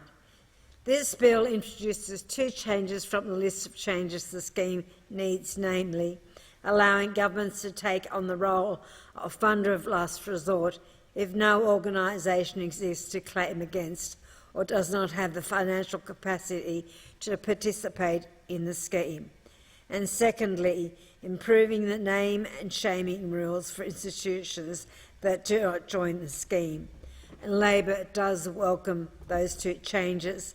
We have been calling on them for a long time. These are changes, as I said, Labor has been calling for because we have listened to survivors. They are changes the government could have made earlier. Indeed, they are changes the government should have made earlier. These changes are not yet another example. These changes are yet another example of the government being dragged years too late to things they could have done immediately. It doesn't need to be this way. The government could listen to Labor, to survivors, to their own reviews and do the right thing now. They don't need to take years to come around to doing the right thing, the thing Labor and survivors have been calling for. They don't need to make the changes we're calling months or years apart. They could do it now. This bill goes some way to meeting Labor's call for governments to act as a funder of last resort. The reality is that for many survivors, there are no surviving institutions that can be held to account. People should not miss out on redress because of this. Government, on behalf of all Australians, have a moral responsibility to step up and help provide justice. This bill would not automatically make government funders of last resort, but will remain a case-by-case. That will remain a case-by-case decision. And I implore all governments to make quick and compassionate decisions about becoming a funder of last resort. It is the right thing to do. Labor supports this change as an improvement to the scheme overall, but the government could and should go further, including by taking up Labor's suggestion that where a recalcitrant institution refuses to join the scheme, a payment can still be made to a survivor, with the government responsible for recouping the cost from institutions through the tax system or other means. Because even with the changes in this bill, there would still be thousands of people who cannot access this scheme, simply because the responsible institution has not joined the scheme. I'm not arguing that institutions should be let off the hook. That would be morally wrong. But there is more the government could do to secure redress for survivors. Too many organisations are still ducking their responsibilities.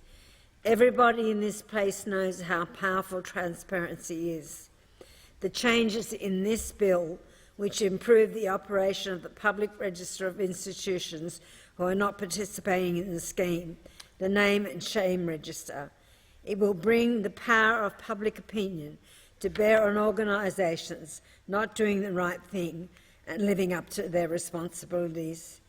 These changes represent improvements to the scheme and will be supported by Labor. But over 3 years since the redress scheme started, this is pressure that should have been brought to bear long before now. At the same time, these changes will not result in a scheme that sees Australia live up to its promise to survivors. The list of important and necessary reforms is much longer than what is addressed in this bill. From the second anniversary review of the scheme alone, the government has failed to act on recommendations for the following: face-to-face application processes for First Nations, cold and disability communities, lifelong access to counselling for all survivors, improving the quality, scope and geographic spread of support services, including financial counselling, developing a survivor improvement charter to set expectations around privacy service standards, changing the limit of one application so that changes in circumstances and additional information can be taken into account, allowing applications from non-citizens, non-permanent resident prisoners, those with serious criminal convictions, care leavers if they were abused in care between 18 and 21. 21 was the age of majority until 1974. Amending the standard of proof to reasonable likelihood, and fixing the assessment matrix so that penetrative abuse is not the sole indicator of the severity of abuse and the existence of extreme circumstances, so that higher payments can be received by more people who have suffered abuse. And this is particularly important to survivor organisations. Combine payments for the recognition of abuse and the impact of abuse. Currently, payments depend mostly on the type of abuse, not its impact. The term penetrative is removed in acknowledgement that trauma is caused in many ways. Making the assessment guidelines public so survivors know how decisions are made. Introducing a minimum payment of $10,000, even where a prior payment would have otherwise reduced the payment to a lesser amount. Currently, some people are receiving payments of $5,000 or less. Ending the indexation of prior payments, another issue very important to survivor organisations. Changing the internal review process so that there is more information, a simple template, and an initial payment cannot be reduced by review. ensuring that government is a funder of last resort for all applications where there is no participating institution, improving the consistency of decision-making, giving both survivors and institutions input into the scheme's operation, ensuring the payments of stolen generation survivors for non-sexual abuse are not deducted from redress payments, significantly improving the redress IT system, significantly increase the staff cap on the scheme and stop relying on contract staff, and of course improving communications and outreach to different communities and building trust. I spoke to a survivor just yesterday who had been, in my view, duped by some legal firms out there who are cashing in on this, and I think it's reprehensible. Labor spent many years calling for the introduction of early payments scheme to ensure the elderly or unwell do not miss out on redress. The government finally came to the table a little earlier this year. It should not have taken years for the government to come around and do the right thing. By definition, it would have helped those very people who have died waiting for redress. Such a shame. Or become so ill and frail that they are more limited to what they can do with any payment. It is particularly sad how long this has taken, because it doesn't even cost anything. It just brings forward part of people's payment. A government that had the needs of survivors front of mind would not need to take years of pressure to make simple changes that don't cost anything but make a massive difference in people's lives. Survivors have also criticised the scheme for caps on payments, indexation of prior payments and the deduction of unrelated prior payments, including stolen generation payments, which I've referred to. There are concerns this is pushing survivors to give up or seek justice outside the scheme through more difficult, costly and lengthy civil claims. These are the very things the schemes were designed to avoid. Currently, some survivors are receiving, as I said, payments of $5,000 or less. Labor is once again calling for the indexation of prior payments to cease completely, as well as to ensure that unrelated payments are not deducted. This includes, as I said, stolen generation survivors of non-sexual abuse.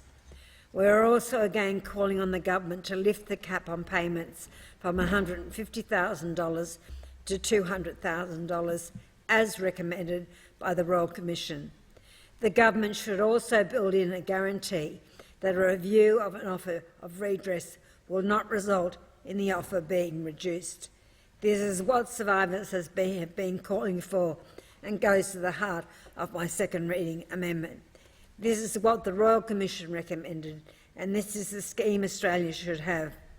The government has again failed to change their arbitrary assessment matrix, changes survivors have long been asking for. The government's assessment matrix sets low the arbitrary payments for the impact of abuse based on the kind of abuse, not the scale of its impact on survivors' lives.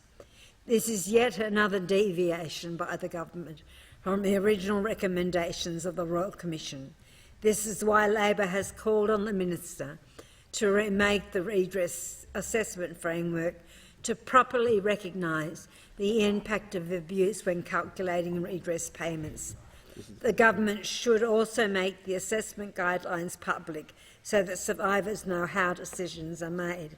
And the second anniversary review has called for a change in the internal review process so that there is more information for survivors or applicants, a simpler template, as well as the provision of an initial payment that cannot be reduced by the review. It also called for the amendment to the standard of proof to reasonable likelihood. The whole purpose of the scheme was to end the hurdles and high barriers to access to justice that civil litigation presents. It's time the government honoured the purpose of the scheme and gave survivors access to the justice they deserve. The scheme as it stands fails to provide the ongoing psychological support that survivors have been calling for and the Royal Commission originally recommended. The changes in this bill do nothing to address the needs of survivors. In many cases, people have been provided with as little as $1,250 to cover future counselling and psychological care. Many survivors will likely need counselling and psychological care from time to time throughout their lives, or for their whole lives. A redress scheme that took the needs of survivors as its first focus would provide lifetime psychological support and counselling. That is what Labor has been calling for, because that's what survivors say they need. Mr Deputy Speaker, in conclusion, the government always claims that the changes needed to make the scheme everything it should be requires agreements from the state. They're right, it does. That's not a reason to stop trying. That is a reason to take action and to show leadership. That's what Australians expect. That's what survivors deserve. If the Minister has found any state government resisting both the right thing, tell us who they are. Don't let them stand in the way of this country doing the right thing by survivors and doing it now. Thank you, Mr Deputy Speaker. I thank the honourable member. Is the amendment seconded? And I call the honourable member for Shortland. I second the amendment and reserve my right to speak. I thank the honourable member for Shortland. The original question was that this bill be now read a second time. To this, the honourable member for Barton has moved as an amendment that all words after that be omitted with a view to substituting other words. If it suits the House, I will state the question in the form that the amendment be disagreed to, and I call the honourable member for Moncrieff. Well, in September, I spoke on a similar bill regarding the National Redress Scheme, and I expressed my sadness and sympathy for all victims of child sexual abuse, and that I stand in this place and dare to speak of the unspeakable tragedies that have been forced upon the innocents of our nation. And since the Morrison government introduced the National Redress Scheme, the justice that has always seemed unattainable is no longer out of reach, enabling healing and restoration of the lives of those survivors of institutional child sexual abuse. Survivors of abuse carry a deep burden which should never have come to bear, Mr Deputy Speaker. Coming to terms with the trauma of such horrific acts is not as simple as putting a band-aid on a paper cut. The pain runs so much deeper. It's endured for lifetimes, and in many cases it will never truly leave the psyche of victims at the hands of institutions and individuals with a desire to inflict their deranged harm on innocent souls. And I speak directly to survivors when I acknowledge the National Redress Scheme for many will not fully heal your physical and mental wounds, but it plays a role in beginning your healing journey. As Australians, as a nation and as a government, I say we support you, we hear you and we believe you. No matter how long it's taken for you to bravely come forward, mustering the courage to share your story is life-saving. It encourages other survivors to share their stories, and it creates a ripple effect of change so we as a nation can eliminate the risk of possible perpetrators harming children and vulnerable individuals now and into the future.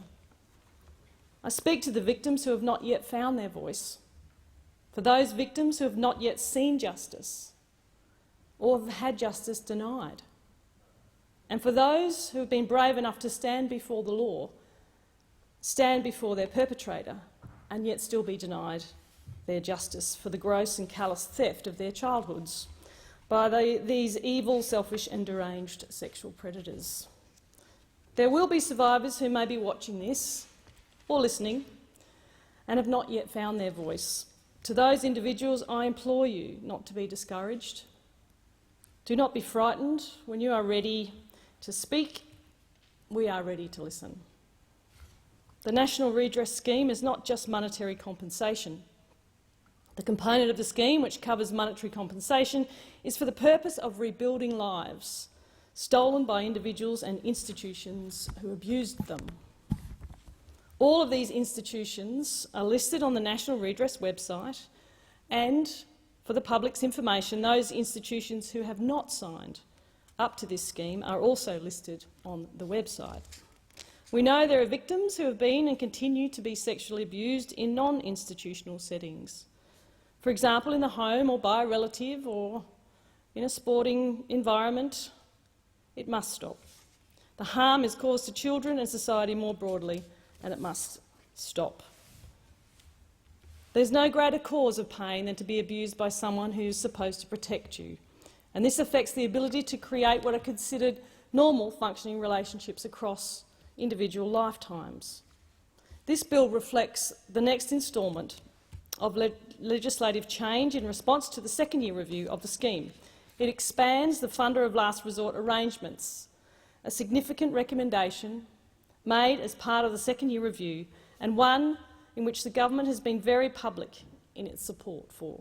The bill also strengthens the legislative basis on which institutions are publicly named as having not joined the scheme, which makes the current practice clear and administratively efficient.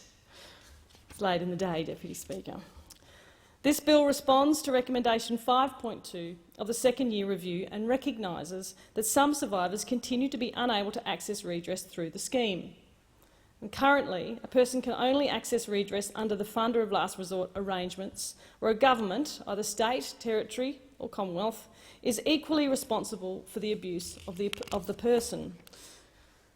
This bill recognises that regardless of whether a government was involved in the abuse of the person, where the institution responsible for the abuse no longer exists or does not have the financial capacity to participate in the scheme, the impacted survivors, victims, should have the opportunity to access some redress. Expanding further funder of last resort arrangements will increase access to the scheme for those survivors and those victims, Mr Deputy Speaker. Survivors should also be informed about an institution's status in joining the scheme through public naming of relevant institutions, so they can make informed decisions. Public naming has also proven successful in encouraging institutions to join the redress scheme. This bill expands the funder of last resort arrangements to allow state and territory governments to be a funder of last resort, regardless of whether a government was involved in that abuse of the person and where the institution responsible for the abuse may no longer exist. This will increase access for survivors who would otherwise be unable to access redress through the scheme and may have limited ability to pursue civil litigation. And that would be very many Australians out there that have the limited ability to do that. Wherever possible, an overarching institution that is affiliated with the defunct institution will be called on to take responsibility. However, there is no such parent institution. Governments can step in and enable access to that redress in that case. The bill provides that a government can be a funder of last resort for an institution that is unable to meet the legislative requirements to participate in the scheme. An institution cannot be declared as participating in the scheme unless there are reasonable grounds to expect that they can discharge their liabilities and obligations under the scheme. An institution that does not have the financial capacity to pay its redress liabilities would not meet this requirement, Mr Deputy Speaker. The costs of the redress in this case falls on the relevant governments and ensures that institutions that still exist but have no financial capacity have a role to play in working with those survivors. The amendments mean that survivors naming these institutions will now have the ability to access that redress, and that's good news for Australians who are affected by this redress scheme or able to reach it. The government has committed more than $80 million over 4 years in the 2021-22 budget to support the implementation of recommendations of the review. This includes $22.8 million over 4 years from 21-22 for the Commonwealth's share of cost for expanding funder of last resort arrangements. The cost will be shared 50-50 with the relevant state and territory government for applications progressed under the expanded funder of last resort arrangements. This bill Deputy Speaker, builds on action already taken by the Australian government. As I mentioned before, I spoke on some of the recommendations that we implemented in the last tranche of legislation. The government introduced a range of measures, including an advance payment for elderly and terminally ill applicants through the National Redress Scheme for Institutional Child Sexual Abuse Amendments Act 2021, which was passed by this parliament in September this year. This bill does not represent the end of the work the Australian government, the Morrison government, is undertaking in response to the review. There is much work on the road ahead, many more recommendations to be implemented, Mr Deputy Speaker. The government is also progressing implementation of a range of recommendations as a priority, which do not require legislative change to improve the survivor experience and operation of the scheme more broadly. For example, work is underway in consultation with scheme stakeholders, including through co-design processes to improve the application form and process to better engage with survivors. Other more complex recommendations require further development work and consultation with state and territory governments and scheme stakeholders. Major changes to the design of the scheme and to legislation require agreement from state and territory governments, and decisions cannot be made unilaterally. The government is continuing to work with states and territories on all of these matters, Mr Deputy Speaker. The staged and considered approach to responding to recommendations was outlined in the interim Australian government response to the review. The government plans to release a final response to the review early in 2022. Now, I'm aware that some stakeholders suggest the maximum redress payment be increased from $150,000 to $200,000, consistent with the Royal Commission's recommendation. The maximum payment of $150,000 was the amount supported by states and territories in the establishment of the scheme some time ago. It balances the need to recognise the wrongs suffered by survivors while encouraging institutions to participate and continue their participation in the scheme. The current average payment amount is over $85,000, which is higher than the average payment of $65,000 that was suggested by the Royal Commission, Mr Deputy Speaker. It's important to note that the independent review did not make a recommendation to increase the current maximum redress payment to $200,000. Robin Crook concluded that increasing the maximum payment could have significant negative impacts on survivors, institutions and the scheme more broadly. This includes risks to institutions that have been predicated their participation in the scheme based on the $150,000 cap. It makes sense. Leaving the scheme or refusing to join the scheme, which would be detrimental to victims and survivors, and that's the last thing we want to do, Mr Deputy Speaker. Rather than increasing the maximum payment, which was not a review recommendation, the government is of the view that energy and resources should instead be directed at changes to the scheme that will improve the integrity, fairness and access to it. The Morrison government supports, in principle, the recommendation to improve the equity, scope and quality of counselling support by ensuring all survivors have lifelong access to trauma-informed redress counselling. Progressing this recommendation requires agreement by all jurisdictions of the government, and the government will consider it in consultation with state and territory governments, service providers and, of course, other stakeholders. The Australian government notes recommendation 5.1b of the review that all internal reviews of redress offers are without prejudice to the original determination. The review also recommends further changes related to internal reviews, including the ability to provide more information. The government acknowledges the benefits of allowing further information to be provided and the greater procedural fairness that this will ultimately offer. Now, under current arrangements, Deputy Speaker, prior payments are only considered relevant if they are made by the institution in relation to the sexual abuse or related non-sexual abuse covered by the scheme. Stolen generations payments, which are not made in recognition of the abuse covered by the scheme, are not considered prior payments, and I'm sure that's also welcome. The government works closely with states and territories to identify and to understand the components of each stolen generation payment made. We'll continue to work with our colleagues on the issue to ensure only payments that are relevant are considered under the scheme. And now, following the review, the scheme has consulted survivors, advocates institutions, state and territory governments on the government's response and implementing action on review recommendations. The Ministers' Redress Scheme Governance Board, comprising of the Commonwealth and state and territory ministers responsible for redress, was consulted on this bill. And in accordance with scheme governance arrangements, the board has agreed to the changes contained in this bill. The scheme is voluntary and institutions are not mandated to participate. Redress payments are made to survivors by the Commonwealth and recouped from institutions in arrears. And without the proper legal arrangements in place between the Commonwealth and the participating institutions, there's a risk that funding may not be recouped. Monetary payments are only one part of redress, Mr Deputy Speaker. Applicants are also entitled to a direct personal response from the institutions responsible for their abuse, and often, more times than not, that would mean more, actually, than the financial payment. Without institutions signing up to the scheme, the government would not be able to offer this important part of redress to applicants. So I encourage all of those Australians who have been affected by childhood sexual abuse to come forward and apply for redress that you are absolutely entitled to. Thank you, Deputy Speaker. I thank the honourable member for Moncrieff.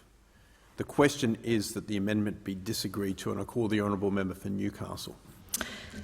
Thank you, Deputy Speaker, and I am very pleased to rise to make a contribution to this debate this evening and to support the amendments moved by the member for Barton earlier.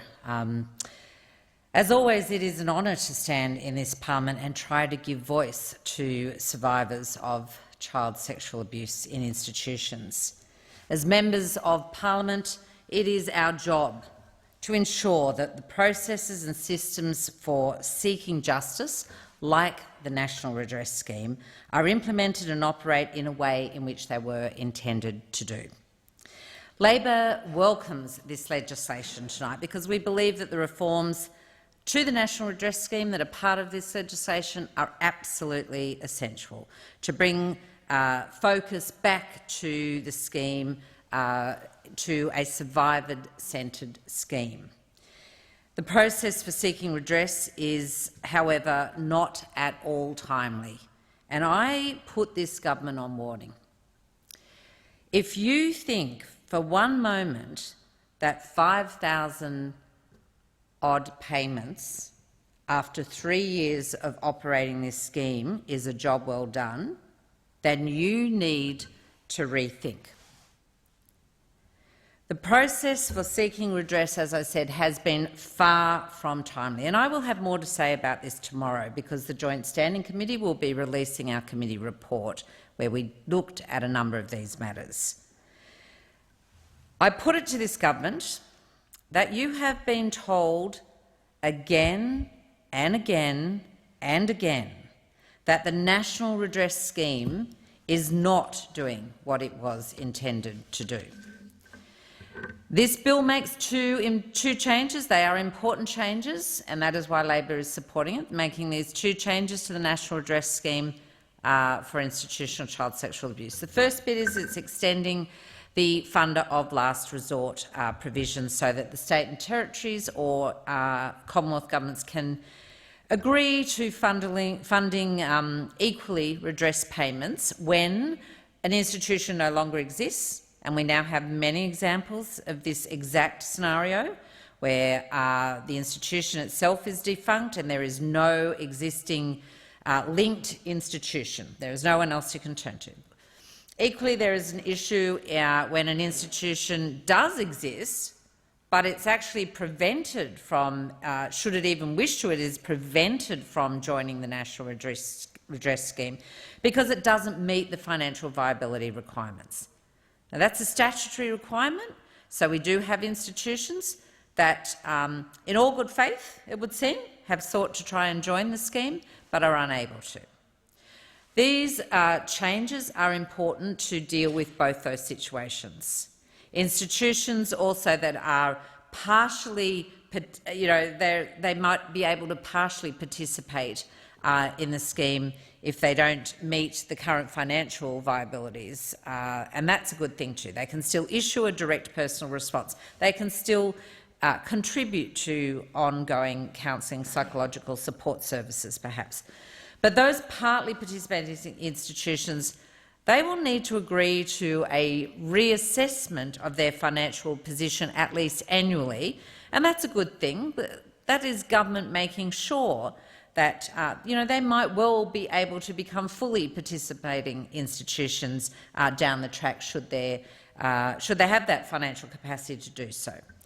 And governments can agree to equally fund redress payments for those partially participating institutions in the meantime. Secondly, this bill goes to further extensions of the public naming of institutions that refuse to join the scheme, and that is by allowing the public naming of an institution that hasn't joined the scheme, but it has an application before it. It equally would allow for the public naming of an institution that has not joined the scheme and is reasonably believed to be associated with abuse. These are good things in this bill, and that's why Labor will be supporting this bill. But do they go far enough? Is this the best that we can do for survivors? No. There are many shortcomings in this scheme, and indeed the failure of the government to bring forward legislation in a timely manner to deal with what have been known shortcomings, not for 1 year, not for 2 years, but for the entire 3-year operation of this scheme. I have lost count of the number of times I have reported to this parliament on these shortcomings. I will again tomorrow. But let's deal with the legislation before us now. There was a joint standing committee in the previous parliament that shone a big light onto a number of these shortcomings. There is a joint committee that exists for this parliament. We have delivered 2 interim reports. We'll be delivering the second one tomorrow. There will be another final report. We've had a statutory independent review conducted on the 2nd anniversary. And you know what? Each and every one of those reports has had pretty much the same thing to say. So there is a real question for this government. Why didn't you listen in 2019? Why didn't you listen in 2020? Are you going to listen in 2021? There are many people, many survivors of child sexual abuse, who currently do not have access to the National Redress Scheme. And this is a matter that I will come back to in a moment. But as I said, there have been many occasions that I have stood in this House to argue the point that this National Redress Scheme must be unswervingly focused on ensuring that every decision we make as legislators is done so in the best interests of survivors. It must be trauma-informed in its approach and its practice. That is the job for us as legislators here. We were all party to, or this parliament made a national apology and committed ourselves to delivering justice. So that is the responsibility of all of us that stand in this parliament today. And there are survivors of child sexual abuse in institutions who have consistently told us about their concerns of this National Redress Scheme and its many inadequacies since day one. So don't be telling me now that we're going to do a co-design and sit with survivors. Survivors have sat in good faith for 3 years now, talking to this government, giving evidence in joint standing committees, public hearings, talking to the independent statutory review. The question is this government prepared to listen?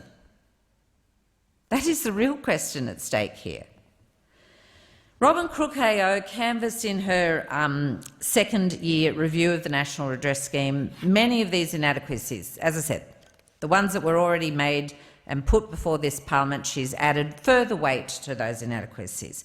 Her report reinforced many of the issues that we'd already known, that this government's been put on notice about since 2019. There have been, as I said, many reports since the Royal Commission and the commencement of the redress scheme, and many have highlighted subsequent reports since the introduction of the scheme that the scheme isn't working as planned. And that's the golden opportunity to, find out what is not working and to find a remedy. You don't hide things under the rug, you don't try and run away from those problems. You front them squarely and you find a way to deliver a just outcome for survivors. It's, as I said, incumbent on all of us to acknowledge that the changes presented in this particular bill are good, but they should have been implemented years ago. We should not have waited to 2021 and nearly the end of 2021 for this to happen. Let's remind the House that the Royal Commission's recommendations on this issue of funder of last resort was very, very clear. It said in its conclusions, the Royal Commission said in its conclusions that there is a broader social responsibility that goes to caring for and delivering justice for institutional child sexual abuse survivors. The Royal Commission report says, and I quote, "Although the primary responsibility for the sexual abuse of an individual lies with the abuser and the institution they were part of, we cannot avoid the conclusion that the problems faced by many people who have been abused are the responsibility of our entire society. The broad social failure to protect children across a number of generations makes clear the pressing need to provide avenues through which survivors can obtain appropriate redress for past abuse. In addition to this broader social responsibility, and this is the part I want this House to listen to, I quote from the Royal Commission, governments may also have responsibilities as regulators and as guardians of children." Damn straight there are responsibilities from this parliament. For some time now, Labor has called on the governments, for all governments to act as funders of last resort to ensure there are not inequities baked into this scheme for survivors. I noted at the beginning of my speech that there are many survivors today who have absolutely no access to this redress scheme. That is a gross inequity. And if this government isn't prepared to look hard at ways in which we can deliver justice for all survivors, then that will be a gross failing. You will be marked down in history as having failed to deliver and honour that apology, that commitment that we as a parliament gave to survivors. While this bill aligns with Labor's position, it does not provide certainty for all survivors by any stretch of the imagination. Not everyone can, as I said, access this scheme as it is currently framed. Indeed, the Joint Standing Committee heard horrific evidence from survivors of Congratulatory Communications, a cult-like organisation that has to date just flatly refused to join this scheme, denies that it has that there is any legitimacy to the survivors' allegations of child sexual abuse. Now, sadly, there are no levers that are currently on the table that have been effective to bring Congratulatory Communications into this scheme. They are not a registered charity, so that lever for the Commonwealth doesn't work. They are not receiving government funding, so you can't threaten not to deliver that funding. There is some serious thinking to be done by this government as to how to deliver justice to those brave people like Michelle Ring, who gave evidence despite all of the possible ramifications that might have for her as an individual, her job, her life. It is a traumatic thing for survivors to repeat their stories, but then to be told by the abusing institution, we don't believe you and we are not joining this scheme and you will never get justice. Imagine how that feels. Just imagine for one moment how that feels.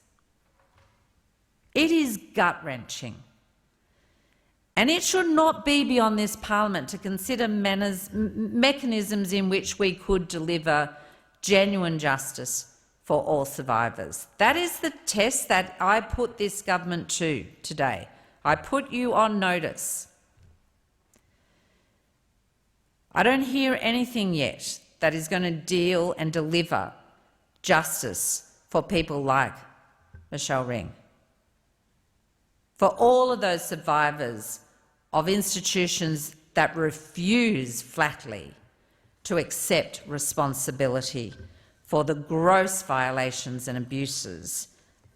Now, Cambridge Communication's not alone. I don't want this parliament to think they are the only ones in this bracket. CYMS Basketball Association in Victoria, Devonport Community Church in Tasmania, Forest Tennis Club in ACT are all refusing to join this scheme. It is essential that this parliament considers ways in which we deliver justice for all survivors. It cannot be beyond us to do that. Order. The question is that the amendment be disagreed to, and I call the member for Wentworth. Thank you, Deputy Speaker. Members here would recall, I expect, when the Royal Commission into Institutional Responses to Child Sexual Abuse was established in 2013 by the then Gillard government, and members could not fail to recollect or remember quite vividly some of the thousands of people who came forward to that Royal Commission to talk about the abuse that they had experienced as children. Abuse they'd experienced in orphanages, in children's homes, in schools, in churches, in other religious organisations, in sports clubs, in hospitals, in foster care and many other institutions where you would expect, indeed we should have all expected, children to be treated with care and love and courtesy and respect, and not subject to the sorts of horrific tales and stories of abuse that we heard at the Royal Commission. The stories we heard through that process were shocking, they were appalling, they were heartbreaking. And since that time, we've come some way towards national healing, but there is still a very long way to go. There was, of course, an apology to the survivors of that institutional child sexual abuse, and there is also now the National Redress Scheme, which was set up as one of the recommendations of the Royal Commission as a means partly of providing recognition for the survivors, but also as a means of providing, however imperfectly, a form of restitution. And I believe, Deputy Speaker, that the National Redress Scheme, whilst it has its imperfections, whilst it needs improvements, has fulfilled an important healing role in addressing this national scale. The bill before us today consists of amendments to the National Redress Scheme for Institutional Child Sexual Abuse Act of 2018, the Enabling Act, and forms part of the government's further response to recommendations from the second-year review of the National Redress Scheme undertaken by Ms Robin Crook AO. I also sit on the Joint Standing Committee on the National Redress Scheme, and I've heard some of these stories and been involved in some of the debates and discussions about how the scheme can be improved. And I believe, Deputy Speaker, that some of the measures in this bill go some way towards addressing those concerns. This bill amends the Act to make a major change to the scheme to allow more survivor applications to be progressed through expanding the funder of last resort provisions, and that has been a consistent theme of those who have appeared before the Joint Standing Committee. The bill will increase survivor access by, in part, enabling the government to be a funder of last resort for applications that name institutions that no longer exist and where there is no overarching organisation to take responsibility for the institution. and also for institutions that are unable to meet the legislative requirements to participate in the scheme as they don't have the financial capacity to pay their redress liability. So this will allow more survivors to access more funder of last resort provisions. Where an institution is still operating but is unable to join the scheme, they will have the option to partly participate in the scheme, and although unable to fund their redress liability, they will be able to provide a direct personal response, one of the components of redress, such as an apology. Importantly, the expanded funder of last resort arrangements contained in this bill will not cover institutions that can join the scheme but that choose not to. These institutions will not only continue to be strongly encouraged to join the scheme, they will also continue to be subject to financial consequences applicable to those institutions that refuse to join. And importantly, as part of those naming and shaming provisions, the bill confirms that institutions named in applications to the scheme or institutions that the scheme operator has a reasonable belief has a connection with the abuse of a person can be publicly named. Now, public naming of institutions already occurs, but what this change does is put this practice specifically in the legislation for the avoidance of any doubt. Public naming provides survivors who have applied for redress and those considering applying for redress with information on the institutions participating in the scheme, and public naming has also proved successful in encouraging otherwise reluctant institutions to join the scheme. Deputy Speaker, the government recognises that people who have experienced institutional child sexual abuse have waited too long for redress, and in particular those survivors of institutions that are now defunct or have been unable to join the scheme. And this is part of a response to that. The government has committed to prioritising initial action on 25 of the 38 review recommendations in the second-year review undertaken by Robin Crook, either in full or in part, and is committing over $80 million over 4 years in the 2021-22 budget to support the implementation of these recommendations. And there is, until this legislation is passed, there will remain a substantial number of survivors who cannot access redress until this is fixed. And particularly given the vulnerable cohort of survivors, including elderly and terminally ill applicants, it's important that we pass this legislation soon. This bill complements the government's continuing efforts to improve the scheme. We're committed to doing so. It's the third piece of legislation this year aimed at improving the scheme, and it's the second bill making amendments to the Act in direct response to the recommendations made as part of the review. And this bill, along with the previous bill, is not the full extent of the government's actions in response to the review. The government has released its interim response to the review, which provides further detail on action that will be taken against recommendations and notes that staged and considered approach is needed. One important element of the review's recommendations was for substantial scheme design changes. But the way the scheme has been set up means that such changes require the agreement of participating state and territory governments, and for the government to undertake further development work in consultation with these state and territory governments and with survivors, institutions and other stakeholders. And the government will continue to consider and consult on these issues over coming months. Deputy Speaker, survivor input and the often traumatic sharing of survivor experience has been critical not only to the establishment of this scheme, but also to the improvements we've made to the scheme. And I did want to thank those many survivors, not only who participated in the Royal Commission, but also who've remained engaged in the process since and who continue to share their wisdom and their own experiences. These are important, critically important, to undertaking these reviews and to improving the scheme. In the second review that has just been undertaken, we had survivors contribute more than 250 submissions, surveys or consultations, participated in consultations to inform the outcomes of the review. And in accordance with the Intergovernmental Agreement on the National Redress Scheme, which governs the operation of this scheme, all state and territory governments have been consulted on the bill and have provided their agreement to the amendments. Deputy Speaker, I commend this legislation to the House. Order. The question is that the amendment be disagreed to, and I call the member for Macon. Thank you, Mr Deputy Speaker. And in speaking to this legislation, I speak in support of the amendments moved by the member for Barton. Mr Deputy Speaker, 10 years after raising the hopes of so many victims of child sexual abuse, this government is still dithering. The origins of this legislation go right back to the Gillard government, when in December 2012 a Royal Commission was announced. In 2017, the final report was handed to the government. By that stage it was the Morrison government, or at least a coalition government. That was an inquiry that went on for nearly 5 years. And it handed down, I think in total, over 400 different recommendations. And it seems that those recommendations are being trickled out a little at a time in a very slow way.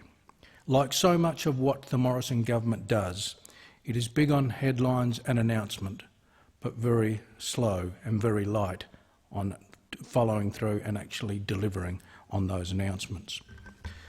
Just for the benefit of anyone following this debate, what this legislation essentially does is that it extends the funder of last resort provisions so that a state or territory and the Commonwealth can agree to equally fund redress payments when an institution no longer exists and there is no linked institution that exists, or an institution does exist but it's unable to join the scheme because it doesn't meet the financial viability requirements.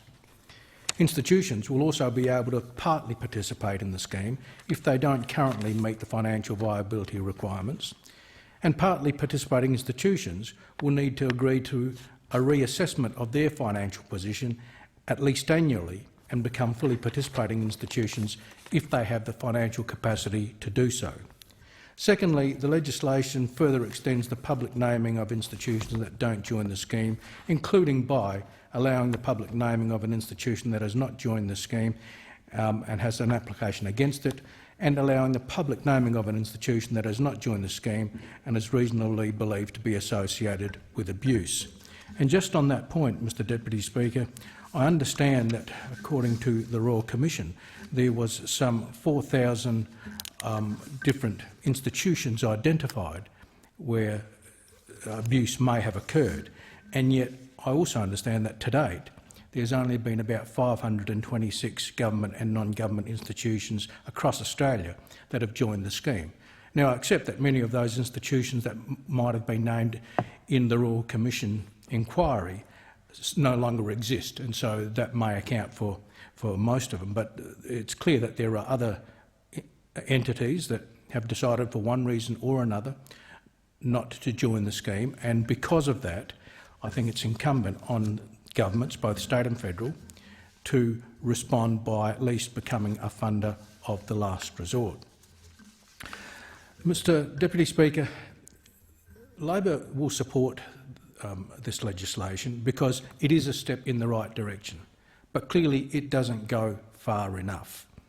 And as the member for Barton quite rightly pointed out, to date we have only had, her figures were something like 5,000 payments being made. According to a press release that the Minister for Families and Community Services issued in September, there had been in fact 6,208 payments totalling $529 million made, and some 11,835 applications received at that time.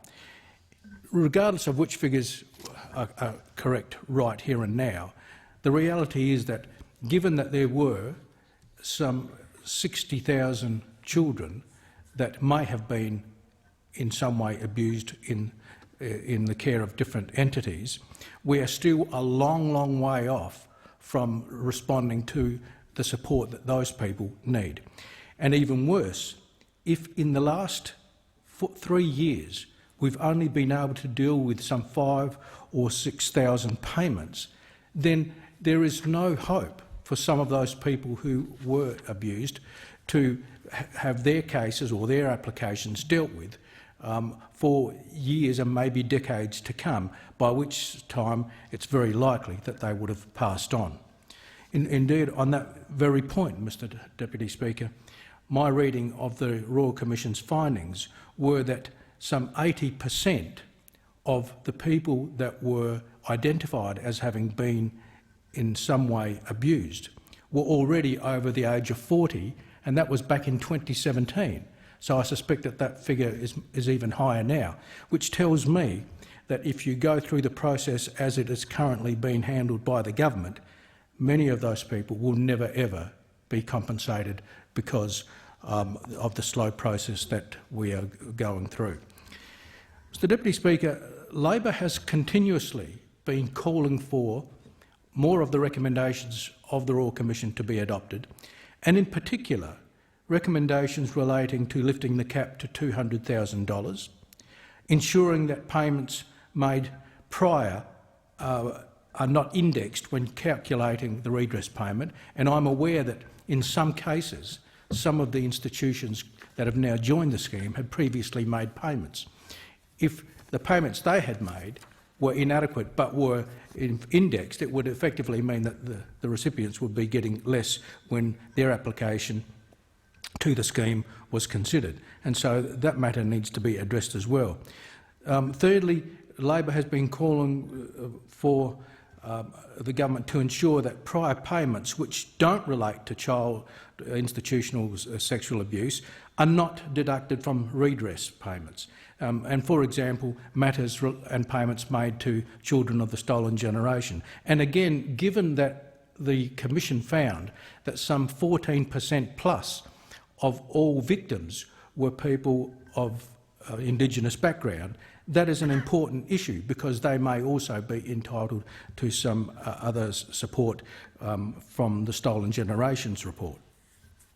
And fourthly, guaranteeing that the review of an offer of redress will not result in an offer being reduced. And I've personally dealt with a couple of matters where applications were put in for reviews, and the last thing you would want to do is think that if you put in an application for a review that it may well be that the applicant gets even less money, because that would become a deterrent to people trying to seek the fair redress that they are looking for.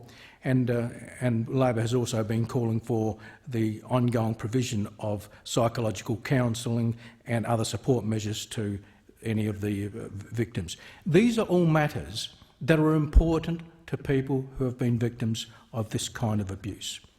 They're all matters that these people have to deal with each and every day of their life. And so, apart from just the financial payments that are being looked at, we need to provide these people with a lot more support. And in respect to that, one of the things that Labor has been calling for along the way has also been to have face-to-face application processes for First Nations, culturally and linguistically diverse and disability communities. Again, those people form a significant number of the children that were impacted by the abuse. In fact, if you add together the First Nations, the COLD and disability communities, we have over 20% of the victims falling into that category. And so it's a matter that shouldn't just simply be dismissed as being something that isn't that important. It is important because for many of those people, lodging applications is difficult enough.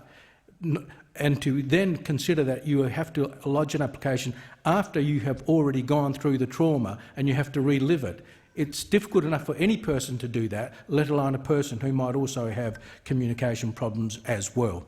And so we need to provide whatever assistance is possible to them to ensure that they have every opportunity and every support that they need to get their applications properly considered.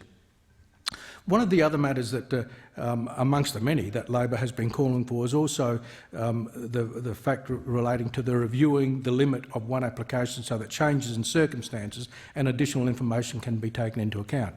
Again, as things progress, new information might arise or there might be additional information that might affect what the original application payment would have been.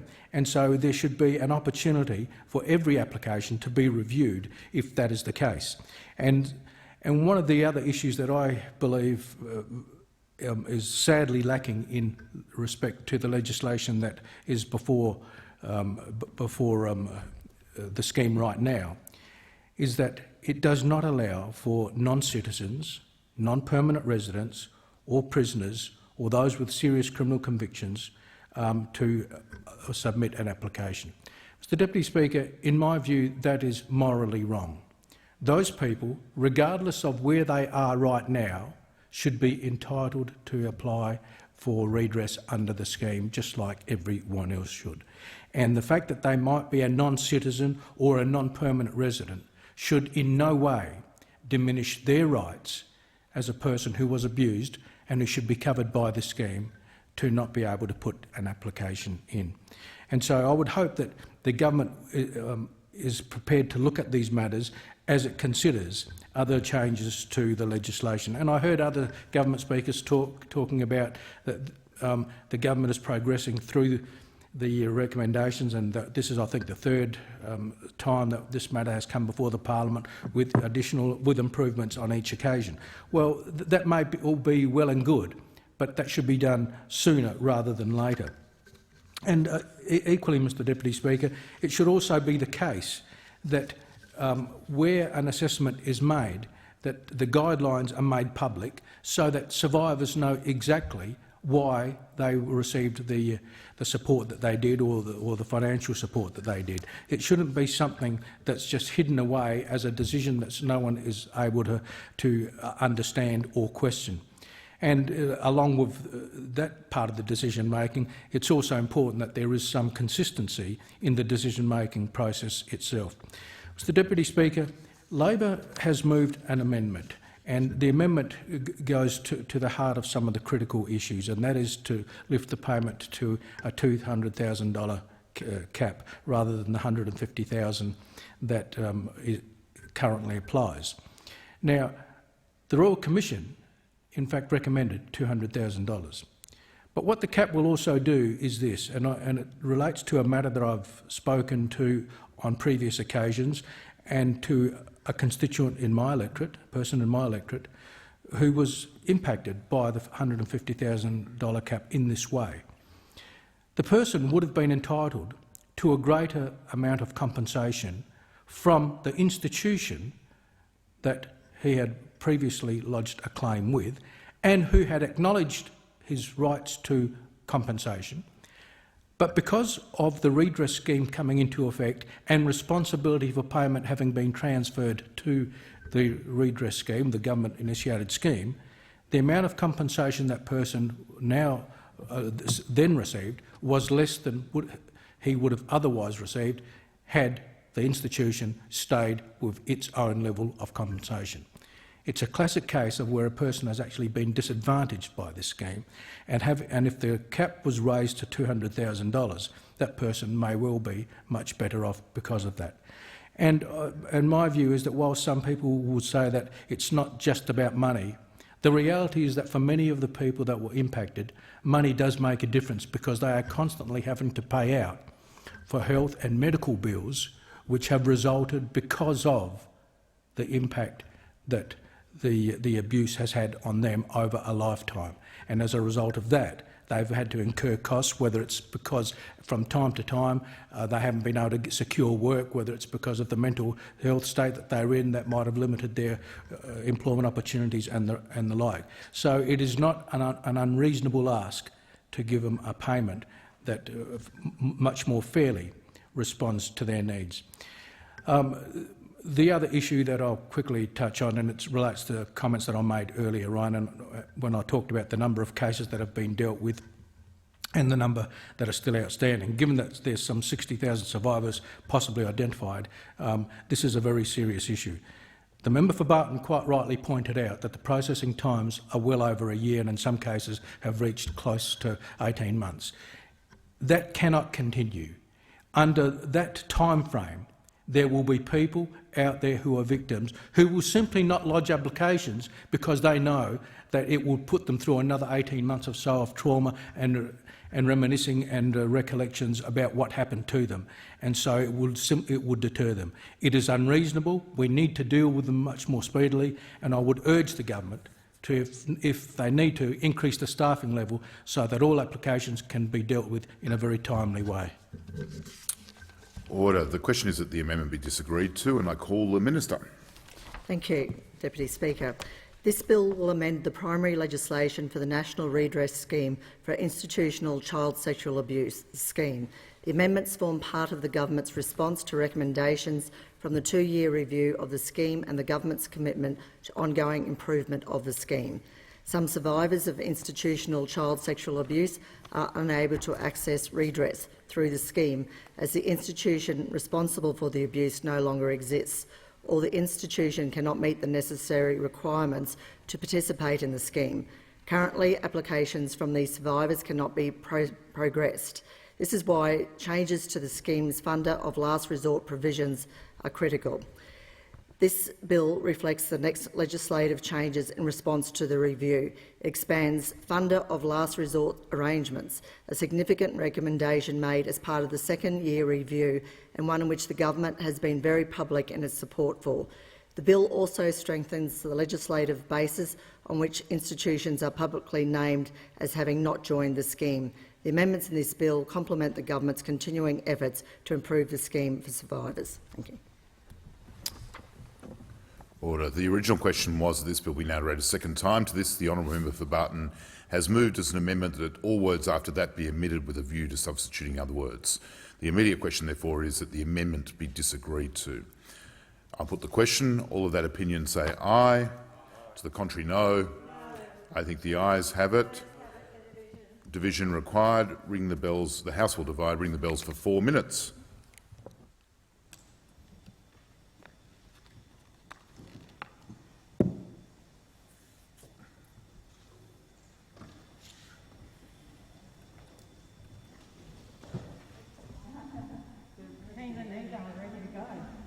Coming into duty.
Yeah,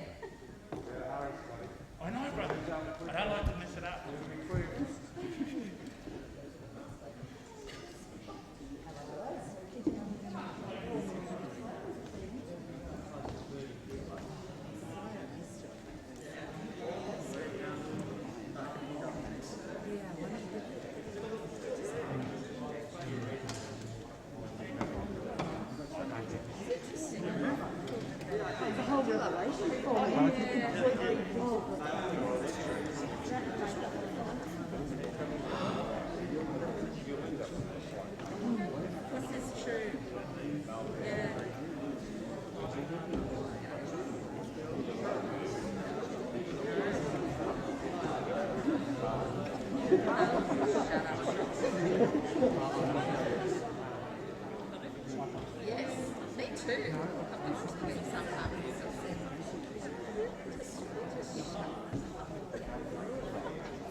other than the chair took over that.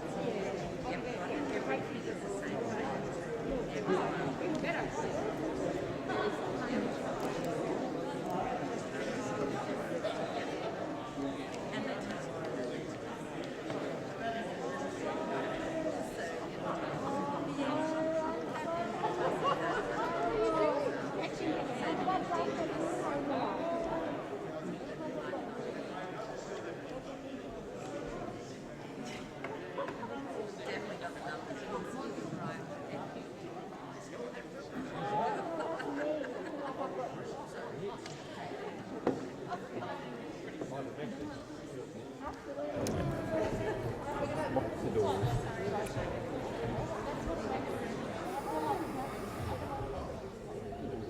Lock the doors.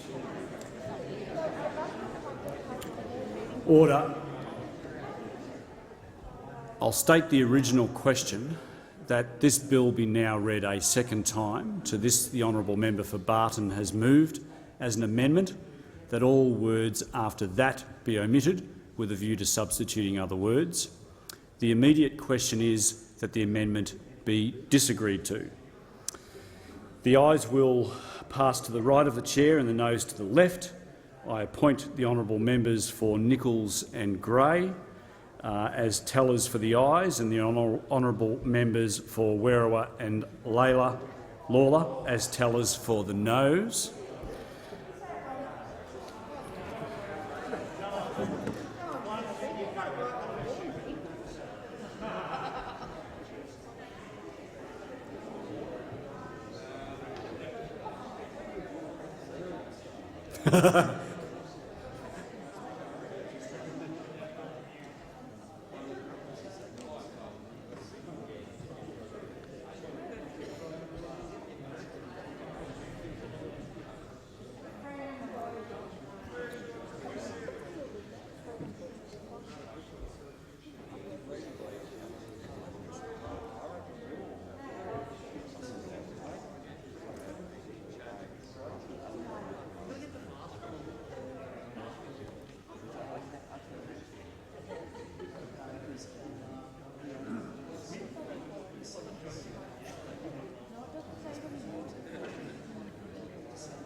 Order.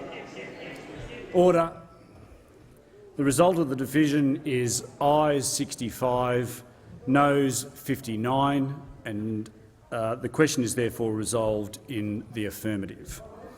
The question now is that this bill be now read a second time. All of those of that opinion say aye. The contrary, no. I think the ayes have it.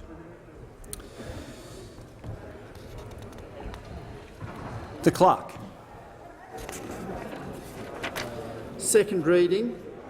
A bill for an Act to amend the National Redress Scheme for Institutional Child Sexual Abuse Act 2018 and for related purposes. I have received a message from His Excellency the Governor-General recommending, in accordance with Section 56 of the Constitution, an appropriation for the purposes of this bill. Is leave granted for the third reading to be moved immediately? Leave's granted. The Minister. I move that this bill now be read for a third time. I'll put the question. The question is that this bill be now read a third time. All of those of that opinion say aye. The contrary, no. I think the ayes have it. The clerk. Third reading.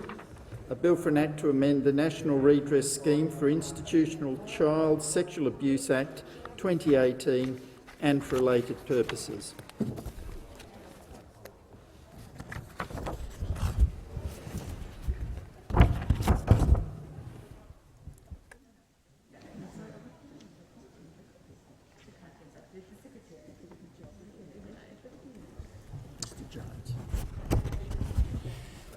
The clerk. Government business, order of the day number 2, Corporations Amendment, Improving Outcomes for Litigation Funding Participants, Bill 2021, resumption of debate on the second reading.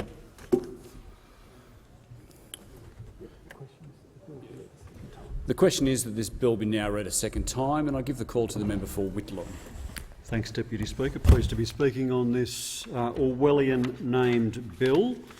Once again, we see the experience of the government bringing a bill before the House which says it's going to do one thing, but in practice does the exact opposite. The bill concerns the funding arrangements for class action litigation, and it's a part of what currently amounts to as a three-part assault on class action proceedings and the government's obvious attempt to frustrate, limit and minimise the capacity of litigants who would otherwise have very little access to justice, very little access to a redress arrangement from having their day in court. Ordinary Australians pitted against much larger, deep pockets, seeking nothing more than their capacity to test the strength of their argument, to get redress for their loss, and the government seems to be at every angle taking the side of the defendants in these matters instead of the little people who do so much to deserve a better deal from this government. The bill is an attack on the capacity of matters to be brought before a court, and it'll do this in two ways. The first provides a mechanism by which the court must approve or vary the distribution of proceeds of a claim such that the distribution is fair and reasonable. It sets in effect a ceiling where more than 30% of the proceeds of an award made by a court go to non-members of a class action, i.e. in costs such as lawyers or class action funders. The bill effectively requires the court to hear legal debate about the distribution of the funds. Now, it has a superficial attraction to it, Deputy Speaker. It has a superficial attraction to it. 30% might sound like a big number. The operative effect of this provision will be quite simply to ensure that certain matters never find their way to court. Simple, straightforward class actions can often have costs which are much less than 5%, let alone 30%. But there are some matters which are brought before the court in the form of a class action which will be much more costly. Perhaps they're a matter which requires an investigation going back several decades. Perhaps they're a matter which involves a respondent who is a well-heeled, well-represented, lawyered-up, deep-pocketed corporation, foreign corporation, who has every trick in the book and will put the plaintiffs to the test, such that an artificial 30% cap on the proceeds going to costs effectively means that they set a target for the defendant, and they know exactly what they've got to do to ensure that this proceed never gets on, or how to run up costs such that there is a forced settlement far beyond what is fair and reasonable on the part of the plaintiffs. So it has a superficial attraction, but its operative effect is going to limit the ability of ordinary Australians to have their day in court, and it will have perverse effects. The 30%, Deputy Speaker, will not be the ceiling, it'll become the target for costs. It'll become the default provision by which awards are distributed as between costs and benefits to the plaintiffs. So, as is so often with legislation as proposed before this parliament, you've got to look to the impact. You've got to look to the impact of what this legislation will do. And what we discover is what might look like superficially attractive is something which is going to have a deleterious effect on ordinary Australians. Now, the second mechanism that the government is applying through this bill is to upend the current opt-out system for gathering plaintiffs into class action groups and turning that into an opt-in system. In other words, rather than being an automatic beneficiary of a successful class action, potential plaintiffs need to formally join the class action before it gets to court. Labor will be vigorously opposing this bill, and I foreshadow now that I will be moving a second reading amendment at the closure of my contribution to this second reading debate. It's clear to us that the changes contained in this bill are part of a pattern of hostility from the coalition to those in our community who seek justice via class action lawsuits. Though the stated intent of the bill is to protect the interests of such plaintiffs, it's clear to us that they haven't thought it through. That setting of limits that I have just described will have the effect of doing the exact opposite. As one submitter to the just completed inquiry into this bill put it, that the government is seeking to present this reform as a consumer protection measure is Orwellian gaslighting. I could not have put it better myself, to speak. Indeed, the so-called inquiry into which those comments were made reveals much about the serious deficiencies in this bill and the government's attempts to cover them up. It gave just 1 week of public engagement for members of the community to make submissions. It tried to pass the inquiry off as independent, despite the fact that the government had the numbers on the inquiry, and used those numbers to ram through a majority but not a unanimous report. You know, when a government engages in these sort of clumsy attempts to hide its intentions and to smother dissent, that something's seriously amiss. And that's indeed the case here, Mr Deputy Speaker. The government's laughably short public consultation period backfired on them, because rather than stifling discontent with the changes, the majority of submissions to the inquiry made clear that the effect of this bill is to jeopardise the interests of both plaintiffs and defendants. And I'll get to the defendants in a moment. Let me repeat, it will jeopardise the interests of both the plaintiffs and the defendants, not as the government's Orwellian title claims will do, that is, to protect them. This was not only the view of the plaintiff lawyers, who many might say, OK, they have a pecuniary interest, an economic interest, ensuring that legislation such as this never finds its way through both houses of this parliament. You'd expect them perhaps to argue such a case, but you should prick up your interests when the defendant law companies have made exactly the same argument, because it was not only the view of the plaintiff law firms who bring class actions, but also those who traditionally representing the defendants, the respondents in such actions. So, Mr Speaker, when you have both of those groups speaking up against these changes, it gets very difficult to find a friend for this legislation. And the fact that the government has an active campaign against class actions is now bleedingly obvious. It doesn't want to protect plaintiffs, and it's actually doing damage to the defendants on the way through. It wants to protect, or it purports to protect, the wealthy and the powerful defendants.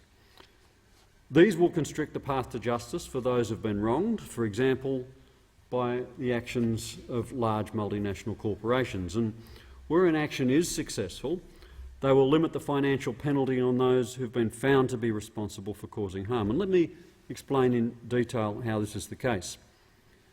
The basis of the current opt-out system was a recommendation from the Australian Law Reform Commission. Exhaustive inquiry, as the ALRC always does in these matters. It's not an inquiry over a couple of weeks or even a couple of months. Generally, they go through an exhaustive evidence-gathering exercise, exhaustive consultation process, and produce a report, as they did with recommendations, and they recommended the retention of the existing opt-out system. It also refers to the system as open class actions, which is actually a good way of talking about it, because this system opens class actions to anyone who may have been on the wrong end of a particular event or action. It is commonly the case where there are large numbers of potential plaintiffs in a class action that identifying each individual at the outset is difficult, if not impossible. An example and a case in point might be the now recent action that was taken on behalf of Aboriginal and Torres Strait Islanders in Queensland for the underpayment of wages. In many cases, underpayment of wages going over a considerable period of time, and the record keeping of the firms, the government, the businesses, the respondents was lacklustre, and the capacity to track down many of those plaintiffs was difficult indeed. They did all the normal things, the advertising, the discussion through community forums, the raising through advocates groups, Aboriginal and Torres Strait Islander land corporations, and all the regular things that you would do for an action such as this, but incredibly difficult indeed to track down all of the people who had a legitimate cause of action through underpayment of wages. An incredibly expensive operation to go through for those who are taking the action, funding it and supporting it. But I don't think any member in this case, in this place, could argue that it wasn't a just cause. Aboriginal and Torres Strait Islanders working in the services industry, working in the pastoral industry, working under conditions which may be described today often as akin to slave labour. Nobody in this place, whatever political party you represent or none, would argue that this was not a just cause. And the capacity to ensure that each and every one of those persons had access to the justice and the rewards which flowed through that was a good thing. Often these matters are dealt with on a pro bono basis if the action is unsuccessful, but the costs can be considerable. Under the provision that is before the House today, under the 30% cap rule, that action would not have proceeded. It just simply would not have proceeded. It was done on the basis of a litigation funding arrangement, but it would not have proceeded because the risks involved in commencing such an action, nobody would fund it. A bank wouldn't fund it, a litigation firm wouldn't fund it, a litigation funding firm wouldn't fund it, nobody would fund it. Because nobody could quantify at the beginning of the action whether or not the cost would accrue to more than 30% of a potential award. They just wouldn't do it. And the consequence of that is something that we look back on now as an incredibly just cause and an incredibly just action, and that we can all be proud of, that our legal system facilitates the bringing of such actions and the redress for intergenerational inequality and injustice. We can all rejoice in the fact that our legal system currently has the processes in place which enable this to occur. It does not stand alone. I have in mind an action that was commenced against the Morrison government's shameful and illegal robo-debt scheme. It was made up of 430,000 members. The effect of this bill would have required each and every one of them to be identified and for them to physically opt into the class action to benefit in the $1.7 billion that the Morrison government has paid in restitution. Now, I want to say something in particular to members of this place who represent regional, rural and remote constituents. These are the constituents who have the most to lose, because these are the people who will be, quite simply, beyond the reach, beyond the capacity of lawyers. And let's face it, the plaintiff law firms and the defence law firms will largely be based in cities, large cities or large regional centres. That's where they're based. The costs involved in reaching out to clients and potential plaintiffs who would legitimately form part of the class in remote and regional areas will be too prohibitive for those matters to be brought on. So members in regional and rural electorates, members who represent the interests of the poor and the undertrodden in regional and rural electorates, should take note of this bill. It will disadvantage the people that you come to this place and represent. And there is a modicum of self-interest in the bill before the House. As I've used the robo-debt scandal as an example, the government has an immediate and direct pecuniary interest in ensuring that their wrongdoings do not seek redress, or to the extent that they do have redress, that it is limited indeed. In essence, the Prime Minister ripped off 430,000 Australians who took him to court. They won, he lost. And he's now trying to convince us that this bill is about protecting the interests, including the interests of those 430,000 people who the courts just made him pay $1.7 billion because of the illegal scheme which he designed when he was the minister responsible. Well, colour me suspicious, Mr Speaker, but that's just the way he operates. This is a mean and tricky Prime Minister leading a mean and tricky government. Not everyone in the government, and I'm sure there are well-meaning people, including yourself, Mr Speaker, and the Minister at the bar table, who are in essence good people. But if the government, if the Minister has convinced you, that this bill does what its label says it's going to do, he has done to you what he has done to so many other Australians, and that is he has misled you. And the Prime Minister's backed him up, because that's the way the Prime Minister rolls. Look at the detail. It does not do what the label says it's going to do. It actually disadvantages ordinary Australians, particularly ordinary Australians who live in regional and rural and remote Australians. Deputy Speaker, I've mentioned robo-debt. Each and every one of them has been the recipient of a government payment. Each and every one of them has or was living on a very low income. These are the people who this bill is designed to disadvantage, many of whom would have not only been in remote communities, but they would have come from linguistically diverse or disadvantaged communities. Their capacity to get the sort of advice necessary to sign up to such a scheme which the government contemplates is simply non-existent. Clearly, reaching all of those 430,000 people from that spread of living circumstances to obtain their written opt-in consent would have been inefficient, unworkable, and most of all, unjust. And that's exactly what the Prime Minister intends. So let's be clear. This is not an unintended consequence.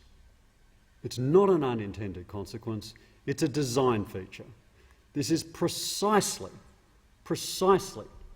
what the Prime Minister intends with this legislation. Open class actions benefit defendants too. It's in their interest to defend a claim as a simple job lot. The alternative is, and let's be very clear about this, they face a claim by one group of plaintiffs, they settle it, perhaps in court, perhaps out of court, perhaps a combination of both in the shadow of the court, as often is the case.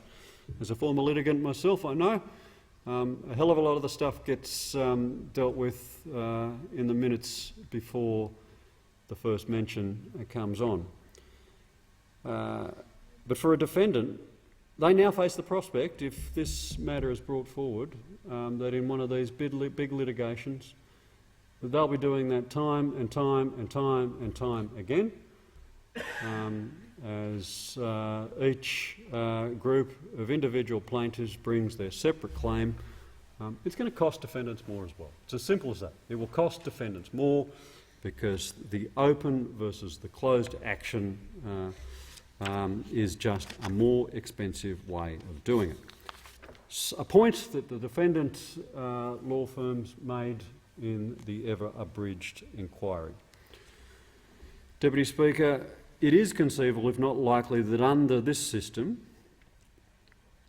defendants will face near identical litigation multiple times over the same single tortious or negligent event. And we've got to ask ourselves, how is this in the interest of the efficient administration of justice? Is the most efficient way of precious court time and judicial resources. It's clearly, in many respects, going to be a windfall for both defendant law firms and plaintiff law firms, but it's not the most efficient way to get around business, and we know that. We know that, and I suspect the government knows that too. And it has been said, there's speculation around this place, and I can't confirm it, or I certainly don't have the knowledge available to me. Perhaps the Minister who will respond to these second reading remarks will be able to answer this question.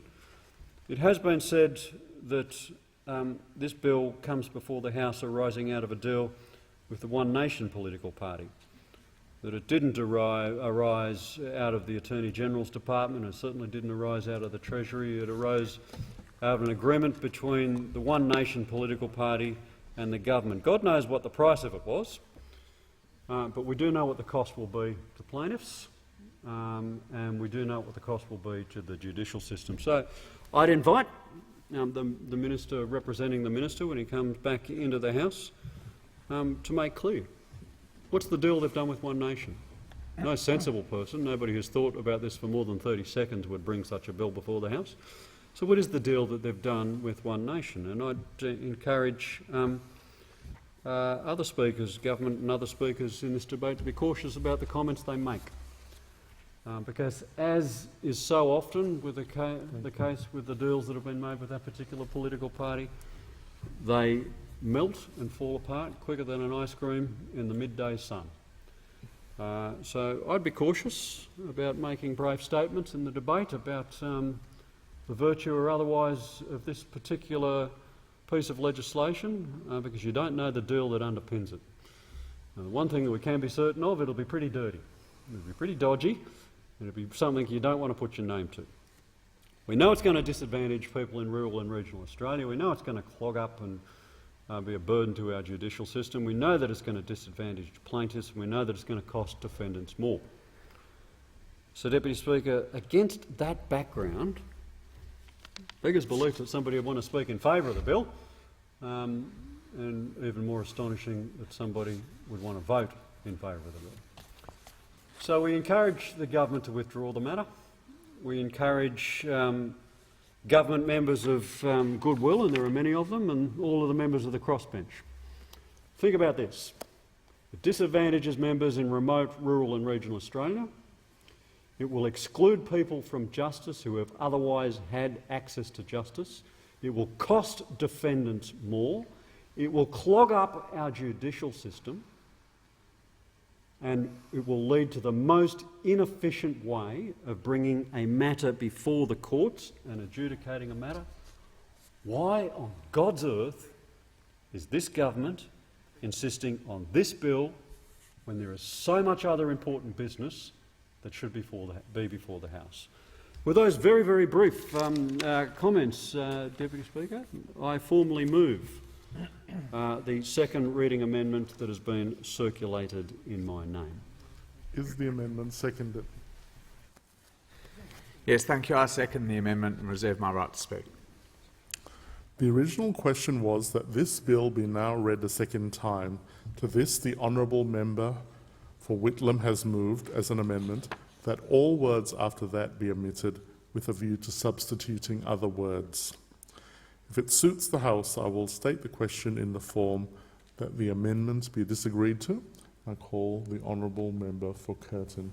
Thank you, Acting Speaker.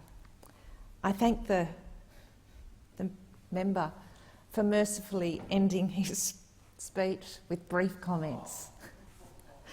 I normally enjoy listening to the member for Whitlands Peak, and there were a couple of matters which I agree with him on in his speech, namely that there is a role to play for class actions in the Australian judicial system and there is a role for litigation funders. But that's where the agreement between the two of us would end. So mercifully he finished his speech with 8 minutes left on the clock. I am happy to speak to this bill because this bill is designed to ensure that ordinary Australians who seek justice through class actions receive a fair and reasonable proportion of the proceeds of successful class actions supported by a litigation funder. Contrary to some statements, including that made by the previous member, this government is not anti-class actions and nor is it anti-litigation funding. This government recognises that class actions have a vital role to play in our legal system, and in some cases it's the ideal vehicle through which a group of people impacted by the actions or decisions of others can seek recompense. The usage of a class action in appropriate circumstances helps both plaintiffs and defendants and the court system in its entirety. When working properly, class actions can facilitate access to justice, discourage wrongdoing and promote the efficient and effective use of court resources. And it's worth noting that the federal class action regime has been in place for almost 3 decades. And in the 25 years from 1992 to 2017, 500 class actions were filed in Australia. And there is no disputing that there are many people who, through those 500 class actions, received access to justice that they wouldn't actually have otherwise have got. Likewise, the litigation funding mechanism may, in some instances, be the only way that plaintiffs can take their matters to court. Litigation funding provides a way for representative plaintiffs and class members to meet the costs of litigation. These costs include their own legal costs and, in the event of an unsuccessful outcome, the defendant's legal costs. When litigation funders pay lawyers' fees and indemnify representative plaintiffs for adverse costs, it significantly changes the viability of class actions under Australia's loser pays approach to civil litigation. Litigation funders also potentially close the considerable gap in financial resources between the two sides of a class action, reducing the defendant's ability to defeat the case through superior economic power. Litigation funding has become more common in recent years. The Australian Law Reform Commission found that litigation funding in class actions has increased significantly since 2008. Between 2008 and 2012, 40% of finalised federal court class actions were third-party funded. In 2017 and 2018, 77% of finalised federal court class actions were third-party funded. What concerns this government, there's no major conspiracy, and what underpins this bill is that there have been numerous occasions, documented occasions, in the press, in court transcripts, in which the current class action litigation funding system has not worked in the interests of justice, where it has not resulted in fair and equitable outcomes. In short, there have been numerous occasions in which the returns made by litigation funders has been disproportionate to the costs they have incurred and the risks they have undertaken in the relevant proceedings. This is not spin, this is not hyperbole.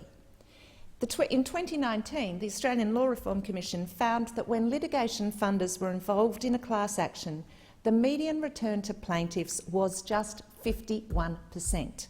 Conversely, when a funder was not involved, the median return was 85%. That is a 34% difference.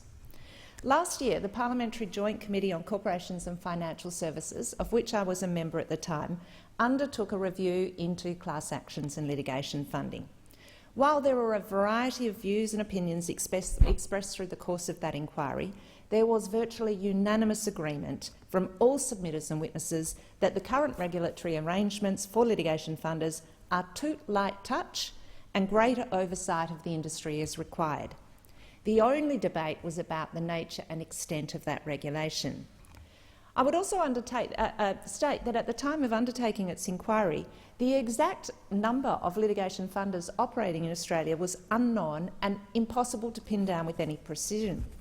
The Association of Litigation Funders of Australia submitted that there was no research and no specific evidence with respect to that number.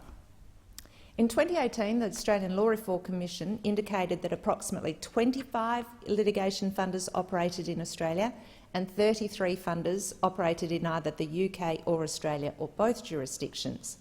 This number 33 was the amount that the association estimated were operating in Australia. However, it's very difficult to ascertain the amount of foreign litigation funders operating in Australia. And data collected by the Parliamentary Library for the committee review last year indicated that as at 18th of June 2020, 22 litigation funding companies were known to be operating in Australia, 14 were foreign-owned or based overseas, 6 were Australian-owned or based in Australia, and the information of 2 funders was unknown. Now, given the significant role that litigation funders play in the class action process and the fact that there was no clarity at all, no way of exactly knowing how many litigation funders were operating, was something that I found extraordinary through the course of that proceeding, and it highlighted to me and to the other committee members the lack of a sufficiently robust regulatory environment. As noted above, the inquiry of the committee concluded that the scale of litigation funding, the growth in the scale of litigation funding, the participation of international litigation funders in the Australian market and the frequency of disproportionate and sometimes windfall-level profits highlighted the need to make regulatory improvements to ensure that representative plaintiffs, class members and defendants are achieving reasonable, proportionate and fair outcomes. The committee presented its report on the 21st of December 2020, making 31 recommendations, and this bill is actually putting in place changes responding to 7 of the committee's recommendations. Perhaps the most controversial of the changes being put in place by this bill, and one to which the previous member referred, is that which responds to recommendation 20 of the committee report. The committee made a recommendation to the government to consult on the best way to guarantee a statutory minimum return of the gross profits of a class action, and whether a minimum gross return of 70% to class members, as endorsed by some class action law firms and litigation funders through the course of our hearing, is the most appropriate floor. Now, the government acted on this recommendation, and on the 1st of June of this year, the Treasurer and the Attorney-General released a consultation paper seeking views, expert views, on potential design elements of a guaranteed minimum rate of return to class members. 23 submissions were received. In response to these submissions, the government released the exposure draft legislation on the 31st of September, and 21 submissions were received. And as a response to that consultation, not a week's consultation, 2 inquiries, Law Reform Commission, committee inquiry, 2 periods of consultation, the bill that the government is putting forward is legislating a requirement that a court approve or vary the proposed distribution of claim proceeds to ensure that members of a class action litigation funding scheme receive a fair and reasonable share. The bill is going to establish a rebuttable presumption that a distribution will not meet this statutory threshold if more than 30% of the claim proceeds in total is to be paid or distributed to non-members of the scheme, such as to the funders or to lawyers. So it is setting up a rebuttable presumption of a floor. 70% of the proceeds must go back to class action members. This bill will also require the court to consider a number of factors, including the funder's commercial return compared to reasonable costs to the funder incurred for the proceedings. Now, it has been argued by some that putting a floor or putting this 30% figure will somehow dissuade litigation funders and/or impede class actions. To that argument, I stress this is what's known as a rebuttable presumption, meaning it can be challenged by a litigation funder, and a court does have the opportunity to vary it if the circumstances justify it. It need be noted in this context, sometimes forgotten by those advocating otherwise, that it is the litigation funders who hold the position of power vis-à-vis class action members, and it is right that they, with their superior resources, should have to justify the additional costs and returns that they seek. A class action funded by a third-party litigation funder is a complex scheme which is beyond the experience, if not the understanding, of most group members. Many of the members are not legally nor financially sophisticated, and they may be vulnerable depending on the subject of the class action. And let's remember, litigation funders do not do this out of the goodness of their heart. They do it for a return. And of course, and no complaints here, they want to maximise their returns. What this bill is saying is, fine, you can do that. You can seek profit. You can seek to maximise your returns. But if you are going to take more than 30% of any payout for your own costs and profit, then you will have to justify it. There is nothing outrageous in that. Further, the argument that having this floor in will dissuade litigation funders from perhaps endorsing or following up supporting some claims also goes against the evidence that we received throughout our committee hearings. We heard in those committee hearings that litigation funders already take a very robust risk profile to analysing whether or not they're going to support a particular class action. One funder admitted that 98% of their cases are successful. To me, that indicates that they are pretty good judges of what they're going to fund and what they're not going to fund right at the outset. Now, in support of the overriding goal of ensuring members of a class action litigation funding scheme receive a fair and reasonable share, this bill further provides assistance to courts in navigating the complexities of legal costs and funder commissions by ensuring courts consider the reports of independent experts in the representations of people known as contradictors, representing the interests of scheme members when appointed. This bill provides that the costs of these experts are borne by funders unless the court determines otherwise.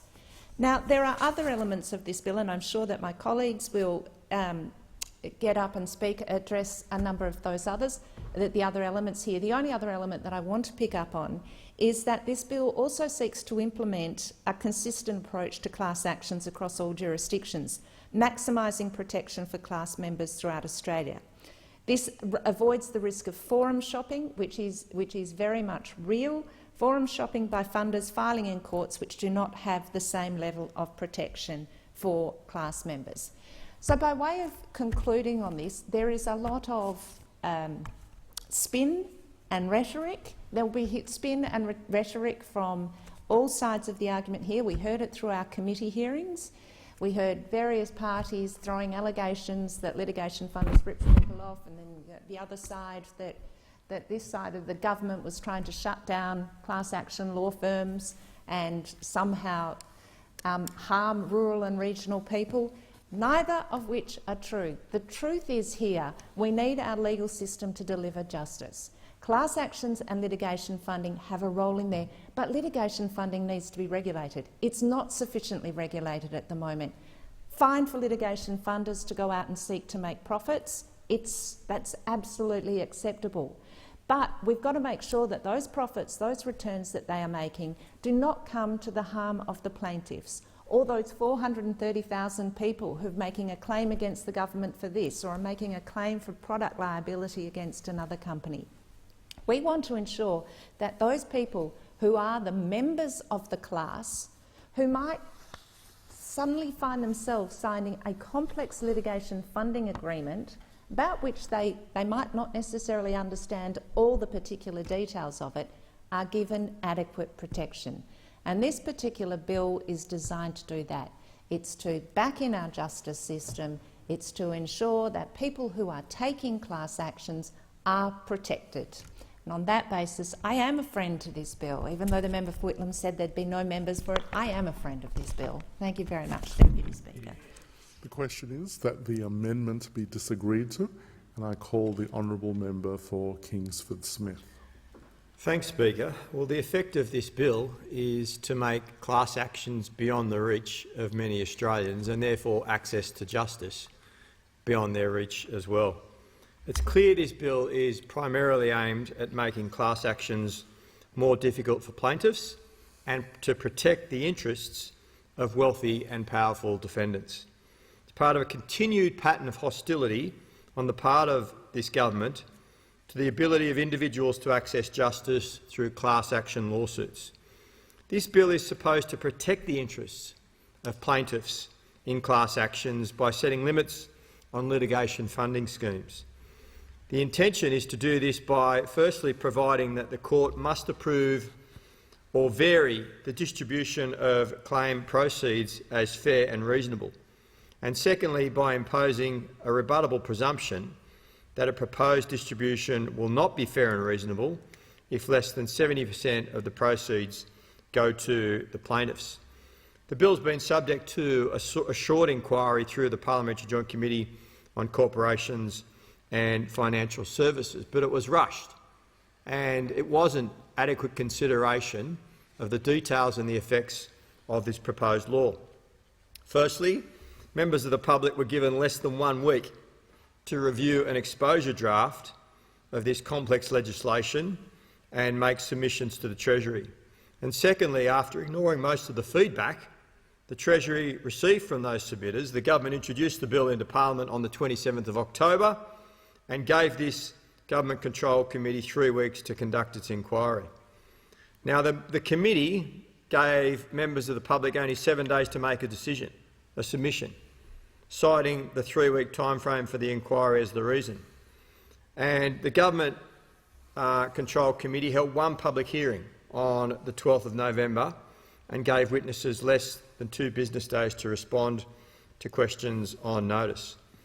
And throughout the inquiry process, the majority of submitters, including lawyers who specialise in representing plaintiffs and defendants in class actions, made it clear that the bill could jeopardise the interests of both class action plaintiffs and defendants. It would do this by discouraging plaintiffs and defendants from settling disputes and thus delaying the resolution of a particular court action and making class actions more expensive. It will also promote uncertainty around the availability of common funds orders.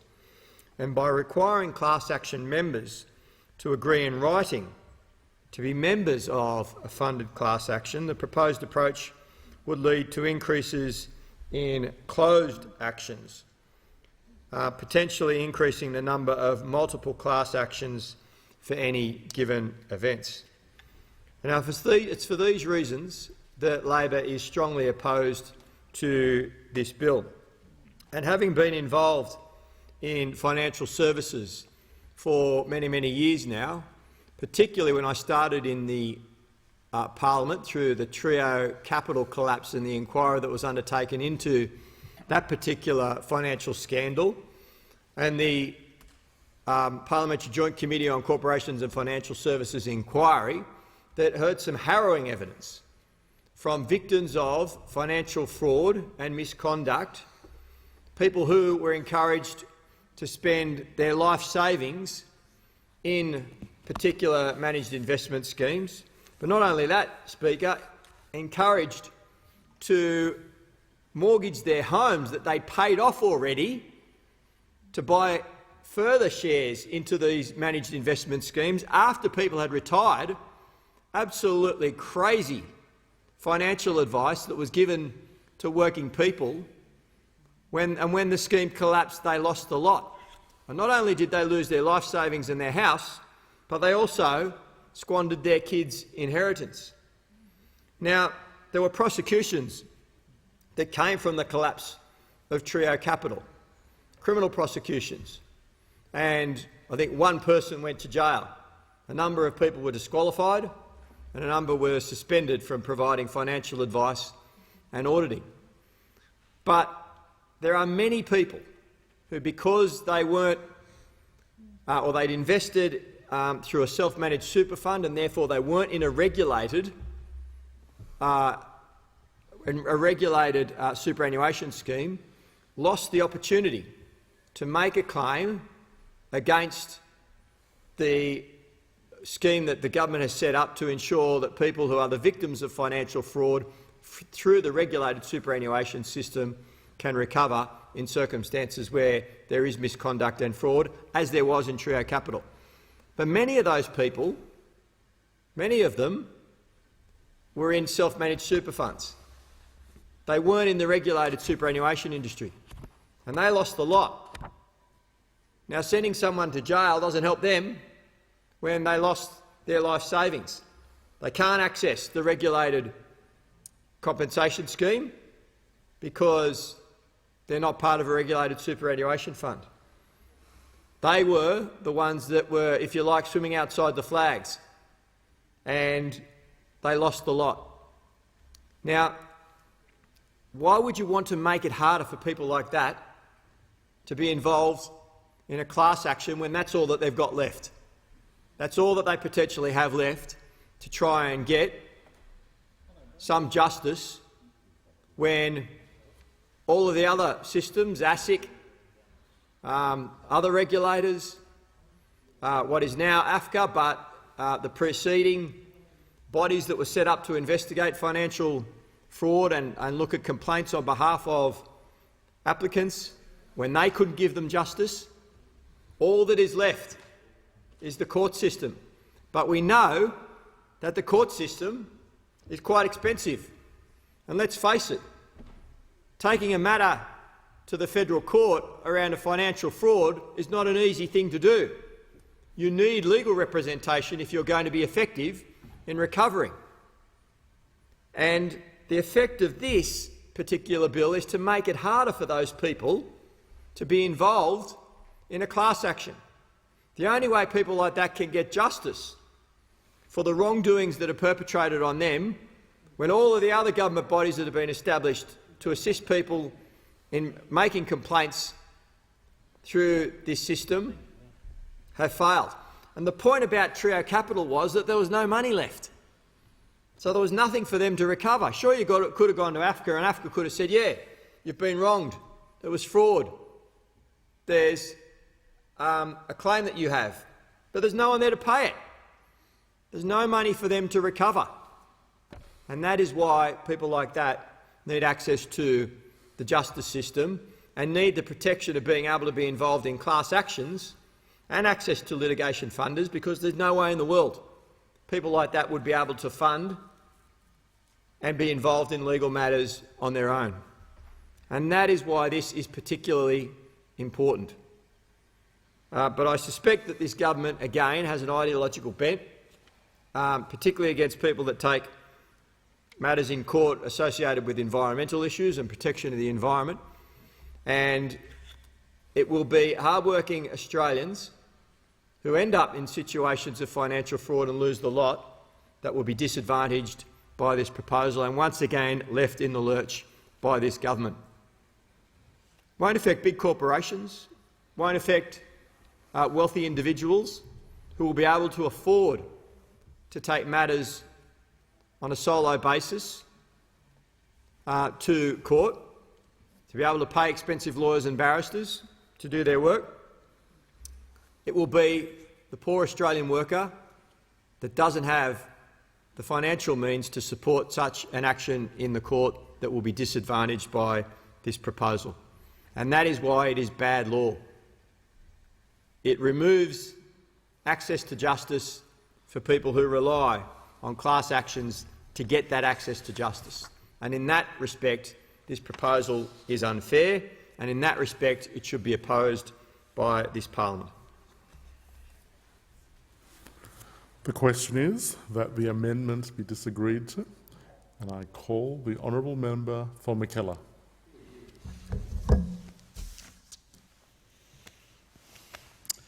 Thank you, Deputy Speaker.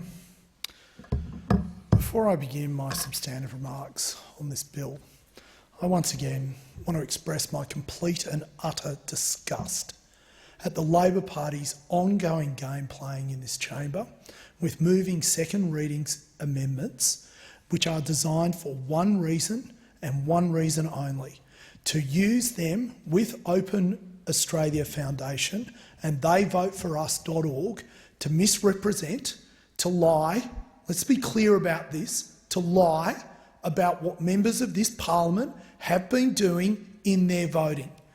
The fact that they would partner with such dubious characters as this lot says more about them than it will ever say about anyone on this side of the chamber.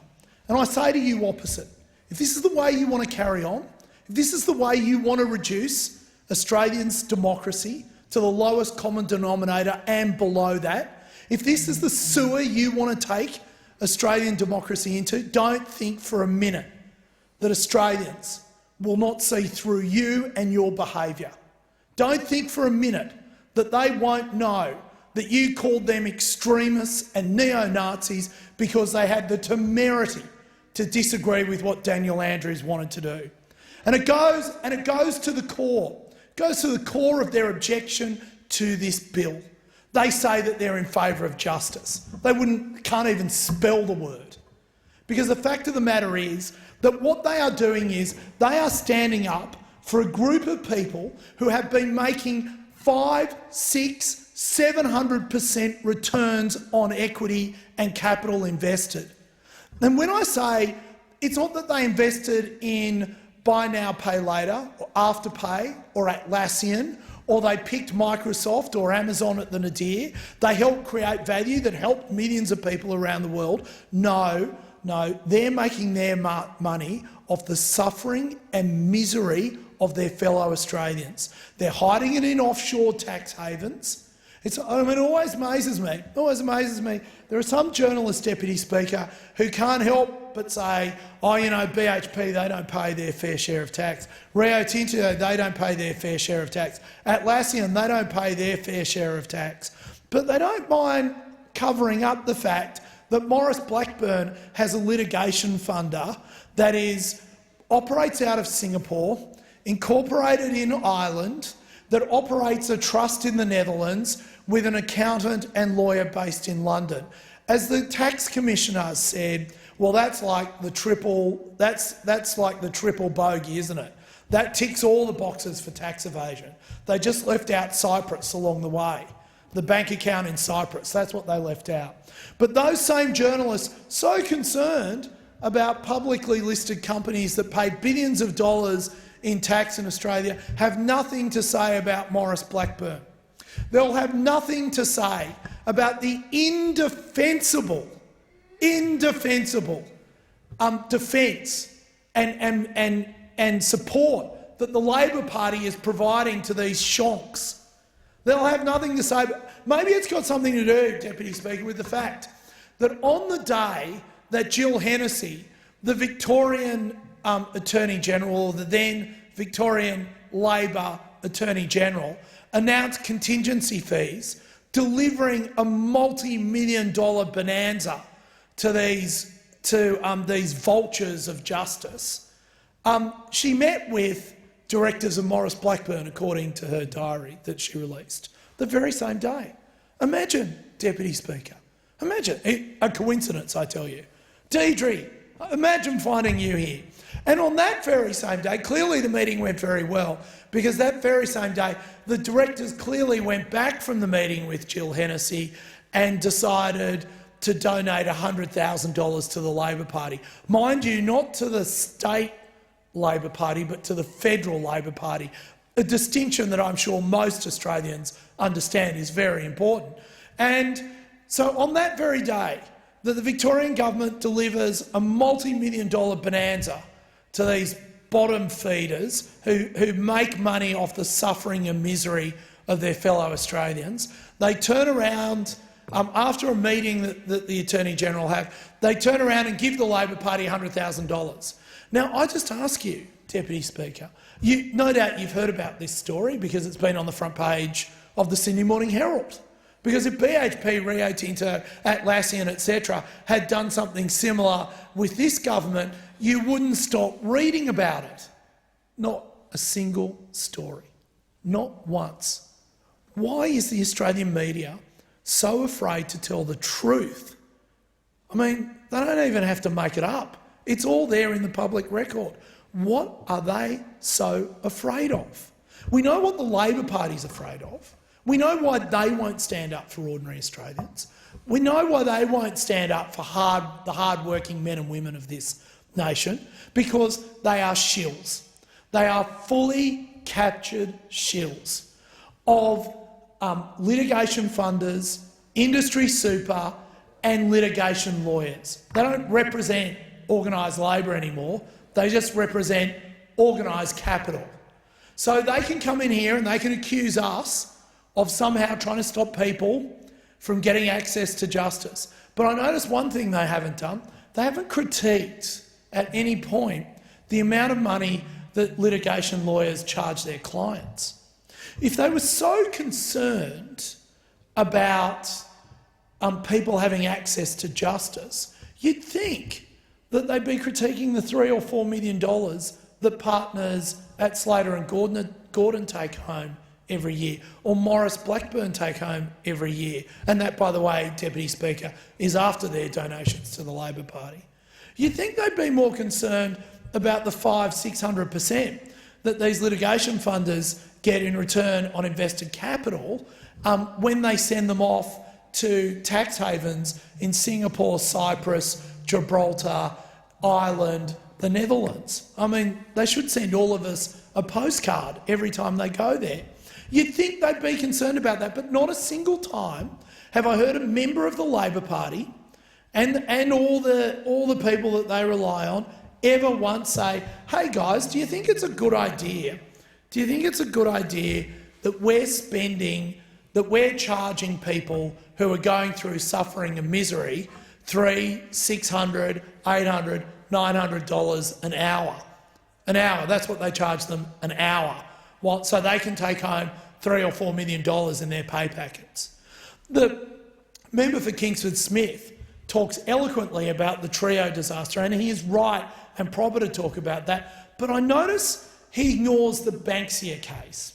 Now, the Banksia case, Deputy Speaker, is an incredibly interesting case, and it's interesting because in the middle of this, one of the favoured justices of the federal court signed off on a payout to the law firm worth, which he understood to be 350% of their return on invested capital. He thought that was a reasonable return.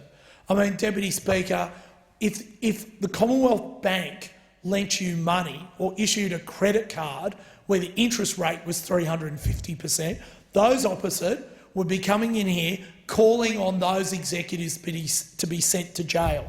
But apparently it's okay to get returns on invested capital of over 500, 600, 700%, funnel it through a tax haven as long as you donate to the Labor Party.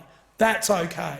So in the Banksia case, fortunately, well, unfortunately for him, but fortunately for us, one of the lawyers died. And before he died, he didn't have the good sense to lock his BlackBerry. It was at that point that one of the plaintiffs in the class who had complained and been worried about some of the charges that had been coming through was able to gain access to their emails. Not the emails they'd handed up to the court, but emails that were secretly being passed between the funder and the lawyer on Gmail that talked about what rubes they were representing, how no one would notice how much money they were taking from them, how they could just put more and more charges through to ensure that they kept more of the payout. These are the types of people that the Labor Party are seeking to support. The justice that oversaw that case, that has now literally banned 4 of some of Victoria's most prominent lawyers. I mean, I tell you, Deputy Speaker, if there's a justice system that needs a royal commission, it must be the Victorian justice system. And it turns out that the QC or the SC the QC rather, who was involved in that case, had been the same QC that ASIC had been using to get corporate and legal advice from externally when they made decisions on these matters. And that's the other big thing. The member for Curtin said, oh, we were all shocked on the committee to find not that there was that the regulation was so light touch. I think the member for Curtin, in one of the only examples I can think of, is guilty of understatement. It wasn't shock, it wasn't light touch. There are no regulations. Up until September of last year, and those opposite tried to have this regulation once again disallowed, there were literally no regulations covering off the litigation funding sector in this country. None. And the reason there were none was because the member opposite, when he was the Treasurer in the dying days of the Rudd government, moved an amendment to the Corporations Act to ensure that they were in fact exempt from it. I mean, can you imagine if we came into this place, Deputy Speaker, and the Australian Financial Planners Association donated $100,000 to the Liberal Party, and then the Treasurer moved a piece of law and regulation through this chamber on that day that exempted them from the Corporations Act? Can you imagine what Australians would think of us? But fortunately for those opposite, they don't have very much to worry about, because no one in the media seems that concerned about it. It could be that Michael West gave the game away when Senator Patterson asked him, we have all this evidence in front of us, Mr West, showing that all these litigation funders are based overseas in what appear to be tax havens.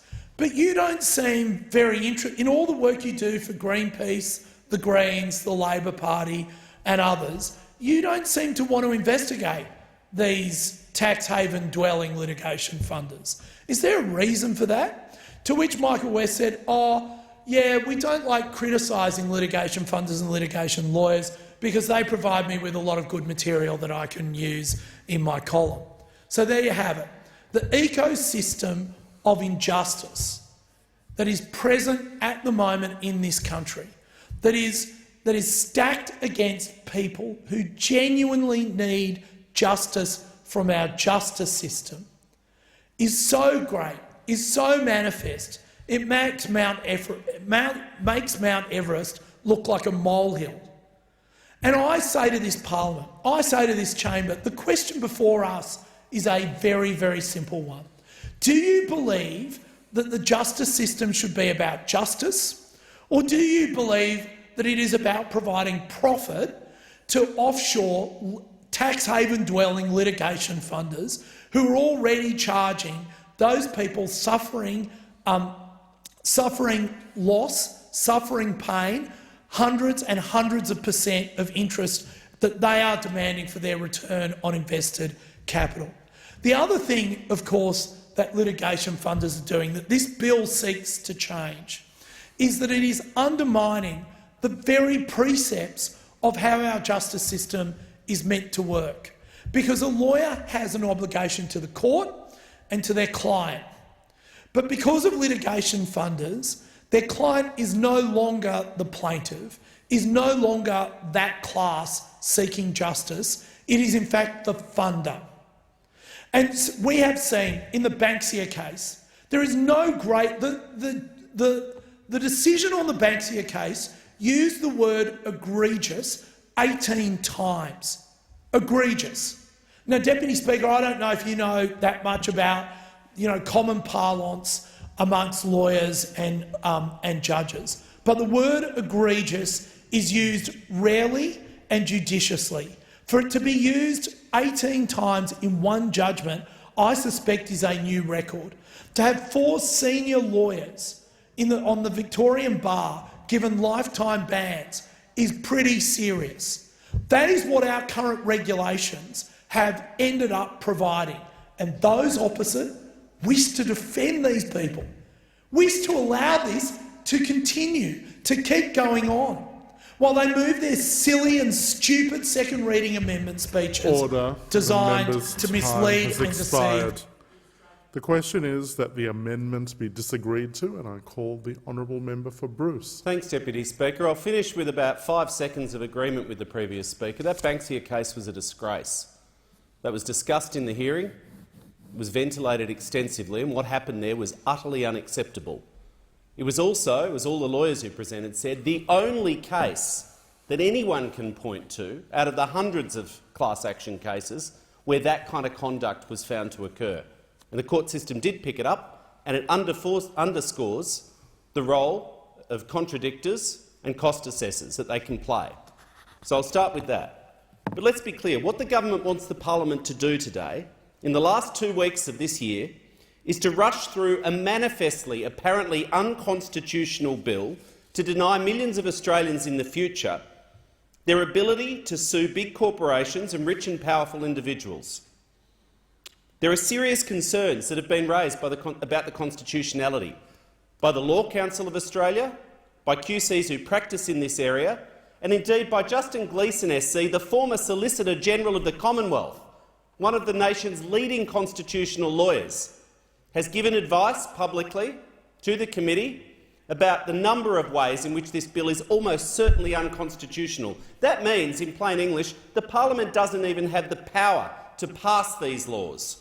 Yet the government, pig-headed, wants to rush them through in the last 2 weeks of parliament as a favour to their corporate mates. This is a dog of a bill, Deputy Speaker. It would be difficult to overstate how truly bad it is, both in its aims to deny justice in the courts to everyday Australians harmed and their ability to fight big corporations, also in its execution. It's not even executed competently. I mean, they want to help their big corporate mates, but they can't even do it properly. It's also appalling in its dishonesty and the spin from the government. Now, the stated objective, which we agree with, is to protect the interests of plaintiffs, that's victims, in class actions. Its real objective is to protect the interests of powerful defendants by making it harder for people to bring class actions. What are class actions? In plain English, they're lawsuits where everyday Australians can come together to take on big corporations and powerful defendants who've done wrong. Think robo-debt, where the government was found to have acted illegally. But this is a testament to the government's monumental incompetence that they failed to achieve either objective, to help victims or to protect their mates. I'll quote from one of the submitters, that the government is seeking to present this reform as a consumer protection measure is Orwellian gaslighting. Further highlighting the idiocy of this legislation is that it is opposed by leading class action defendant lawyers from Herbert Smith Freehills. So the people who represent the big end of town are saying this is bad law. Now, superficially it sounds nice. The government's professing concern to get more money out of the judgments to go to victims. You know, those nasty old lawyers charging too much and the greedy litigation funders we heard in the previous unhinged rant. So what are litigation funders? We heard they were bottom feeders. They were people who make money from human misery. They're private businesses that fund the cost of big lawsuits. That's what they do. They assess the risks and they offer to fund litigation. If the case is successful, they get a percentage return. If they lose, they pay all the legal costs, possibly the other side's costs, and victims pay nothing. That's what they do. The government pretends to be concerned that litigation funders take too much. In some instances, yes. But the question is, the policy questions, you've got two competing objectives. How do we maximise return to victims and drive down legal costs and litigation costs and funding costs and maximise access to justice? You've got to try and do those together. The answer clearly is competition. That's what the ALRC has said, that's what every sensible expert has said, that's what the evidence and experience shows. If you get competition right, you drive down funding costs, and that's what we've seen in the last few years. New entrants come to Australia, they're all evil and overseas, according to the previous speaker. They're businesses prepared to lend and take risk. They come to Australia, and we've seen the average costs of funding already decrease in the last few years from about 30% down to sort of close to 20%. Competition's working. So what's the government's response? Well, a rebuttable presumption, as they say, to cap returns to litigation funders and lawyers at 30%. The sting in that is that includes the legal fees. It means that victims pursuing justice would have their legal fees effectively capped by the government. Victims couldn't hire the best QCs. They'd be down the road looking for cheap lawyers like Dennis Denuto, although poor Dennis Denuto actually did do a reasonable job in the movie. But big corporations, their lawyers, they'd have no limit on the amount they could spend on their lawyers. They could have the top QCs, they could bleed the victims dry by playing games in the court, and that's exactly what would happen. That's what all the lawyers told us is what would happen. It's what any basic sense of economic principles tell you, that that's what would happen, and it won't be a fair fight. The evidence we heard in the committee was absolutely clear, Deputy Speaker. This 70-30 notional formula would drive up litigation costs. It would discourage plaintiffs from settling, providing perverse incentives for litigation to just roll on and roll on. It'd make the law, I quote, worse for everyone, said the Law Council of Australia, John Emery QC. It would raise the risk for funders. There'd be fewer dollars around for many meritorious claims where people have been harmed, and the costs for all claims are likely to be higher. That's the evidence which the committee received all day, with a couple of exceptions. The new rules about sign-ups would also lead, this is astounding, would lead, everyone admitted, there would be an increase in the number of lawsuits lodged because there'd be multiple closed class actions, so big companies that the government's trying to help would actually have them subjected to more lawsuits. That's why even the top end of town lawyers who help the big corporations have said this is a stupid idea. They can't even help their mates properly. Facepalm emoji, if we could insert that into Hansard. So let's be clear. To deal with the costs, this government, the free marketeers over here, are choosing regulation, not competition. Soviet-style price caps, as one of the submitters said. So much for market forces. The hypocrisy is astounding, coming from this mob of free enterprise. The rush process, though, is also a clue, and even the Financial Review, you know, that left-wing socialist communist rag, published very clearly an article yesterday analysing the whole thing, saying this is rushed, it should not proceed. The members of the public were given 1 week, less than 1 week actually, it was 4 working days when you take out the public holiday in most of the country. They were given 4 working days to comment on the exposure draft. The government ignored the feedback and introduced the bill, pretty much the same. A government-controlled committee had 3 weeks. The public had 7 days to put in their submissions. There was 1 public hearing, 2 business days to get back to us, and the only people who didn't get back to us were the government's own departments who didn't meet the timelines. If only the government felt the same sense of urgency about, I don't know, responding to the Banking Royal Commission, the Federal ICAC. Whatever happened to the Corruption Commission? Anyone? No Corruption Commission, over 3 years, 1,000 days, no urgency about that. And yet this bill, to deny access to justice to millions of Australians, is suddenly the most urgent thing on the agenda, and we've got to shove it through before the election. The inquiry showed it is a deeply flawed bill in every respect. The overwhelming evidence, even from the people who support some of the propositions, is it's badly drafted.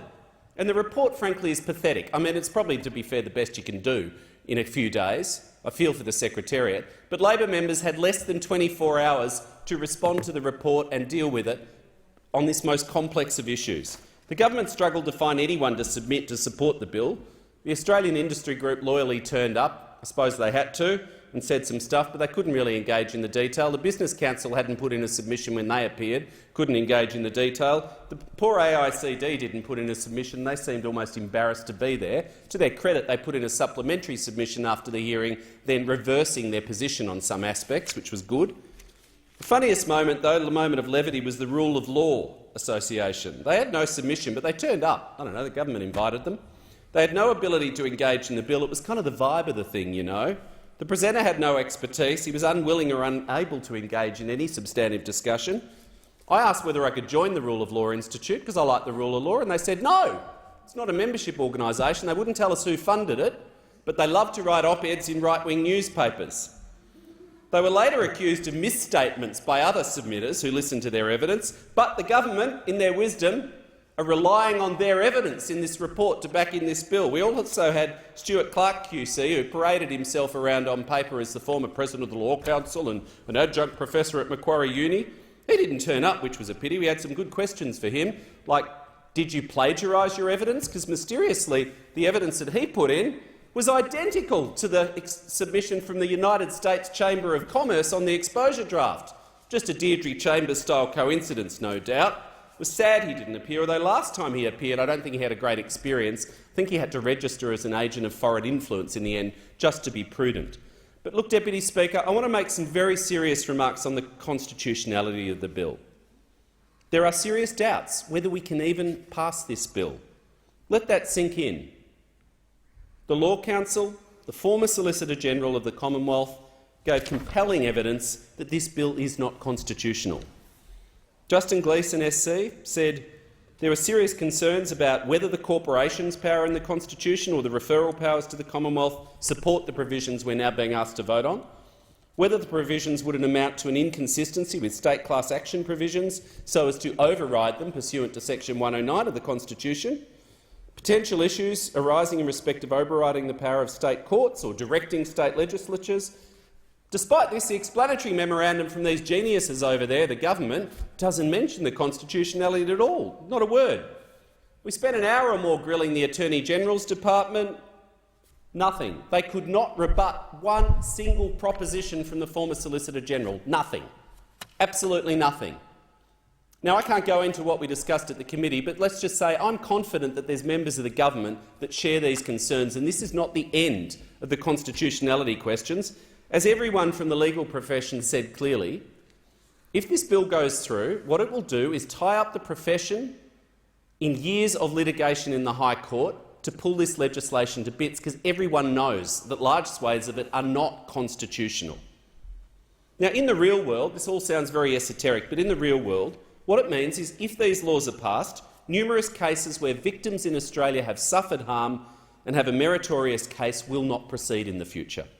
Now, this is best illustrated by examples of recent cases that could not or would not have proceeded had these laws been in place. I'll give you 5. The Domino's Pizza case, a class action by delivery drivers and in-store workers about underpayment of their wages, could not have proceeded under these laws.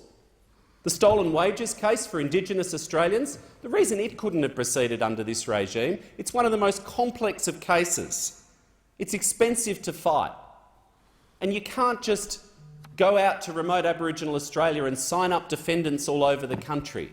You need the open class action system to get justice for vulnerable people. The big banks, like Westpac, they overcharged their life insurance customers allegedly, but that class action couldn't proceed under these rules. A case against the Commonwealth Defence for contamination of army land in Queensland, robo-debt, there's a long list. So, Deputy Speaker, there's a lot to say on this, but I do recommend also the government's own report recommending a change to the bill, and I don't think it can pass the House in its current form. They should withdraw the bill or at the very least send it to a Senate inquiry. Thanks, Deputy Speaker. The question is that the amendment be disagreed to, and I call the honourable member for Moncrieff. Thank you, Deputy Speaker, and can I acknowledge the member for Bruce and his innate talent for theatre and spin on the other side of the chamber. On the 28th of October 2021, the House referred an inquiry into the Corporations Amendment Improving Outcomes for Litigation Funding Participants Bill 2021 to the Parliamentary Joint Committee on Corporations and Financial Services, or the PJCCFS, Mr Deputy Speaker. A bit of background on this bill is that class actions enable a representative plaintiff to bring a claim on behalf of a larger group or class. These claims are often complex and costly, and a representative plaintiff may not have the financial resources to fund the action and may be exposed to liability in the event of an adverse finding. And third-party litigation funding schemes can enable an action by paying the cost of litigation and indemnifying the plaintiff in exchange for a share of any proceeds if the litigation is successful. Now, litigation funding can therefore play an important role in promoting access to justice by enabling class actions and reducing the risk plaintiffs face from unsuccessful litigation. Australia operates an open class action model whereby potential claimants are bound by the judgment of the court unless they opt out of the action. Now, affected individuals may therefore benefit from a successful action or avoid costs from an unsuccessful action, even though they did not sign up to a scheme or contribute to the costs of running that action. Under an open class action model, individuals who did not opt to join an action and therefore also did not incur the risks or costs of the representative plaintiff may still receive a share of any settlement in a successful action. This is the free rider problem, Mr Deputy Speaker. Courts have used common fund orders, or CFOs, to address the free rider problem and limit windfall profits to funders. And CFOs have often been made pre-trial and require all class members to contribute an equal proportion of their share of the settlement to the litigation funder, whether or not they signed onto the action.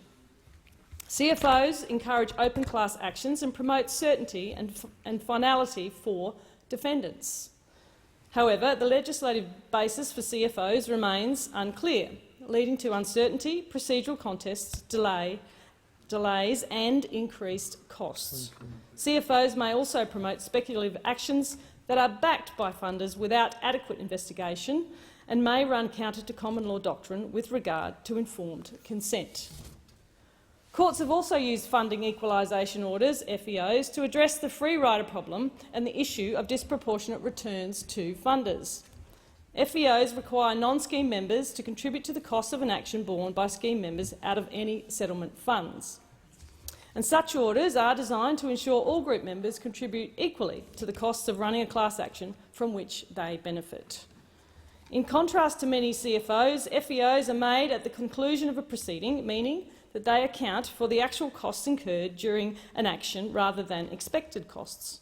And this bill amends Chapter 5C of the Corporations Act to implement the government's response to recommendations 7, 11, 12, 13, 16, 18 and 20 of the PJCCFS report. The amendments establish a new kind of managed investment scheme, Mr Deputy Speaker, a class action litigation funding scheme, and introduce additional requirements for the constitutions of managed investment schemes that are class action litigation funding schemes. The measure ensures that returns to litigation funders out of the claim proceeds of a scheme are fair and reasonable. This bill partially implements the government response to the PJCCFS report and Australian Law Reform Commission report. Now, I'll start to just outline the main points as we go forward, Mr Speaker. This bill gives rise to a range of regulatory impacts on businesses, as set out in the PJCCFS and the ALRC reports. Those reports have been certified as independent reviews which involved a process and analysis equivalent to a regulation impact statement.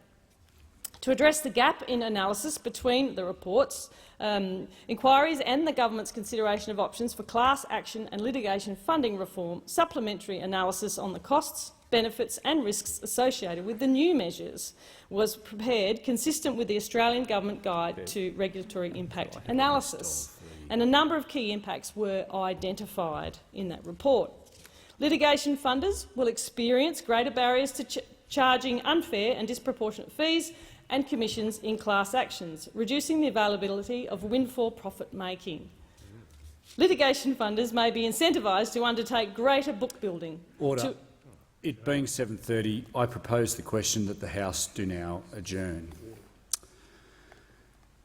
And I give the call to the member for McEwen. Thank you very much, Mr Speaker. I've risen many times in this chamber to condemn this government's inaction on addressing the appalling state of the National Disability Insurance Scheme. Labor, industry stakeholders and NDIS participants themselves have all criticised this government for the appalling lack of action on this issue. A properly functioning, adequately funded NDIS would be capable of ensuring the safety and dignity of many thousands of the participants. A properly functioning, adequately funded NDIS would enable thousands of disabled Australians to live meaningful lives, with the same opportunity to pursue their dreams and their aspirations as all other Australians. I have repeatedly called on the Morrison government to provide support to NDIS participants. Time and time again, they have not just failed to reform these systems, they've even failed to try. Harvey McKeever is a 16-year-old boy in our electorate of McEwen. In February, Harvey's life changed forever when a dirt bike accident on his family Willowmaven property resulted in becoming a quadriplegic. He spent 7 months in hospital. Only having been discharged from hospital in September, Harvey requires significant rehabilitation and around-the-clock care. Harvey's mum Renee has told me and told my office that their family are currently awaiting an outcome on their 4th NDIS plan review since June. Renee states a request for a functional electrical stimulation bike has been refused as not being considered reasonable and necessary for Harvey, despite the Royal Children's Hospital and Victorian Paediatric Rehabilitation Service experts recommending it for his health. Renee states that since Harvey's return home, the family is living under temporary and inconvenient conditions while they wait for an outcome of this plan.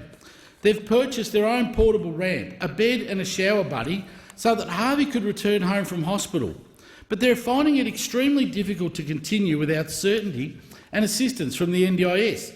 Their home modifications are required, a physiotherapy, bladder care products and carer services.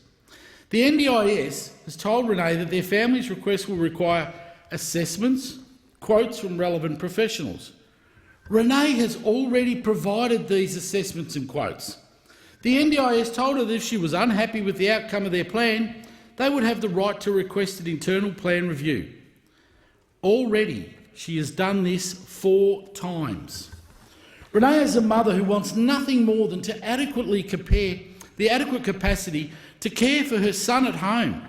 Harvey's a 16-year-old young adult who, despite his injuries, is looking forward in life and wants the greatest capacity possible to engage with family, friends and the community. With regards to Harvey's NDIS plan, multiple occupational therapy assessments have already been done and the family has provided quotes twice regarding home modifications. They have jumped through every single hoop this heartless government has placed before them. In contrast, the McKeever family's communications with Interreach, their NDIS planner, has been almost entirely via email, some unsigned, often delayed, often unreasonably brief. In an email announcing rejection of the request for funding for the electrical stimulation bike, all the McKee family received was a line in an unsigned email with no explanation or further information. Vulnerable Australians should not be forced to be jumping through hoops. They should not have to navigate inane bureaucracy. They should not have to navigate obstacle after obstacle for a system that is offering them nothing in return. Taking away the dignity of Australians living with disabilities is a hallmark of the Morrison government. The inefficient and uncaring system that has been allowed to develop under this government is not just an affront to Australian values, it is an affront to a basic human decency. The burden placed on NDIS participants, people who are already under enormous levels of stress, have to keep banging their heads against a brick wall in order to receive basic care.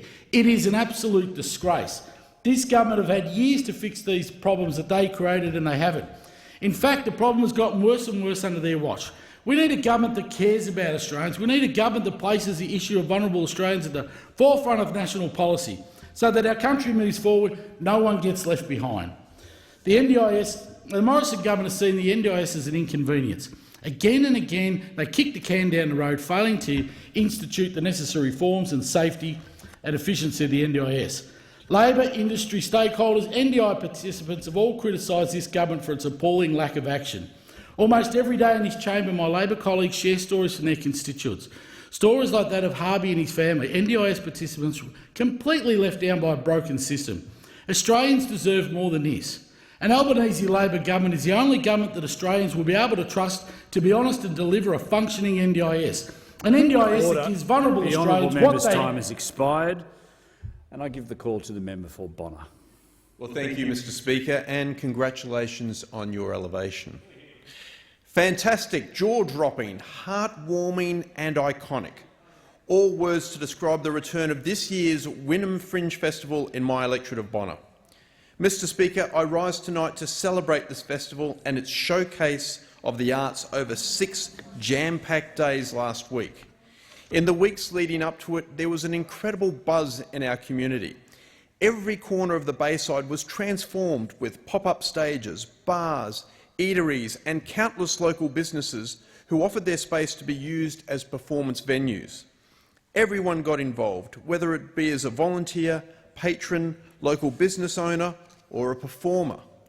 It was a true demonstration of our community spirit. We all embraced this festival and made it a celebration of the Bayside. Mr Speaker, I must take this opportunity to acknowledge festival founder Tom Oliver, who has outdone himself this year. A passion for local art scene that is 1 in a million. The Bayside is tremendously lucky to have Tom, and I speak on behalf of the community in that his vision for this year's festival just didn't go as far as benefiting the arts, but also local businesses, community groups and our economy. Tom is putting the Bayside on the map. Mr Speaker, we all love the arts. It brings us joy. It has a powerful way of bringing communities together and it inspires the next generation of talent.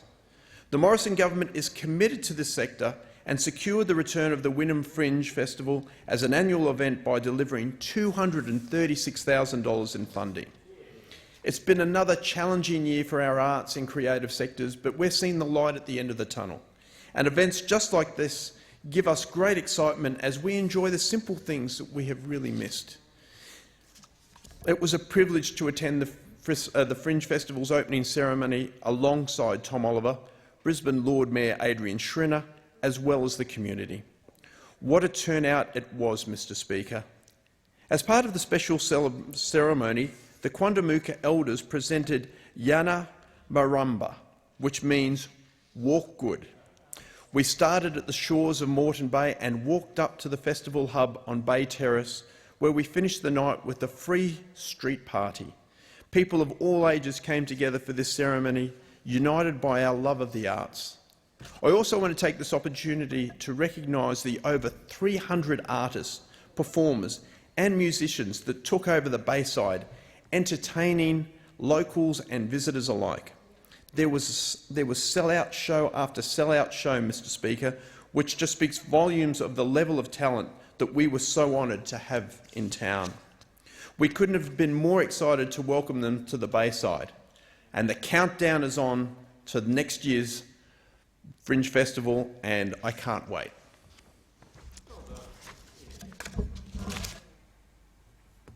The member for Melbourne has the call. Thank you, Speaker, and congratulations on your elevation. Thank you. Trans and gender diverse peoples deserve to feel affirmed for their gender expression. For some, it can be life-saving.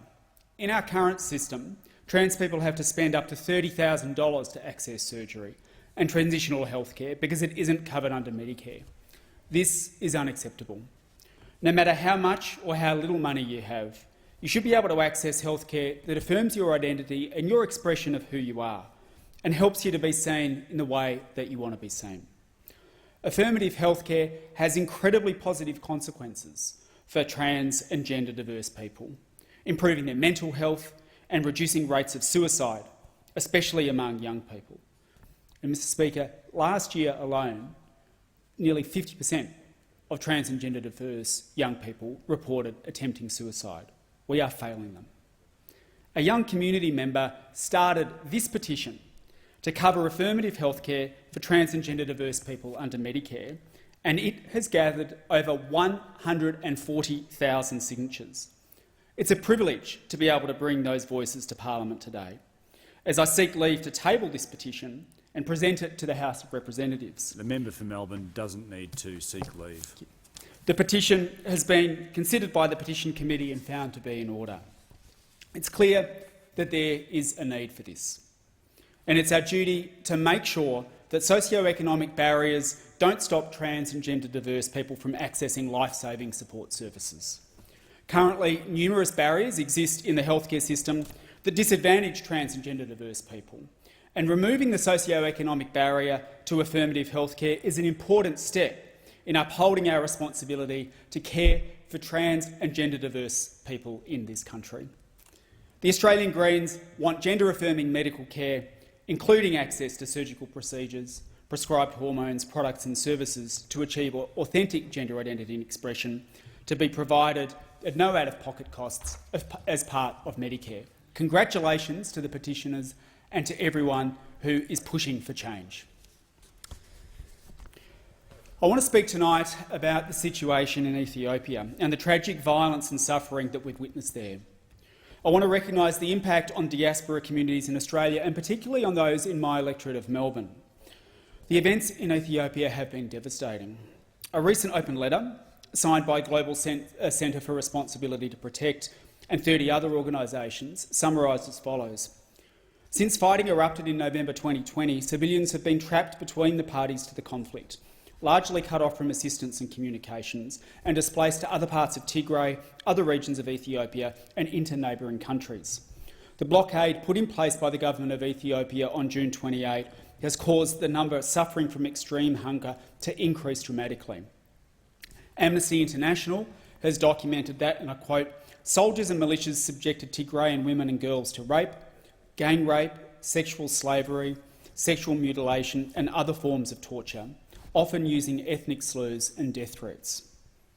2.3 million children still inside Tigray still need urgent assistance. 2.3 million. Over 100,000 children of Tigray could suffer from life-threatening severe acute malnutrition. The violence has been widespread and devastating. As the United Nations Human Rights Commissioner also recognised in a recent update, and I quote, "Tigrayan forces have allegedly been responsible for attacks on civilians, including indiscriminate killings resulting in nearly 76,500 people displaced in Afar and an estimated 200,000 in Amhara. On 5 August, Tigrayan forces allegedly attacked and killed displaced people, mainly women, children and older people, sheltering in a camp in Galakoma Kabale in the Afar region." End quote. We've also seen recent reports of a civilian massacre with 120 deaths near Dabat in the Amhara region by Tigrayan fighters. Sadly, while the violence has continued, the international community has not intervened. We support calls for a humanitarian ceasefire, a removal of the blockade and the deployment of international monitors. Here in Australia, we welcome the money committed to the World Food Programme and to the International Committee of the Red Cross. But there's more we can do, and that should start with dramatically increasing Australia's assistance to Ethiopia, working through UNICEF and other international bodies to ensure assistance reaches those who need it. To our community members here in Australia, I want to affirm our solidarity.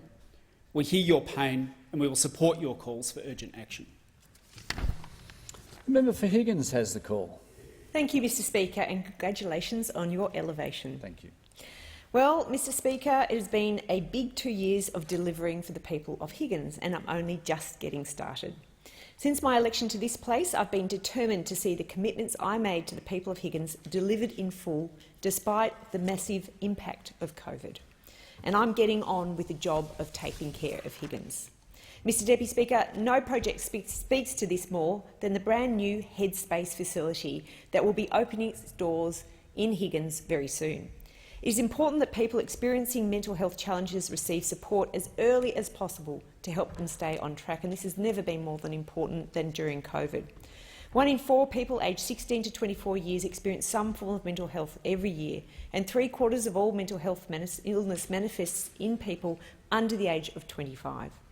Each Headspace is tailored to the needs of the local community, and I know that the new service coming to Melbourne has been selected with input from key service providers led by Alfred Health, and I was proud to be on the panel that has been dealing with this. This new Headspace was made possible by a $3.5 million commitment from the Commonwealth Government right in the heart of Melbourne, close to shops, public transport and educational facilities and services, and it's expected to open very early in 2022. I'm also pleased to support, Mr Deputy Speaker, that earlier this year the Health Minister, the Honourable Greg Hunt, opened the new state-of-the-art Cabrini Cancer Institute, made possible with a $6 million commitment in Commonwealth funding. This incredible facility brings together all aspects of cancer research and services right in the heart of Higgins. As the only hospital in my electorate, this funding will provide researchers and clinicians and enable them to work towards life-saving breakthroughs for cancer. As a former doctor of Cabrini Health and as someone who was on the board of the hospital, I know the outstanding work that this institute undertakes each day for clinical care and for those with cancer. Continuing this theme, Mr Deputy Speaker, I'm very much looking forward to visiting the site of the new hospice for very special kids in Malvern. The sod turning will commence the complete rebuild of one of Australia's only children's hospice, which is made possible with a $7.5 million commitment by the Morrison government. This rebuild will provide a beautiful private space for families to spend their final days with their child, supported by expert and loving care. It is truly angels taking care of little angels. Mr Deputy Speaker, another key local health project coming to Higgins is the Residential Eating Disorder Treatment Centre to be in Armidale. This government has provided the $13 million needed to deliver this important facility. This government, as we know, 1 million Australians are thought to suffer from some form of eating disorder, and certainly locally referrals for eating disorders have doubled in the last 12 months because of the rolling lockdowns in COVID in Victoria and the global COVID pandemic. Treatment requires intensive wraparound support, and residential centres like the one coming to Higgins are essential to delivering this care for our great state Victoria. As lockdown in Victoria lifts, locals in Murrumbeena are gearing up for the 2022 season, Mr Deputy Speaker. The highly anticipated new Murrumbeena Community Hub nears completion thanks to a $4 million contribution from the Morrison government. I know how excited the local community groups are to have more change rooms and a new 140-seat function room with viewing verandas of sports in action. And the facilities that will be used by the Murrumbeena Football Netball Club, the Junior Football Club, the Murrumbeena Cricket Club and Bowls Club, and the Oakdale Anglican Club. This is a very highly anticipated new community hub. Finally, Mr Deputy Speaker, I want to use this opportunity to once again place on record this government's commitment to seeing the dangerous and congested level crossing at Glenferrie Road in Kooyong removed. We've delivered $8 million for the business case to assess the removal of this crossing, but we know at this point in time the Victorian State Government has not yet released the findings. I call on them again to release the business case. Locals are desperate to know what the options for removal of this level crossing are, and to be able to get rid of this dangerous and congested level crossing. Mr Deputy Speaker, while it's been tough for Higgins through COVID, there is much that has been delivered for my community. I've thoroughly enjoyed working with and for my community and being part of the Morrison government, which gets on with the job of helping deliver an even better place to live, work and raise a family. Mr Deputy Speaker, I'm proud to be the member for Higgins and proud to be taking care of Higgins. Thank you, Mr Speaker. I give the call to the member for Spence. Thanks, Mr Speaker, and congratulations on your elevation to the chair. Thank you. The borders of South Australia were open today, Tuesday the 23rd of November, and by its own admission, the government is managing the introduction of travellers and therefore COVID into the state. And we are alone of the COVID-free states of Tasmania, South Australia and West Australia of undertaking this process. The Premier was down the airport today, Premier Marshall was down the airport sort of crowing and getting emotional about scenes out of Love Actually. And of course we're all touched by people returning, by people seeing their families sometimes after a very long time. But I'm very concerned that the government has acted prematurely. Our vaccination rate was supposed to be 80%. It's actually 77% today. And on ABC Radio a couple of weeks ago, I raised the issue that even though the statewide figure is 80%, there are many communities where the vaccination rate is much lower than that, and they include the northern suburbs of Adelaide. The city of Playford, its current vaccination rate for second doses is 65.4%, almost 15% below where it should be. The city of Salisbury, its second dose rate is 72%. The town of Light, or the district of Light, the town of Kapunda, where I grew up, its second dose rate is 64%. And there are other regional areas of the state, like the Mid-Murray, 63%, Murray Bridge, 66%, Port Augusta is on 72%, and Port Pirie is on 74%. So there are a great many areas where the vaccination rate is well below 80%, and therefore communities are very vulnerable. And on that radio program, one of the government bureaucrats let slip that Elizabeth Park was at that point just 40%.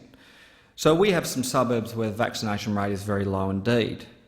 And we also have, in the northern suburbs of Adelaide, at the Lowell McEwen Hospital, the hospital where I was born, a case where all day today the hospital has been under pressure and been running on code white. And so if you go to SA Health's emergency department dashboard, at 10 a.m, at 12 o'clock, at 1 p.m, and at 5 o'clock, when the last statistics were updated, that hospital, every treatment room was being used.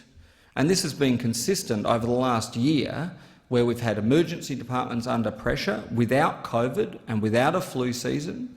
We've had ramping accelerate through this time and become a chronic problem nearly every day. And indeed, last night, SA Ambulance had an OPSTAT red, where there were sustained impacts on the delivery of safe care. Now, that is code for saying that there is ramping. Hospital emergency department car parks where there are just ambulance after ambulance, sometimes with elderly people waiting hours to get treatment.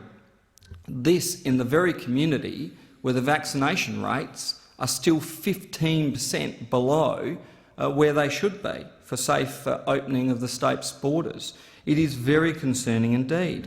And just today in Daily, which is a newspaper in Adelaide, an online newspaper, SA Health revealed that it's planning COVID quarantine camps in case of outbreak. Only now they're signing contracts or looking for contracts to run quarantine camps in regional areas because they're worried that Aboriginal communities and other vulnerable groups won't be able to quarantine in time. Well, I can tell you, if it's been anything like SA Health's attempts to engage the community in the northern suburbs around vaccination rates, we should have great worries indeed about their capacity to deliver. This is very concerning. We, of course, hope that the opening of the borders is a successful thing, but it's really, really concerning when you've got communities in my electorate and communities where I used to represent in the old district of old boundaries of Wakefield, and communities in regional South Australia where the vaccination rate levels makes them extremely vulnerable to COVID outbreaks.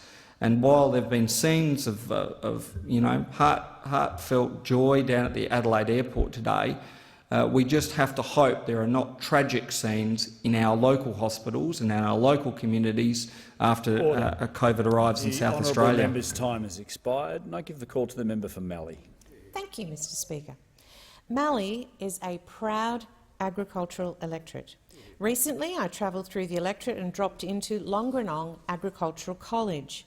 This is a fine institution, training up tomorrow's top producers. This was my third visit to the historic college, and I had the pleasure of meeting their new General Manager, Avril Hogan. Mr Speaker, I'm very encouraged by the direction that Australia's agriculture industry is heading. Longrenong Ag College, fondly known as Longy, hosts over 100 students on campus at any one time, many of whom will pave the way to the future of food and fibre productivity as we head to $100 billion ag industry by 2030. I'm told that the majority of applicants for next year are females, which is truly encouraging. These students stream in from all regional corners of Australia, with Victorians, Tasmanians, New South Welshmen and Queenslanders represented in their cohort. Even Australian universities in metropolitan areas are sending students there. Graduates are job ready. I'm pleased to report that Longrenong boasts a 95% employment rate for graduates on completion of their studies. That is truly astounding. Longrenong has an enviable reputation in training, mentoring and educating leaders in the ag industry. The college provides an excellent academic environment for students embedded in research and practice with plenty of hands-on training. Longrenong is on the front foot, looking for opportunities to partner in research. Vision and innovation in research and development provide students with hands-on experience and cutting-edge technology in farming. This ensures that future Australian farmers will continue to develop competitive advantages in the global market. Mr Speaker, as we venture into the next phase of our nation's history and look to reduce emissions and improve the stewardship of our land, innovation will drive our agriculture and horticultural industries. We are a government committed to doing what is necessary to manage emissions without destroying our economy, and it is encouraging that we have institutions like Longrenong who are investing in creative solutions to reduce emissions through adaptive technologies. It is encouraging to hear Avril is looking to expand and develop partnerships in this space. One technology that I'm particularly interested in is the emergence of seaweed technologies in livestock feed. I spoke with Avril about the Australian Sustainable Seaweed Alliance. 50 milligrams of seaweed in a bovine's gut can reduce methane emissions by 90% while increasing productivity by 20%. This is quite remarkable. The Morrison-Joyce government is backing innovative technologies for Australia's future industries. We're directing $30.7 million over 6 years towards these promising feed technologies. Low-emission supplements to grazing animals at scale program will provide $23 million in funding to help develop technologies that deliver low-emissions feed supplements to grazing animals. Our $6 million methane emissions reduction in livestock program supports research into the abatement potential and productivity benefits of livestock feed technologies. The future is also looking bright in sustainable land management strategies. Longronon College is investing in soil management strategies and training students in stewardship techniques to ensure sustainable productivity. These solutions include planting summer crops to break up and protect the soil. I'm pleased to say that this side of the House is also working to reward farmers for good land management through the Agriculture Biodiversity Stewardship Package.